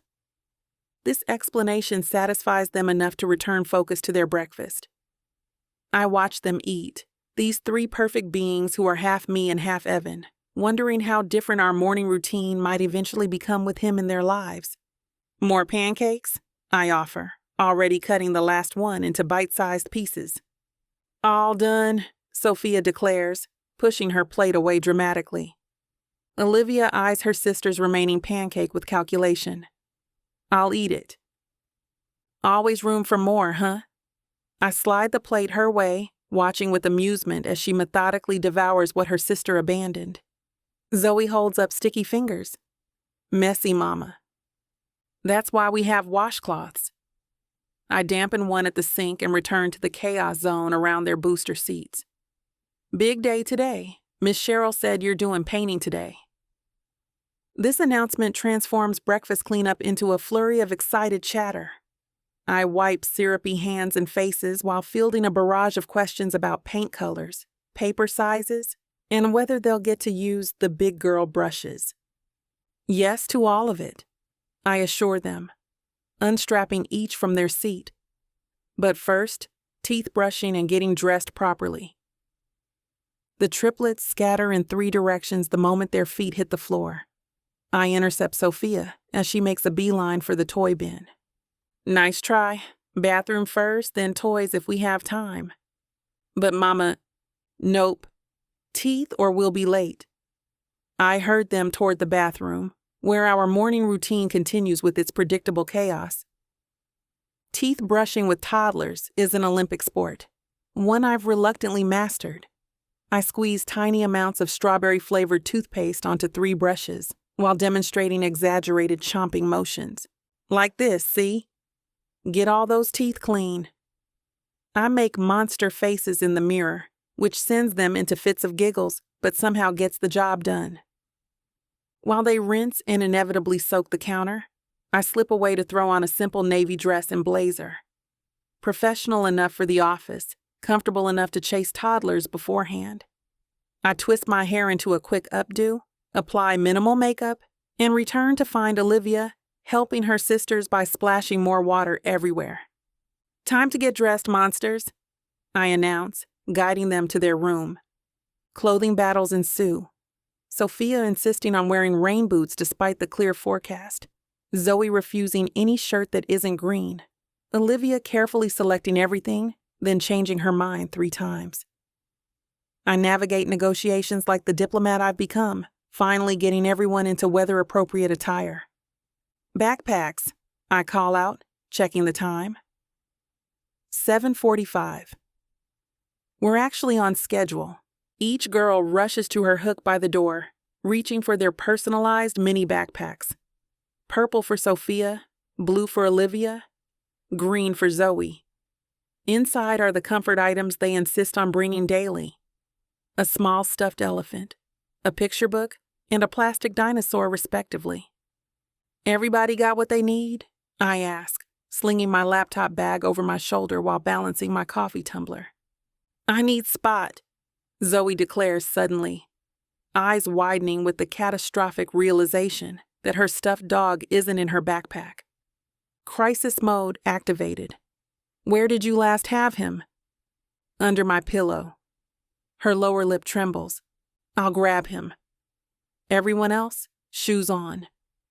I dash back to their bedroom, locate the ratty stuffed dog exactly where Zoe said, and return victorious. Found him! Now we really need to go. The elevator ride down to the parking garage is a daily adventure. Sophia insists on pushing the button. The P button, Mama, for parking. While Olivia explains to Zoe, not for the first time, that elevators work by magic strings that pull us down. Not strings, Zoe protests. It's pulleys. I hide my smile. Olivia might have the vocabulary, but Zoe somehow absorbs the correct information from the building maintenance man, who explained the elevator mechanics to them on the first day we moved in. The elevator doors slide open to the concrete expanse of the underground garage. I keep all three within arm's reach, a habit formed from countless safety lectures I've given them. Stay close to me, I remind unnecessarily as we approach our black SUV, the sensible mom mobile I'd purchased when I learned I was having triplets. Getting 3 toddlers into car seats is a logistical puzzle I've refined to an art form. I unlock the vehicle, swing open the sliding doors, and direct traffic. Olivia first, then Zoe in the middle, then Sophia. I lift each into their respective seat, clicking buckles into place while fielding complaints about straps being too tight and too loose. Zoe, as usual, submits to the process without comment, clutching Spot to her chest. Everyone secure? I do a final check of harnesses and buckles. Secure! They echo in practiced unison. I slide into the driver's seat, adjust my mirror to see all 3 faces, and start the engine. The clock on the dashboard reads 8:07. We're actually going to make it on time. Ready to go paint some masterpieces? I ask, navigating out of the parking space. I'm gonna paint elephants, Olivia announces. I'm making castles, Sophia counters. Zoe considers her options thoughtfully. I think, a tree with birds. As we emerge into the morning sunlight, I catch a final glimpse of our apartment building in the rearview mirror.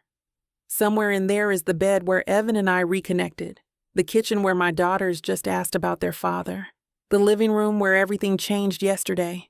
But for now, we drive forward into the day ahead, another morning in motion, the wheels of our lives turning in new directions.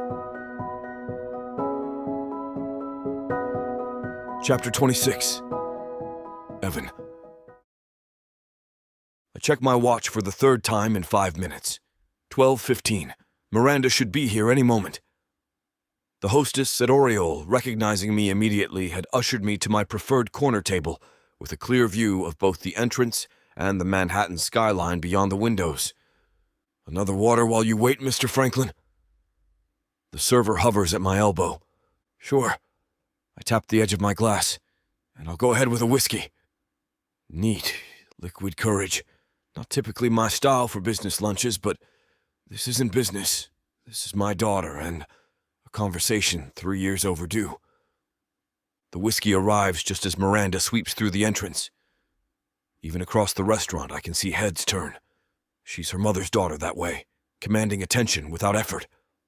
Her blonde hair is pulled back in some complicated twist, her green dress perfectly tailored. She spots me and waves, threading between tables with practiced grace. I stand as she approaches, accepting her perfunctory cheek kiss. Daddy. She slides into her seat, immediately signaling for a server. Sorry I'm late. Traffic was impossible. You're right on time. I settle back into my chair, studying her face. 28 years old, and sometimes I still see the little girl who used to fall asleep on my shoulder during movie nights. Martini. Very dry. 3 olives, she tells the server, before turning her full attention to me. So, what's the occasion? You sounded weird on the phone. I take a slow sip of whiskey. Can a father take his daughter to lunch? Of course. But she narrows her eyes, examining me like one of her investment portfolios. You look different. Different how? I don't know. Less tense? She unfolds her napkin with a practiced flick. Did something happen at work? Is this about Daniel? I almost laugh at how her mind immediately jumps to business. We're more alike than either of us care to admit. No, nothing like that. I rotate my glass slowly. It's about Aliyah. Miranda's perfectly shaped eyebrows rise slightly. Aliyah Jenkins?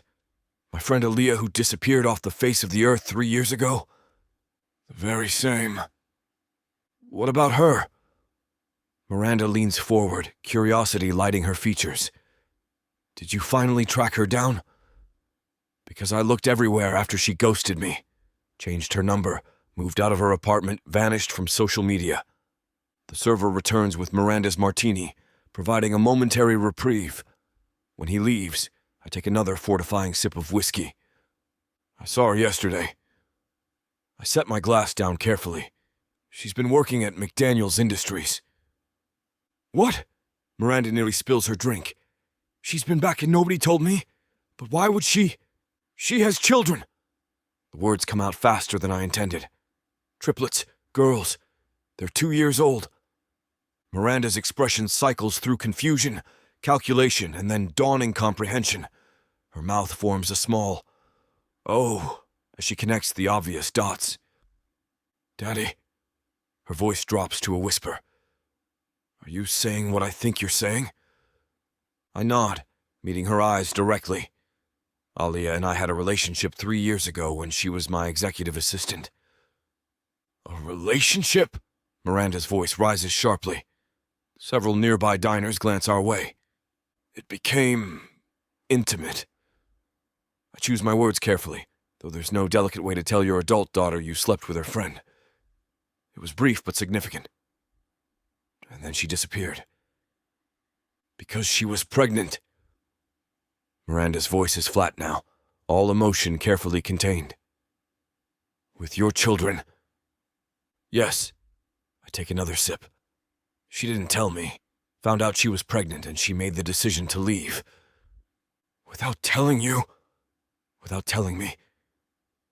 The hurt in her voice is palpable. I thought we were friends. She was protecting herself. And probably you too. I lean forward. Miranda. I didn't know about the girls until yesterday. Miranda sets her martini down untouched. Her fingers tremble slightly. So I have sisters? 3 of them. Half-sisters, yes. I pull out my phone, hesitate, then slide it across the table. Their names are Sophia, Olivia, and Zoe. She stares at the screen without touching it, at the photo Aliyah sent me this morning. 3 identical little girls with dark curly hair and startlingly blue eyes. My eyes.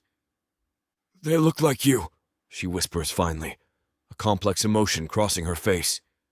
Around the eyes, yes. Miranda picks up the phone, enlarging the image with her fingers. Her expression shifts from shock to something softer. They're beautiful. They are. And Aliyah raised them alone all this time. It's not a question, but there's a new note in her voice, something like respect. She did. Miranda sets the phone down and picks up her martini, taking a substantial swallow. And now what? You're going to be one big happy family? The edge in her voice cuts, but I expected it. I'm going to be in my daughter's lives, yes. How exactly that will work is something Aliyah and I are figuring out.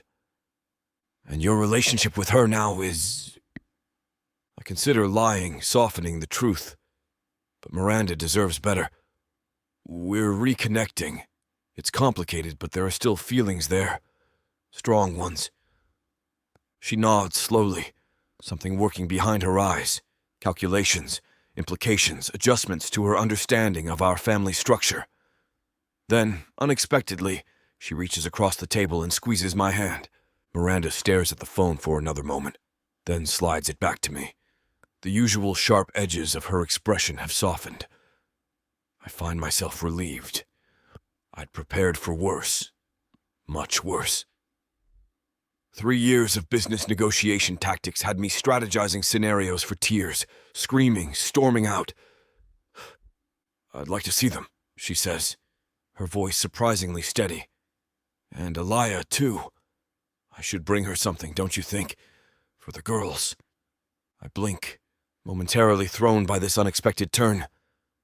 You want to see Aliyah? Of course. Miranda's smile catches the light, warm and seemingly genuine. She was my friend, Daddy. My best friend for a while. I know things are complicated, but... She twirls the stem of her martini glass. I've missed her!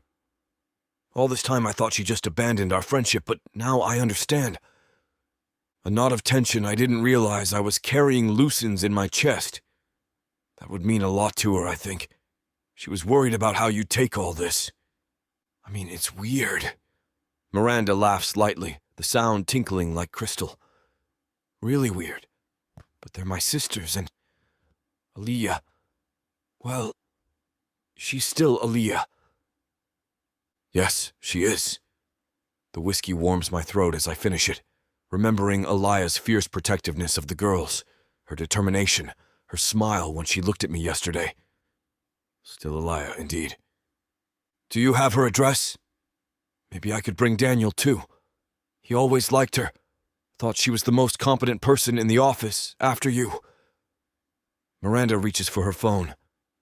We could bring a gift for the girls. What do triplets like it, too? I have no idea about children. They're bright. Curious. Books, maybe. Educational toys. I find myself smiling. Aliyah's done an amazing job with them. They're little people already with personalities. Miranda's eyes soften further. That sounds like Aliyah. Always exceeding expectations. She taps her manicured nails against her phone case. So, her details? I promise I won't just drop by. I'll text her first. Of course. I recite Aliyah's address. She drives a black SUV now, for the car seats. The image of Aliyah wrestling with 3 identical car seats makes me smile. She's usually home by 6, she said. Miranda enters the information meticulously into her phone. Perfect. Maybe this weekend, then. That would be... I search for the right word. Find myself unexpectedly emotional. Good. That would be good. We order lunch, and Miranda steers the conversation to safer topics. Her latest investment project, a charity gala she's chairing, Daniel's new promotion at Northbridge. The familiar rhythm of our relationship reasserts itself, but something has shifted. There's a lightness between us I haven't felt in years. When the check comes, Miranda kisses my cheek with unusual warmth. Thank you for telling me, Daddy. I know it couldn't have been easy. I should have told you sooner. I squeeze her hand. You understand why Aliyah kept her distance, don't you? It wasn't about you. Of course I understand. She was protecting her babies. Miranda's smile stays firmly in place, though something flickers briefly in her eyes. Something I can't quite read. And herself. Exactly. I stand, helping her with her coat. Let me know when you plan to visit her. I'd like to know how it goes. Absolutely. She pats my arm, leaning in conspiratorially. Maybe we could all do dinner sometime. The whole family. The word hangs in the air between us, new and undefined. I nod, throat suddenly tight. I'd like that very much. As we walk out together into the bright Manhattan afternoon, I feel a profound sense of relief. The conversation had gone better than I could have hoped. Miranda seems genuinely interested in connecting with her new siblings and reconciling with Aliyah. I'd worried that ancient wounds, her mother's departure from our lives, my workaholic tendencies, the complicated dynamics of our family, might make this revelation unbearable. Instead, she's chosen grace, maturity. Maybe we're all capable of more than I thought. Chapter 27. Aliyah. Higher, Mama. Push me higher. Sophia squeals from the makeshift swing I've created, using a blanket suspended between the sofa and the armchair. Me next. Olivia bounces on her tiptoes beside me, clutching her stuffed giraffe with anticipation. Saturday mornings have become our sacred time. Just me and my girls in our peaceful haven. The windows of our living room flood the space with golden morning light, highlighting the scattered toys and picture books that transform our otherwise elegant apartment into a wonderland of imagination. "Zoe, sweetie, where are you hiding?" I call out, gently rocking Sophia's swing with one hand while scanning the room for my third daughter. A giggle erupts from behind the cream-colored curtains, tiny toes visible beneath the fabric's edge. I pretend not to notice, focusing instead on Sophia's delighted expression as she swings back and forth. "I think I heard something over by the window," I say loudly. "Could there be a little monkey hiding there?" More giggles. The curtain twitches. "I'm not a monkey, Mama." Zoe bursts from her hiding spot, her dark curls bouncing with each step as she runs toward me. "I'm a tiger." Roar. I catch her mid-pounce, swinging her into my arms. "The fiercest tiger in all of Manhattan," I agree, kissing her cheek. "And the sneakiest, too." When the doorbell rings, all three girls freeze, their heads swiveling in perfect synchrony toward the sound. It's almost comical how identical their expressions of curiosity are. "Who's that, Mama?" Olivia asks, already making her way toward the door. "Hold on, sweetie." I set Zoe down, smoothing my white cotton t-shirt over my jeans. "Let me check first." I hadn't been expecting anyone. My neighbors know better than to drop by unannounced on a Saturday morning, the sacred time when the Jenkins triplets rule the halls with their exuberant play. I peek through the peephole and my heart drops to my stomach. Miranda stands in my hallway, a bright pink gift bag dangling from her manicured fingertips. 3 years. It's been 3 years since I've seen her face, since I packed up my life and disappeared without explanation. And now she's here, just days after Evan told me he was planning to break the news to her. I take a deep breath, plaster on a smile, and open the door. Miranda. Her name feels strange on my tongue after so long. This is a surprise. She looks exactly the same, blonde, polished, expensive. The embodiment of Manhattan privilege in her cashmere sweater and designer jeans. Aliyah. Her smile is tight, her eyes calculating as they scan my face. Daddy told me everything. Thought I'd stop by to meet my sisters. Before I can respond, 3 curious faces peek around my legs. "Who's that, Mama?" Sophia asks, her blue eyes wide with interest. Miranda's gaze drops to my daughter's, and something flashes across her face, something sharp and wounded. She pushes past me into the apartment without waiting for an invitation. So it's true. She sets the gift bag on my entryway table with a thud. "You've been hiding Daddy's children from him for years. From all of us." I close the door quickly, heart racing. "Girls, why don't you go play in your room for a minute? Mama needs to talk to her friend." "Are you Mama's friend?" Zoe asks Miranda directly, fearless as always. Miranda's laugh holds no warmth. "We used to be, before she slept with my father and ran away." "Miranda," I hiss, grabbing Olivia's hand before she can ask what slept with means. "Not in front of the girls."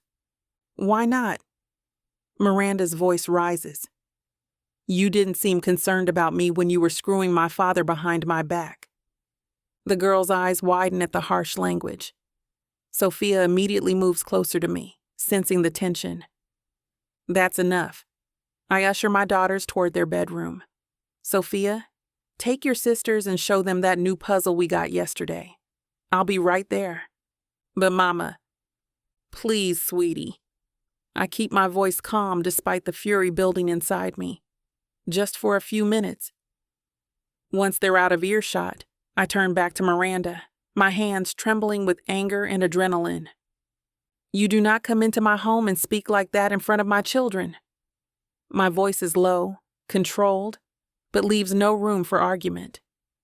"If you want to yell at me, fine. I probably deserve it. But those girls are innocent, and you will respect that."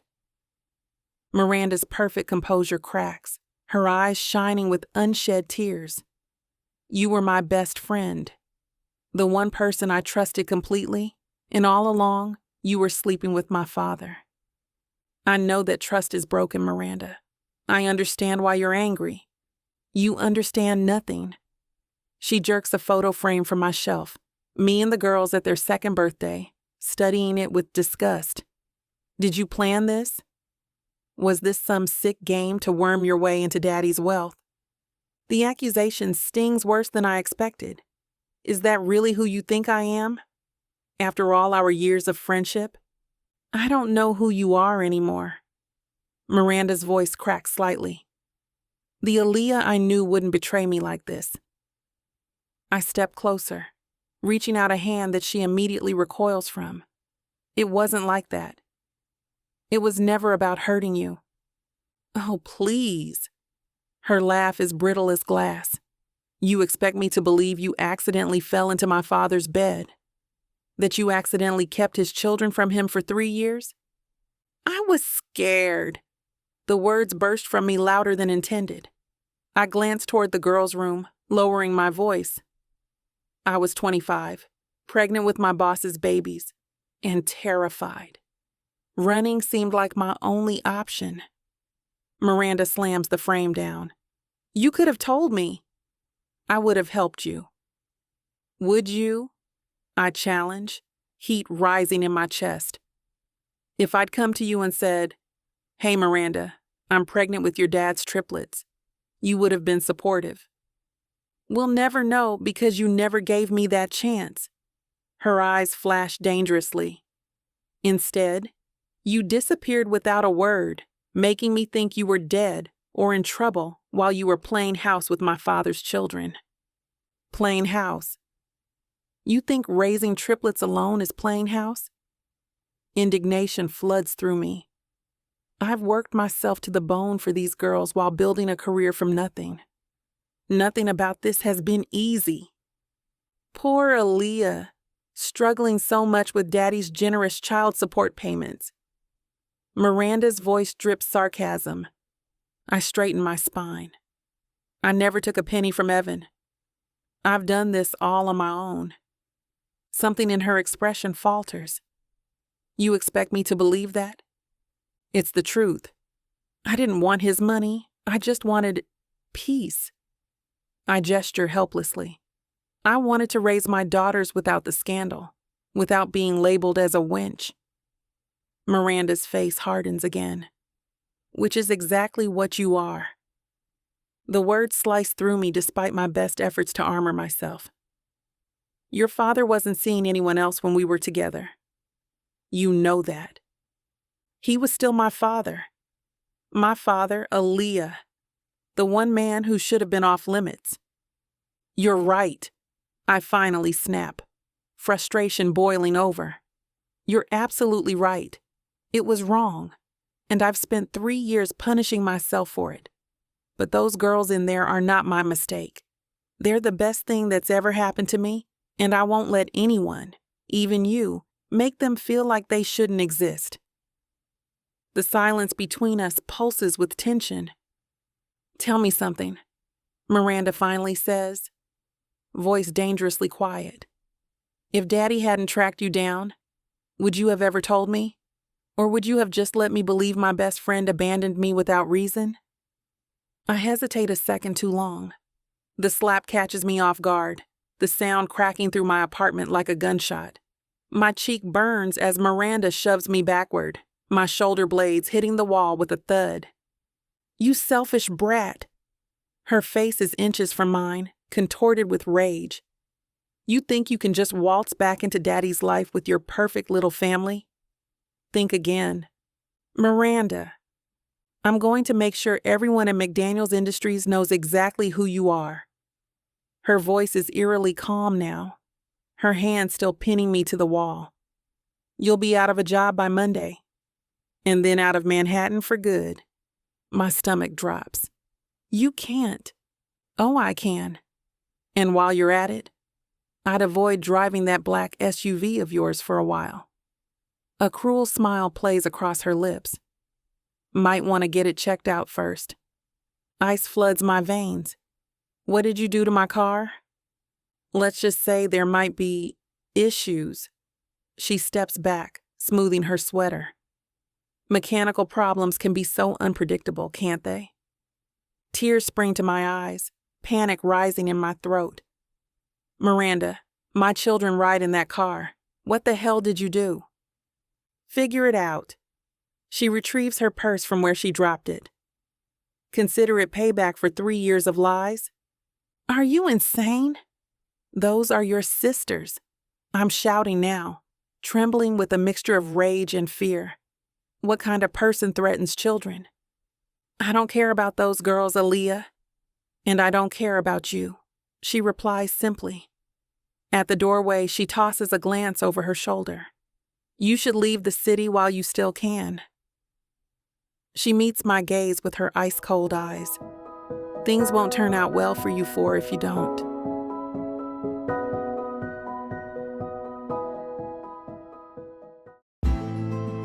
You ever think about that one person? Yeah, that one. The one that got away. Or maybe the one who never really left your heart. They broke it once, but what if they're the only one who can fix it?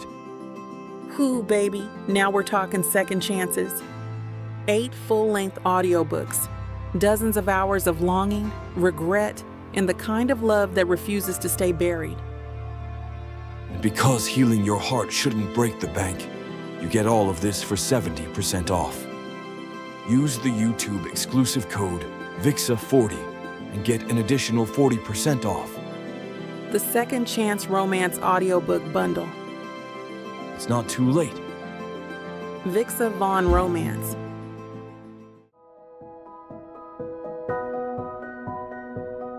Chapter 28. Evan. The weekly reports scatter across my desk as my phone vibrates. Miranda's name flashes on the screen. I set down my coffee mug and lean back in my leather chair, taking in the Manhattan skyline through my office window. Saturday at the office seemed like a good idea this morning. A distraction from the storm I knew was brewing between Miranda and Aliyah. "Miranda," I answer, already bracing myself. A sob greets me from the other end. My stomach tightens. "Daddy, it was awful." Her voice breaks, each word punctuated by a sniffle. "I tried to be civil. I really did." I pinched the bridge of my nose. "What happened, sweetheart? Did you meet the girls?" "I barely got to see them before she—" Another sob. "Before she started screaming at me." "Aliyah was screaming?" The image doesn't align with the composed woman I know. "Are you sure you're not exaggerating a little? Why don't you believe me?" Miranda's voice pitches higher. "She attacked me the minute I walked through the door. Called me horrible names, said I wasn't welcome in her daughters' lives. That's what she called them, her daughters, like you don't even exist." I stand, walking to the window. 3 years of secrets have created this mess. Perhaps I was naive to think the truth would mend things smoothly. "Miranda, I'm sorry you had a difficult time. Did she explain why she left?" "Oh, she explained plenty." Her tone shifts, anger replacing the tears. She admitted the whole thing was about money. That's all it ever was. Money. My reflection frowns back at me in the window glass. That doesn't sound like Aliyah. You don't know her like I do, Daddy. She laughed about how easy it was to seduce you, said she only came back because raising triplets is expensive. Something cold slides down my spine. She said that? Her exact words were that she needs a bigger child support check now that the girls are getting older. That she's always seen you as her retirement plan. I turn from the window, heart hammering against my ribs. That can't be right.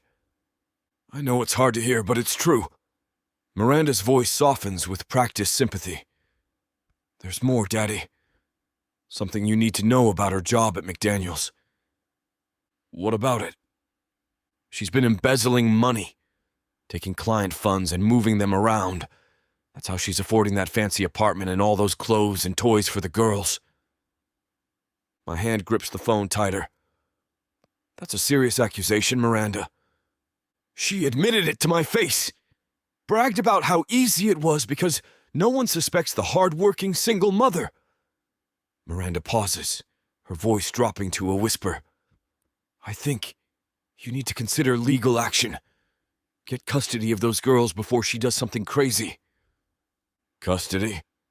The word hangs heavy in the air. You think she's unstable? You should have seen her, Daddy. The way she screamed at me in front of the children, the things she threatened to do.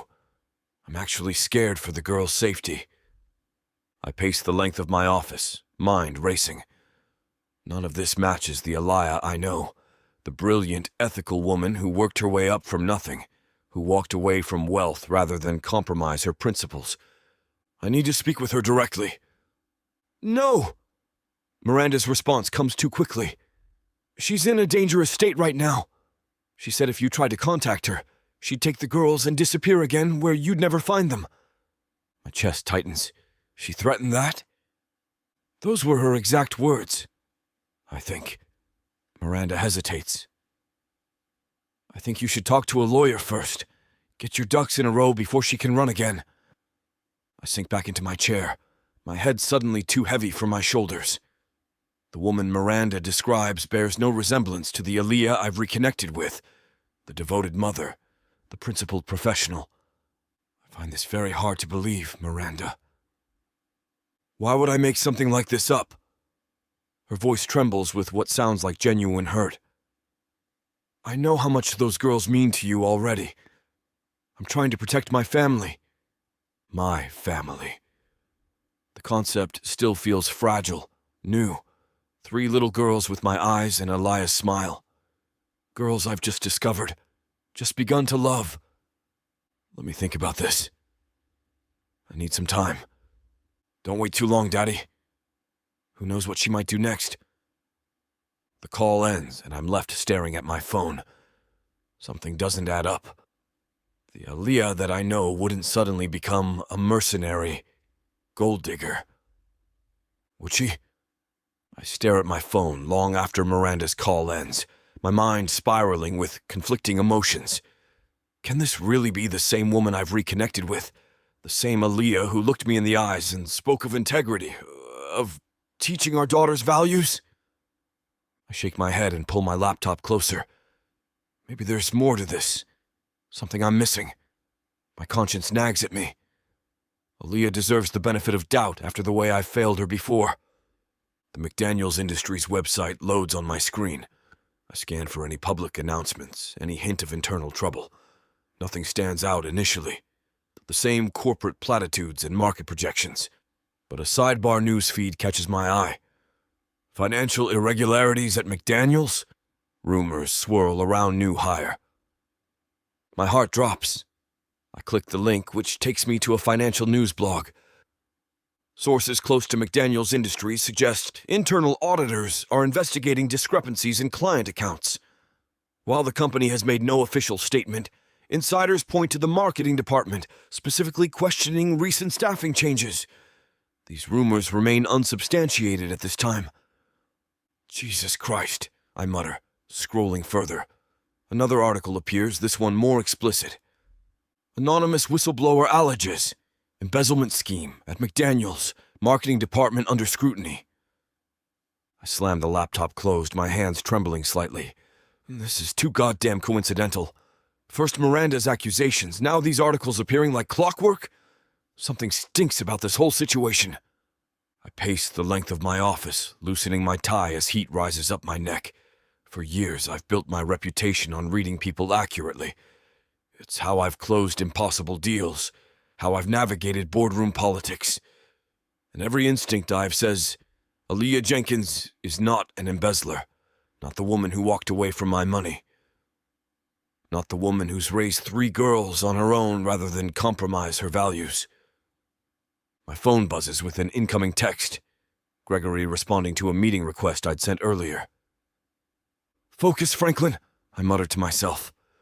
I need information, not speculation.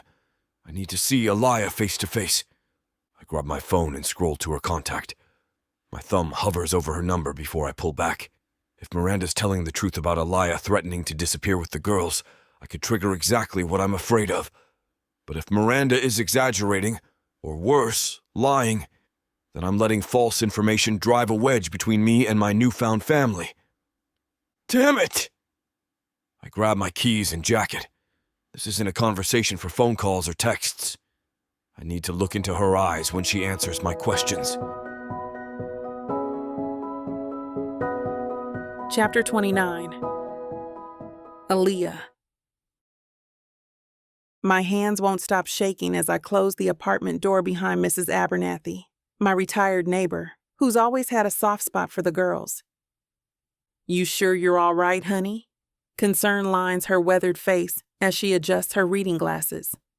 "You look like you've seen a ghost." I force a smile that feels brittle on my face. Just need some fresh air after all that. I don't elaborate. Mrs. Abernathy doesn't need to know about the screaming match with Miranda that ended with my former best friend storming out, hurling threats behind her. "Take your time. The girls and I will make those cookies we've been talking about." She pats my arm. "Nothing calms the nerves like baking. That's what my mother always said." From the living room, I hear Zoe's gentle voice explaining to her sisters how to properly measure flour. Even at 5, she's already the peacemaker. My heart constricts with love and worry. I won't be long, I promise, slipping my phone into my pocket. Just need to check something in the garage. I wait until the elevator doors close before I let my composure crack. What the hell just happened? The Miranda I knew for years would never have said those vile things, would never have threatened to make me pay for keeping the girls from Evan. It was like watching a stranger wearing my best friend's face. The elevator deposits me in the underground garage, the fluorescent lights casting everything in a sickly glow. My footsteps echo as I approach my black SUV, the practical mom mobile I purchased when I discovered I was having not 1 but 3 babies. Something isn't right. Even from several feet away, I notice a dark puddle forming beneath the vehicle. My pace quickens as I crouch down to investigate, the concrete cold against my palm as I balance. The puddle is slick, viscous, brake fluid, unmistakably. A chill runs down my spine as I remember Miranda's parting words about not driving this car for a while. Heart pounding, I unlock the car and slide into the driver's seat. The interior still smells faintly of the girls' apple juice and the vanilla air freshener I used to combat it. With trembling fingers, I press the brake pedal. It sinks straight to the floor, no resistance whatsoever.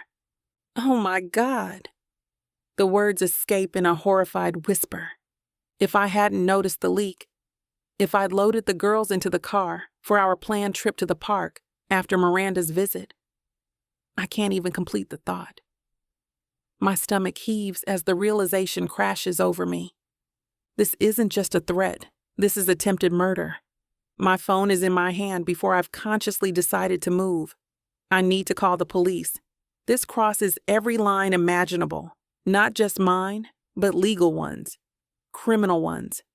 I swipe past the lock screen, pulling up the keypad. 91-. A searing pain explodes at the base of my skull. My vision blurs, phone clattering to the concrete as I stumble forward against the steering wheel. The horn blares, a distant sound through the ringing in my ears. I'm being attacked. Pure instinct propels me sideways, scrambling out of the car even as my vision swims. A dark figure lunges after me. Someone in a black hoodie with a ski mask covering their face. The garage lights reflect off something metallic in their hand. "Help!" My scream echoes off the concrete walls as I stumble backward, the world tilting dangerously. "Someone help me!" My attacker says nothing, advancing with deliberate steps. I can't see their eyes behind the mask, can't tell if it's a man or woman. All I know is they mean to hurt me, maybe kill me. My back hits another car. I'm cornered. The masked figure raises what I now see is a tire iron. My mind flashes to my babies upstairs, to Olivia's analytical mind, Sophia's adventurous spirit, Zoe's gentle soul, my daughters. Who will protect them if I'm gone? A primal scream tears from my throat as I lunge forward instead of back, surprising my attacker. I've never fought anyone in my life, but I've also never had three little souls depending solely on me. The tire iron whistles past my ear as I duck low, ramming my shoulder into my attacker's midsection. We both crash to the concrete, the impact jarring through my bones. Pain shoots through my body as we hit the concrete, but adrenaline dulls it to background noise. My attacker grunts, a deep sound that confirms what I suspected. This is a man. He recovers faster than me, flipping our positions with ruthless efficiency, pinning me beneath his weight. "You made a mistake coming back to New York City," he rasps, voice distorted through the mask. I buck wildly, fingernails scratching at whatever exposed skin I can find. "Who are you? What do you want?" Instead of answering, he reaches into his pocket. The garage lights catch the metallic glint of a knife blade, 4 inches of serrated steel that makes my blood freeze. "No, please." My plea turns into a scream as he presses the cold blade against my cheek. "Miranda wants you to remember this every time you look in the mirror," he growls, dragging the knife across my skin. Fire erupts along my cheekbone. Warm blood trickles down my face, metallic taste flooding my mouth as it reaches my lips. The pain sharpens everything: my vision, my rage, my will to survive. "My daughters need me," I pant, struggling beneath him. "Please don't do this." He laughs, a sound devoid of humor. "Should have thought about that before you screwed her father." The knife comes down again, this time targeting my other cheek. I toss my head violently to the side, feeling it sink into the concrete instead. He curses, readjusting his grip. This is my chance. I drive my knee upward with every ounce of strength I possess, connecting with something soft. He howls, momentarily loosening his hold. I claw at his face, fingers hooking onto the edge of the ski mask. "Get off me!" My scream echoes through the garage as I yank downward, tearing the mask away. The face above me isn't a stranger's. It's Daniel Morrison, Miranda's husband, the mild-mannered financial analyst who always did whatever Miranda wanted. "Daniel?" My voice breaks, incredulity momentarily overpowering my terror. Understanding crashes over me like ice water. "Miranda sent you?" Not a question, a horrified realization. His smile turns cruel. "She promised me a corner office if I made sure you couldn't show your face in public again." The knife glints as he raises it higher. "Nothing personal, Aliyah." Survival instinct takes over. I slam my palm upward into his nose, feeling cartilage give way under the impact. Daniel reels backward, blood spurting from his nostrils, momentarily blinded by pain and tears. I scramble out from under him, kicking the knife away. It skitters across the concrete, disappearing beneath another car. My legs shake as I struggle to stand, one hand pressed against my bleeding cheek. Daniel groans, rolling onto his side. "You brat! Stay down!" I kick him hard in the ribs, hearing a satisfying crack. "Or I swear to God, I'll finish what you started." Daniel lurches to his feet, moving with the desperate determination of a cornered animal. His face contorts with rage, blood streaming from his nose and staining his teeth crimson. "This was supposed to be simple?" he hisses, spittle and blood spraying from his mouth. "Why couldn't you just take what you deserved?" My body screams with pain as I back away, keeping distance between us. My cheek throbs where he cut me, the warm trickle of blood now sliding down my neck. Fight or flight instinct has my heart hammering against my ribs like it might break through. "I deserve to live," I spit back, calculating the distance to the elevator. "I deserve to raise my daughters." He laughs, a sound that scrapes against my nerves. "Your bastard children? The ones that destroyed Miranda's family?" The words hit harder than any physical blow. Anger surges through me, hot and clarifying. "Don't you dare talk about my children!" Daniel charges, faster than I anticipate. His shoulder rams into my stomach, driving the air from my lungs as we crash to the concrete. The back of my head bounces against the hard surface, stars exploding behind my eyes. His weight crushes down on me, knees pinning my arms to my sides. I twist and buck, but he's too heavy, too determined. The fluorescent lights above frame his face in ghastly shadows as he reaches for something in his back pocket. "Miranda wants you gone from her life," he pants, producing another knife, smaller than the first but no less lethal. And what Miranda wants, Miranda gets. Terror floods my system. The girls, my beautiful daughters. They can't lose me. They're only 2. They still need their bedtime stories and someone to chase away the monsters under the bed. They need their mother. "Please," I gasp, struggling beneath him. "They have no one else?" Daniel's eyes remain cold, dead. "Should have thought about that before you slept with her daddy." The knife rises, poised to plunge downward. In that moment, time stretches like taffy. I see everything with crystalline clarity, the sweat beading on Daniel's forehead, the slight tremor in his knife hand, the wedding ring still on his finger, catching the harsh garage lighting. I'm going to die here, on this dirty concrete floor, while my daughters make cookies floors above my head. "Get off her!" The voice slices through the moment like lightning through storm clouds. Daniel's head snaps up, his body tensing. I can't see who shouted, but I recognize that voice. Would recognize it anywhere. Evan. Daniel hesitates for a critical second. And that's all it takes. A blur of movement, and suddenly Daniel's weight disappears as he's hauled backward, knife clattering to the pavement. I roll to my side, gasping for breath, vision swimming as I struggle to focus. The ringing in my ears fades enough to hear the sounds of a struggle, grunts, the impact of fist on flesh, a body slamming against metal. "You work for me." Evan's voice, deadly calm beneath its fury. "You sit in meetings with me. You smile at company functions. And this is what you do in your spare time? Attack defenseless women?" I push myself to sitting position, the garage tilting and spinning around me. Through the disorientation, I see them. Evan has Daniel pinned against a concrete pillar, forearm pressed against the younger man's throat. Daniel's face is purple, eyes bulging as he claws ineffectively at Evan's arm. Evan Franklin doesn't look like the polished CEO of Northbridge Financial right now.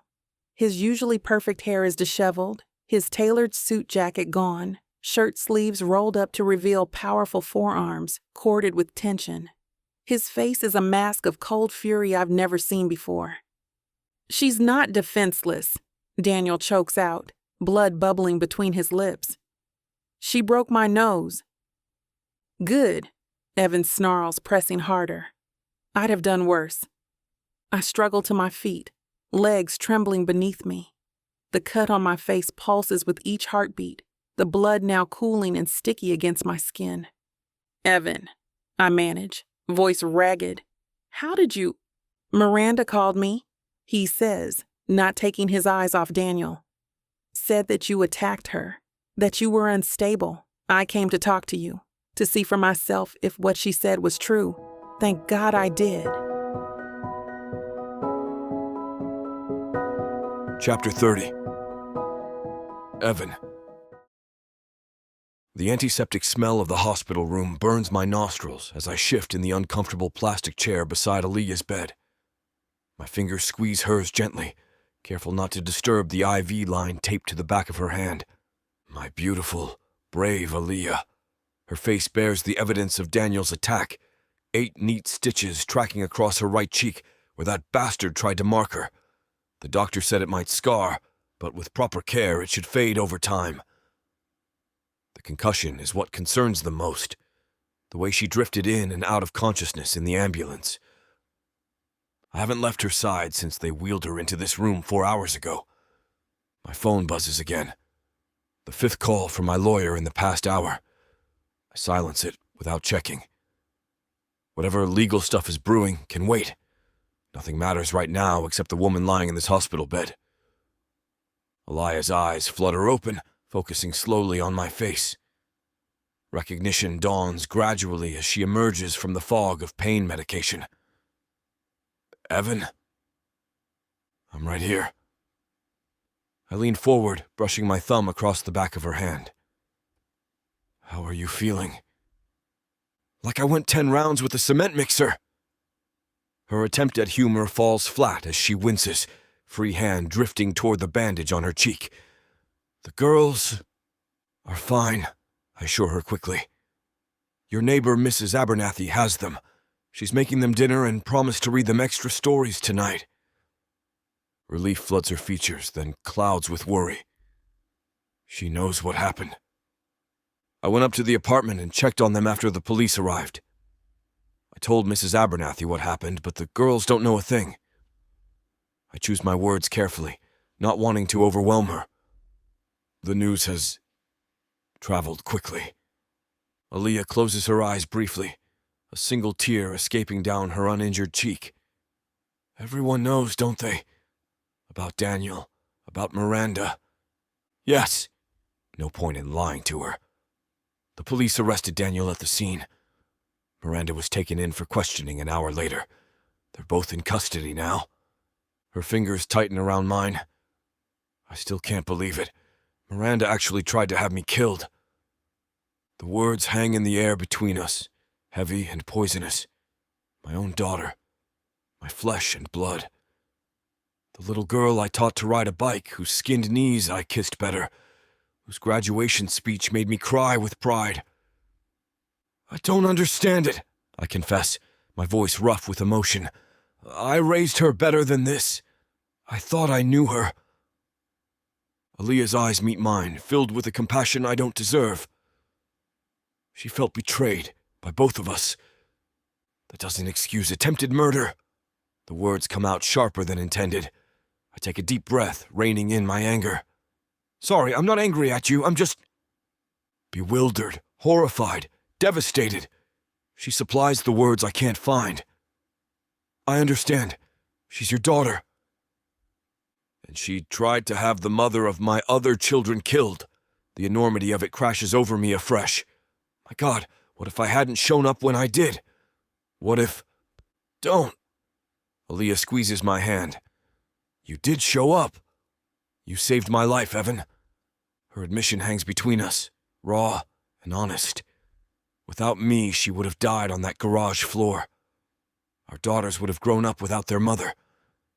The thought makes my blood run cold. I would have died without you, she whispers, giving voice to my thoughts. The girls would have been orphans. I can't stop myself from standing, leaning over the bed to press my lips gently to her forehead. I will never let anything happen to you or our daughters. Never again.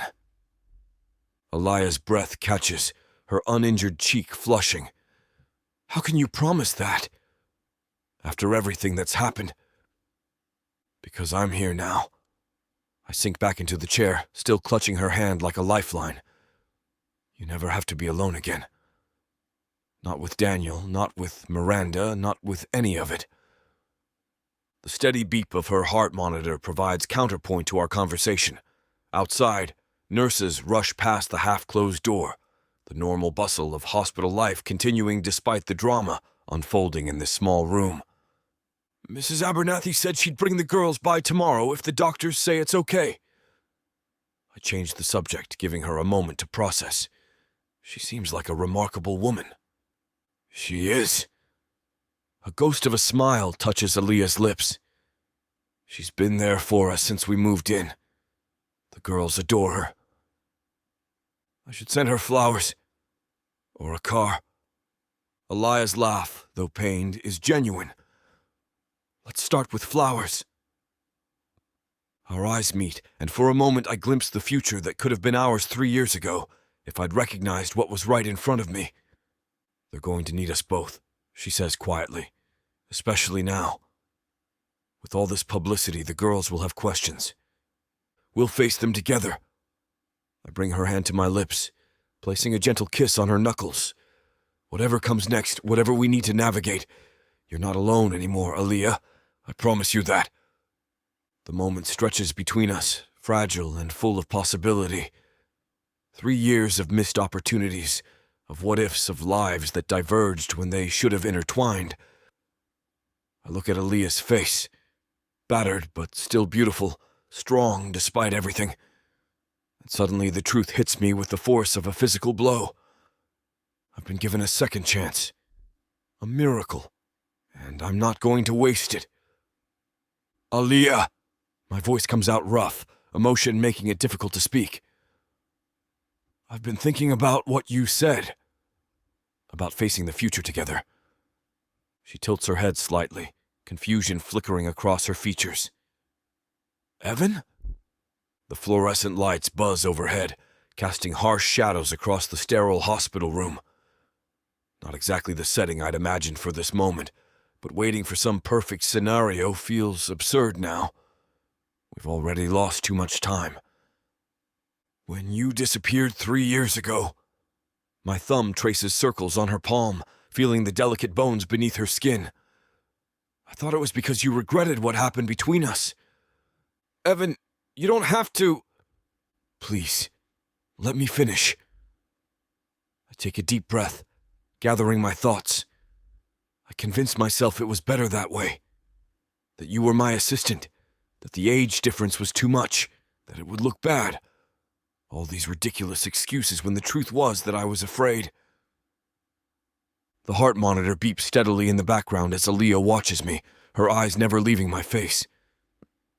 Afraid of what? Of how much I loved you.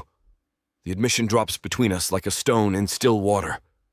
Of how quickly you became essential to me. Not just as my assistant, but as the woman who challenged me, who made me laugh, who saw past the CEO to the man underneath. Her fingers tighten around mine, and I see tears gathering in her eyes. And then you were gone. No explanation, no goodbye. I looked for you. You did? Of course I did. For months, I swallow hard, remembering those dark days. But you didn't want to be found, and eventually I had to respect that. A tear spills down her cheek. I was scared too. Finding out I was pregnant, knowing the complications it would cause with your position, with Miranda. And now, here we are. I gesture to the hospital room, a bitter laugh escaping me. My daughter tried to have you killed, and I'm realizing how many days I've wasted.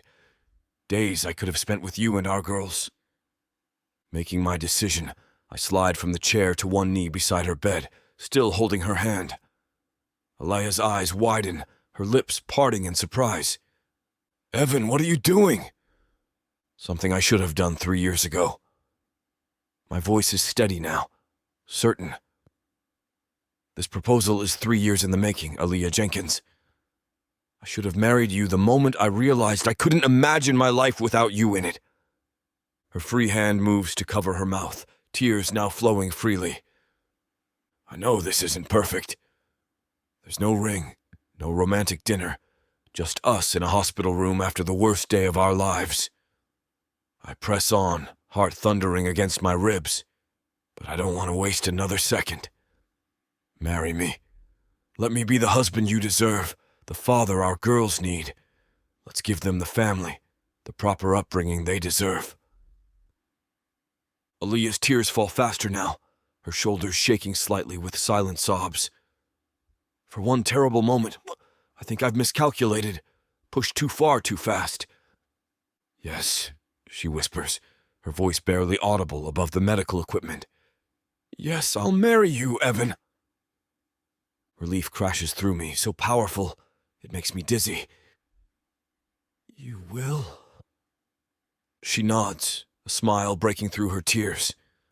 I'd love to marry you, to give our girls the family they deserve. I rise from my knee, perching carefully on the edge of her bed, and lift her hand to my lips.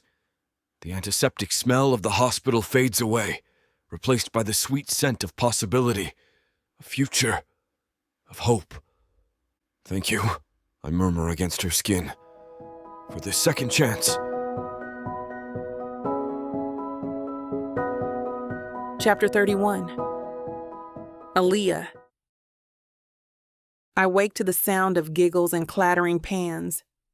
Sunshine streams through the windows of our penthouse bedroom, painting golden rectangles across the Egyptian cotton sheets. The space beside me is empty, the impression of Evan's body still visible on the mattress. 3 months. It's been 3 months since I woke up in that hospital room with 8 stitches in my face and Evan kneeling beside me, proposing marriage with nothing but sincerity in his eyes. 3 months of healing, of adjusting, of building something new from the wreckage of our past mistakes. I stretch my arms above my head, wincing slightly at the pull of scar tissue on my cheek. It's healing nicely, a thin, pale line that's barely visible unless you're looking for it. But it still tightens when I smile too broadly or yawn too wide. A small price to pay for being alive. Daddy, I want the Mickey Mouse pancake. Sophia's voice carries down the hallway, followed by the deeper rumble of Evan's response. Then Mickey Mouse pancakes you shall have, princess. But what about your sisters? Butterflies for me? That's Olivia, always wanting something different from her siblings. Butterfly it is. And for Miss Zoe? A beat of silence, then Zoe's thoughtful voice. Heart, please. My chest tightens with emotion. 3 months ago, my daughters barely knew their father.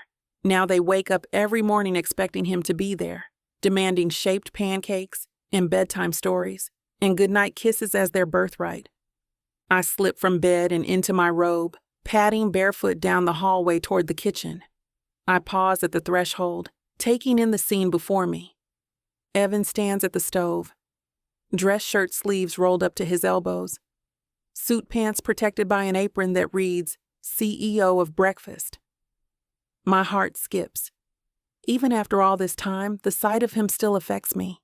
He's focused intently on the pancake batter he's carefully pouring into a Mickey Mouse-shaped mold, the tip of his tongue caught between his teeth in concentration. The triplets sit at the breakfast bar, 3 little princesses on their booster seats, their matching pajamas, pink for Sophia, purple for Olivia, and teal for Zoe, are rumpled from sleep, their curly hair wild around their faces. Each has a small bowl of berries in front of them, but they're more interested in watching their father's culinary performance. Ta-da! Evan flips the pancake with a flourish, revealing a perfectly formed Mickey Mouse shape. One Disney character, coming right up. Sophia claps her hands with delight. It's perfect, Daddy. My butterfly next? Olivia bounces in her seat, impatient as always. Ladies, patience is a virtue, Evan says with mock seriousness, catching my eye over their heads with a wink that sends warmth curling through my belly. Good morning, I say, moving into the kitchen.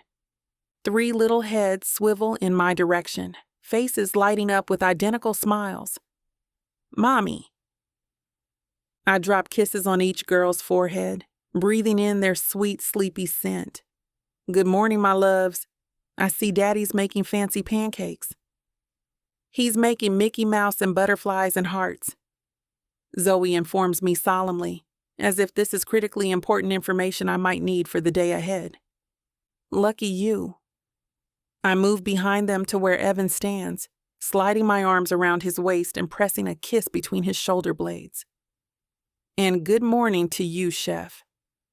He turns in my embrace, spatula still in hand, to drop a soft kiss on my lips. Morning, beautiful. Sleep well? I nod against his chest, savoring the solid warmth of him. The nightmares have mostly faded now. The ones where Daniel's hands are around my throat, where I'm dying on that garage floor, where my daughters grow up motherless. Better than ever. Evan's finger traces the scar on my cheek, his expression momentarily darkening.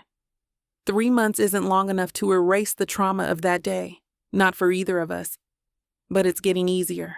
Day by day, we're healing. Daddy!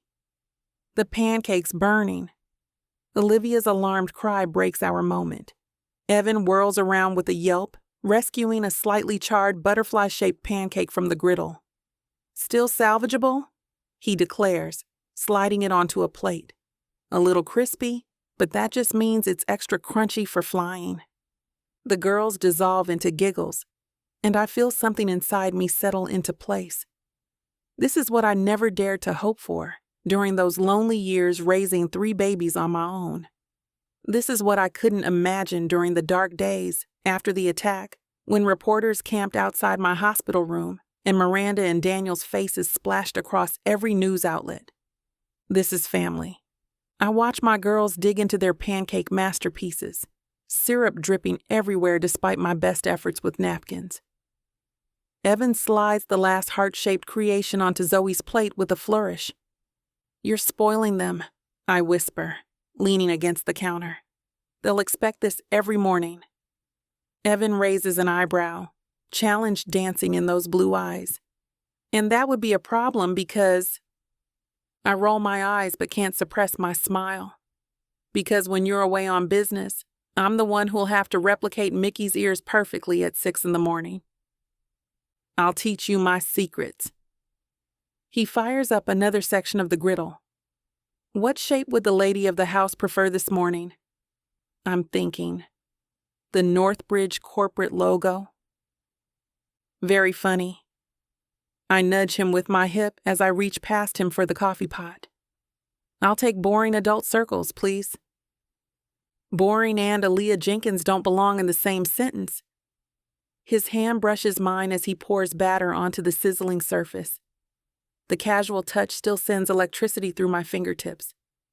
I busy myself with pouring coffee, adding just a splash of cream the way we both like it.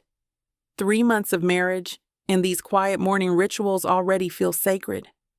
"Girls, smaller bites, please." "Sophia, napkin on your lap." I slide onto a stool beside them, watching Olivia meticulously dissect her butterfly pancake into symmetrical pieces. "Aliyah." Evan's voice has that tone, the one that means he's been thinking about something. He flips our pancakes with practiced ease. "I've been looking at the calendar. I have that block of time cleared next month, remember? For the Tokyo meetings, I thought those were postponed." They were. He plates our breakfast, sliding mine in front of me before taking the seat on the other side of Zoe, which means I've got 2 solid weeks with nowhere to be. Dangerous territory. I take a sip of coffee.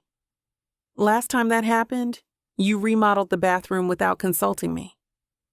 That tile was offensive and you know it." He points his fork at me. "But I'm thinking bigger this time. What do you say to a family road trip?" My coffee pauses halfway to my lips. "A road trip? With 3 2.5-year-olds? Down to Florida." He's got that gleam in his eye, the one that appears when he's about to close a major deal. "We could drive. Make stops along the way. Hit Disney World, Universal Studios. The girls would love it." 3 little heads pop up like meerkats at the word Disney. "What's Disney World?" Zoe asks, her pancake heart momentarily forgotten. Evan's mouth drops open in mock horror. "What's Disney World?" "Only the most magical place on earth, with princesses and castles and rides." "Princesses?" Sophia nearly upends her juice in excitement. "Real ones?" "The realest," Evan assures her, shooting me a look that says, "See? I'm a genius." I bite my lip, considering. Our life has fallen into a comfortable, if somewhat insular pattern these past months.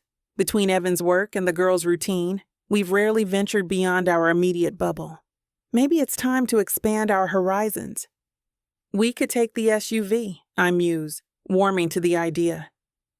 "Evan got us a better, more advanced SUV after my last one got tampered with. Stop in Savannah on the way down. I've always wanted to see it." "Can we go on rides?" Olivia asks, suddenly invested in the conversation. "Daddy said there's rides at Disney." "The best rides," Evan confirms, his face lighting up at my tentative approval. And we could rent a beach house for a few days after the parks. The girls could build sand castles. We could watch the sunset. The image forms in my mind. Our little family together on warm sand, the girls collecting shells. Evan and me watching the horizon turn gold and pink. No schedules, no responsibilities, just us. I say yes, Sophia announces, as if her vote is the deciding factor. Me too, Olivia chimes in. Zoe looks between us, her expression serious. Will there be ice cream? Evan laughs, reaching over to tousle her curls. Princess, there will be ice cream every single day if you want it. That seals the deal for my youngest, who nods solemnly. Then I say yes too. 3 pairs of eager eyes turn to me, including the grown man who looks just as excited as our daughters. Well, I say, feeling something like adventure unfurling in my chest. It seems I'm outvoted. I reach for Evan's hand across the table. Florida it is. His fingers squeeze mine, warm and secure. It'll be our first real family vacation. The simple truth of those words hits me with unexpected force. Our first family vacation, another milestone I never thought we'd reach. When can we go? Olivia demands, already mentally packing her suitcase. We need to plan properly, I say, teacher voice emerging automatically. Disney requires strategy. Already on it. Evan pulls his phone from his pocket. I've been researching for weeks, just waiting for the right moment to present my case. I shake my head, laughing. Of course you have. Chapter 32. Evan. I glance at the GPS, 43 minutes until we reach our Disney Resort hotel. The Florida sunshine blazes through the windshield, and I adjust the air conditioning to compensate. In the rearview mirror, I catch glimpses of 3 identical faces, each wearing Mickey Mouse ears we purchased at our last rest stop. Their excitement has been building with every mile marker, and now that we're close enough to see Disney billboards, they've reached near euphoric levels.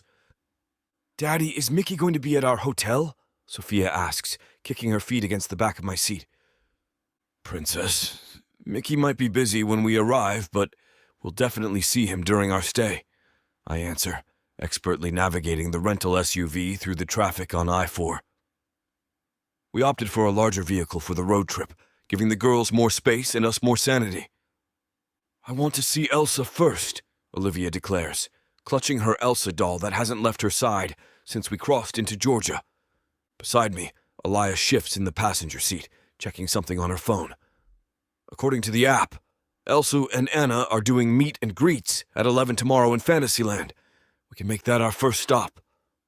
You're already mastering Disney logistics, I say, reaching over to squeeze her knee. Impressive.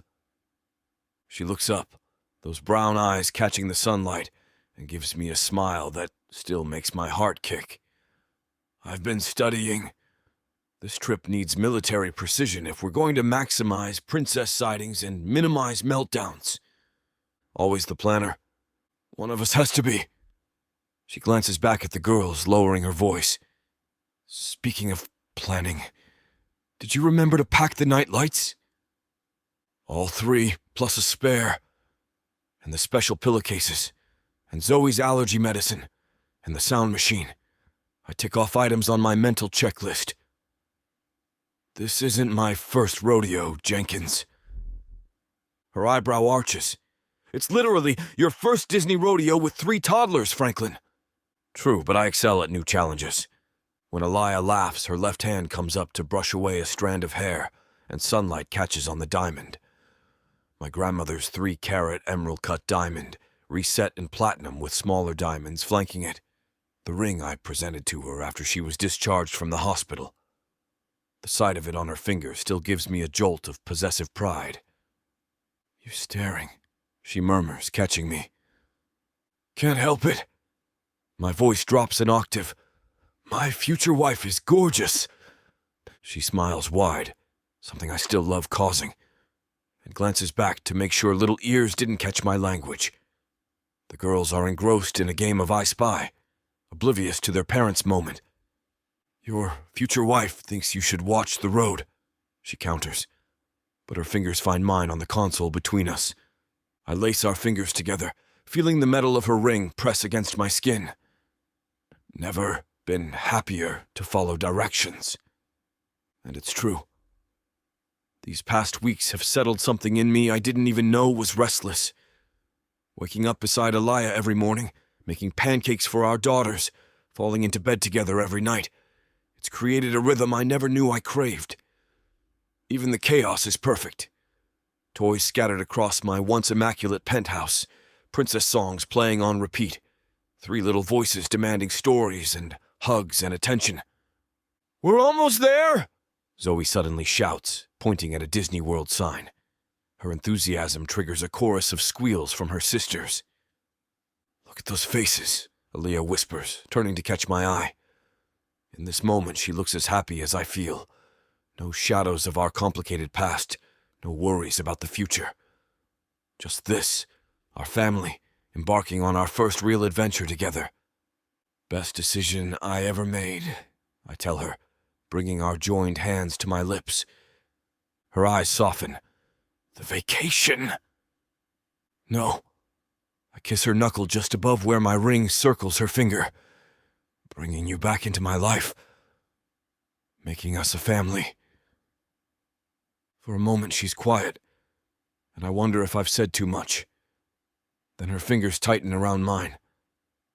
"I never thought I'd have this," she admits quietly. "You, the girls, all of us together." I spent so many years convinced I'd messed everything up beyond repair. We both did our share of messing up. I ease the SUV into the right lane as our exit approaches.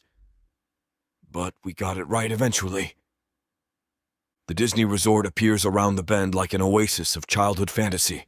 Sprawling grounds with palm trees, a gleaming multi-story hotel facade, and cast members in crisp uniforms waiting to welcome guests. I pull into the designated check-in lane, already impressed by the efficiency. "We're here!"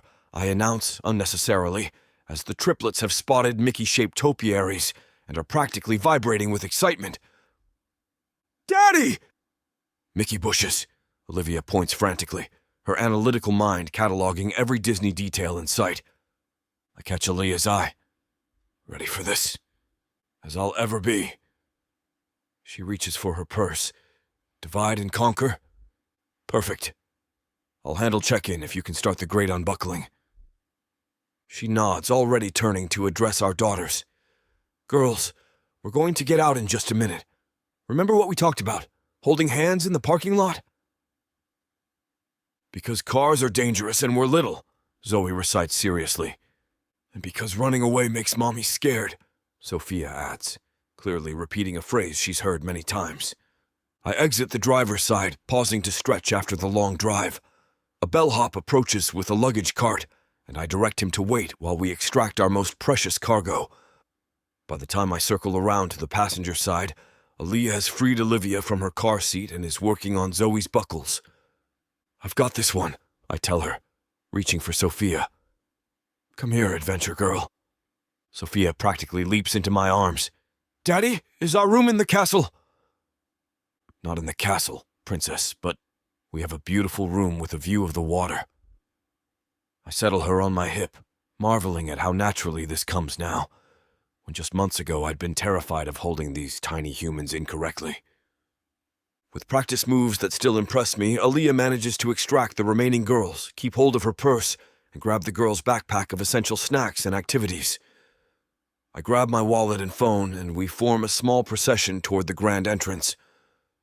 "Everyone hold hands," Aliyah instructs, taking Zoe and Olivia by the hands while Sophia clings to me. Inside, the resort lobby dazzles with Disney magic. Soaring ceilings, tasteful themed decor, and staff who immediately kneel down to greet the girls at eye level.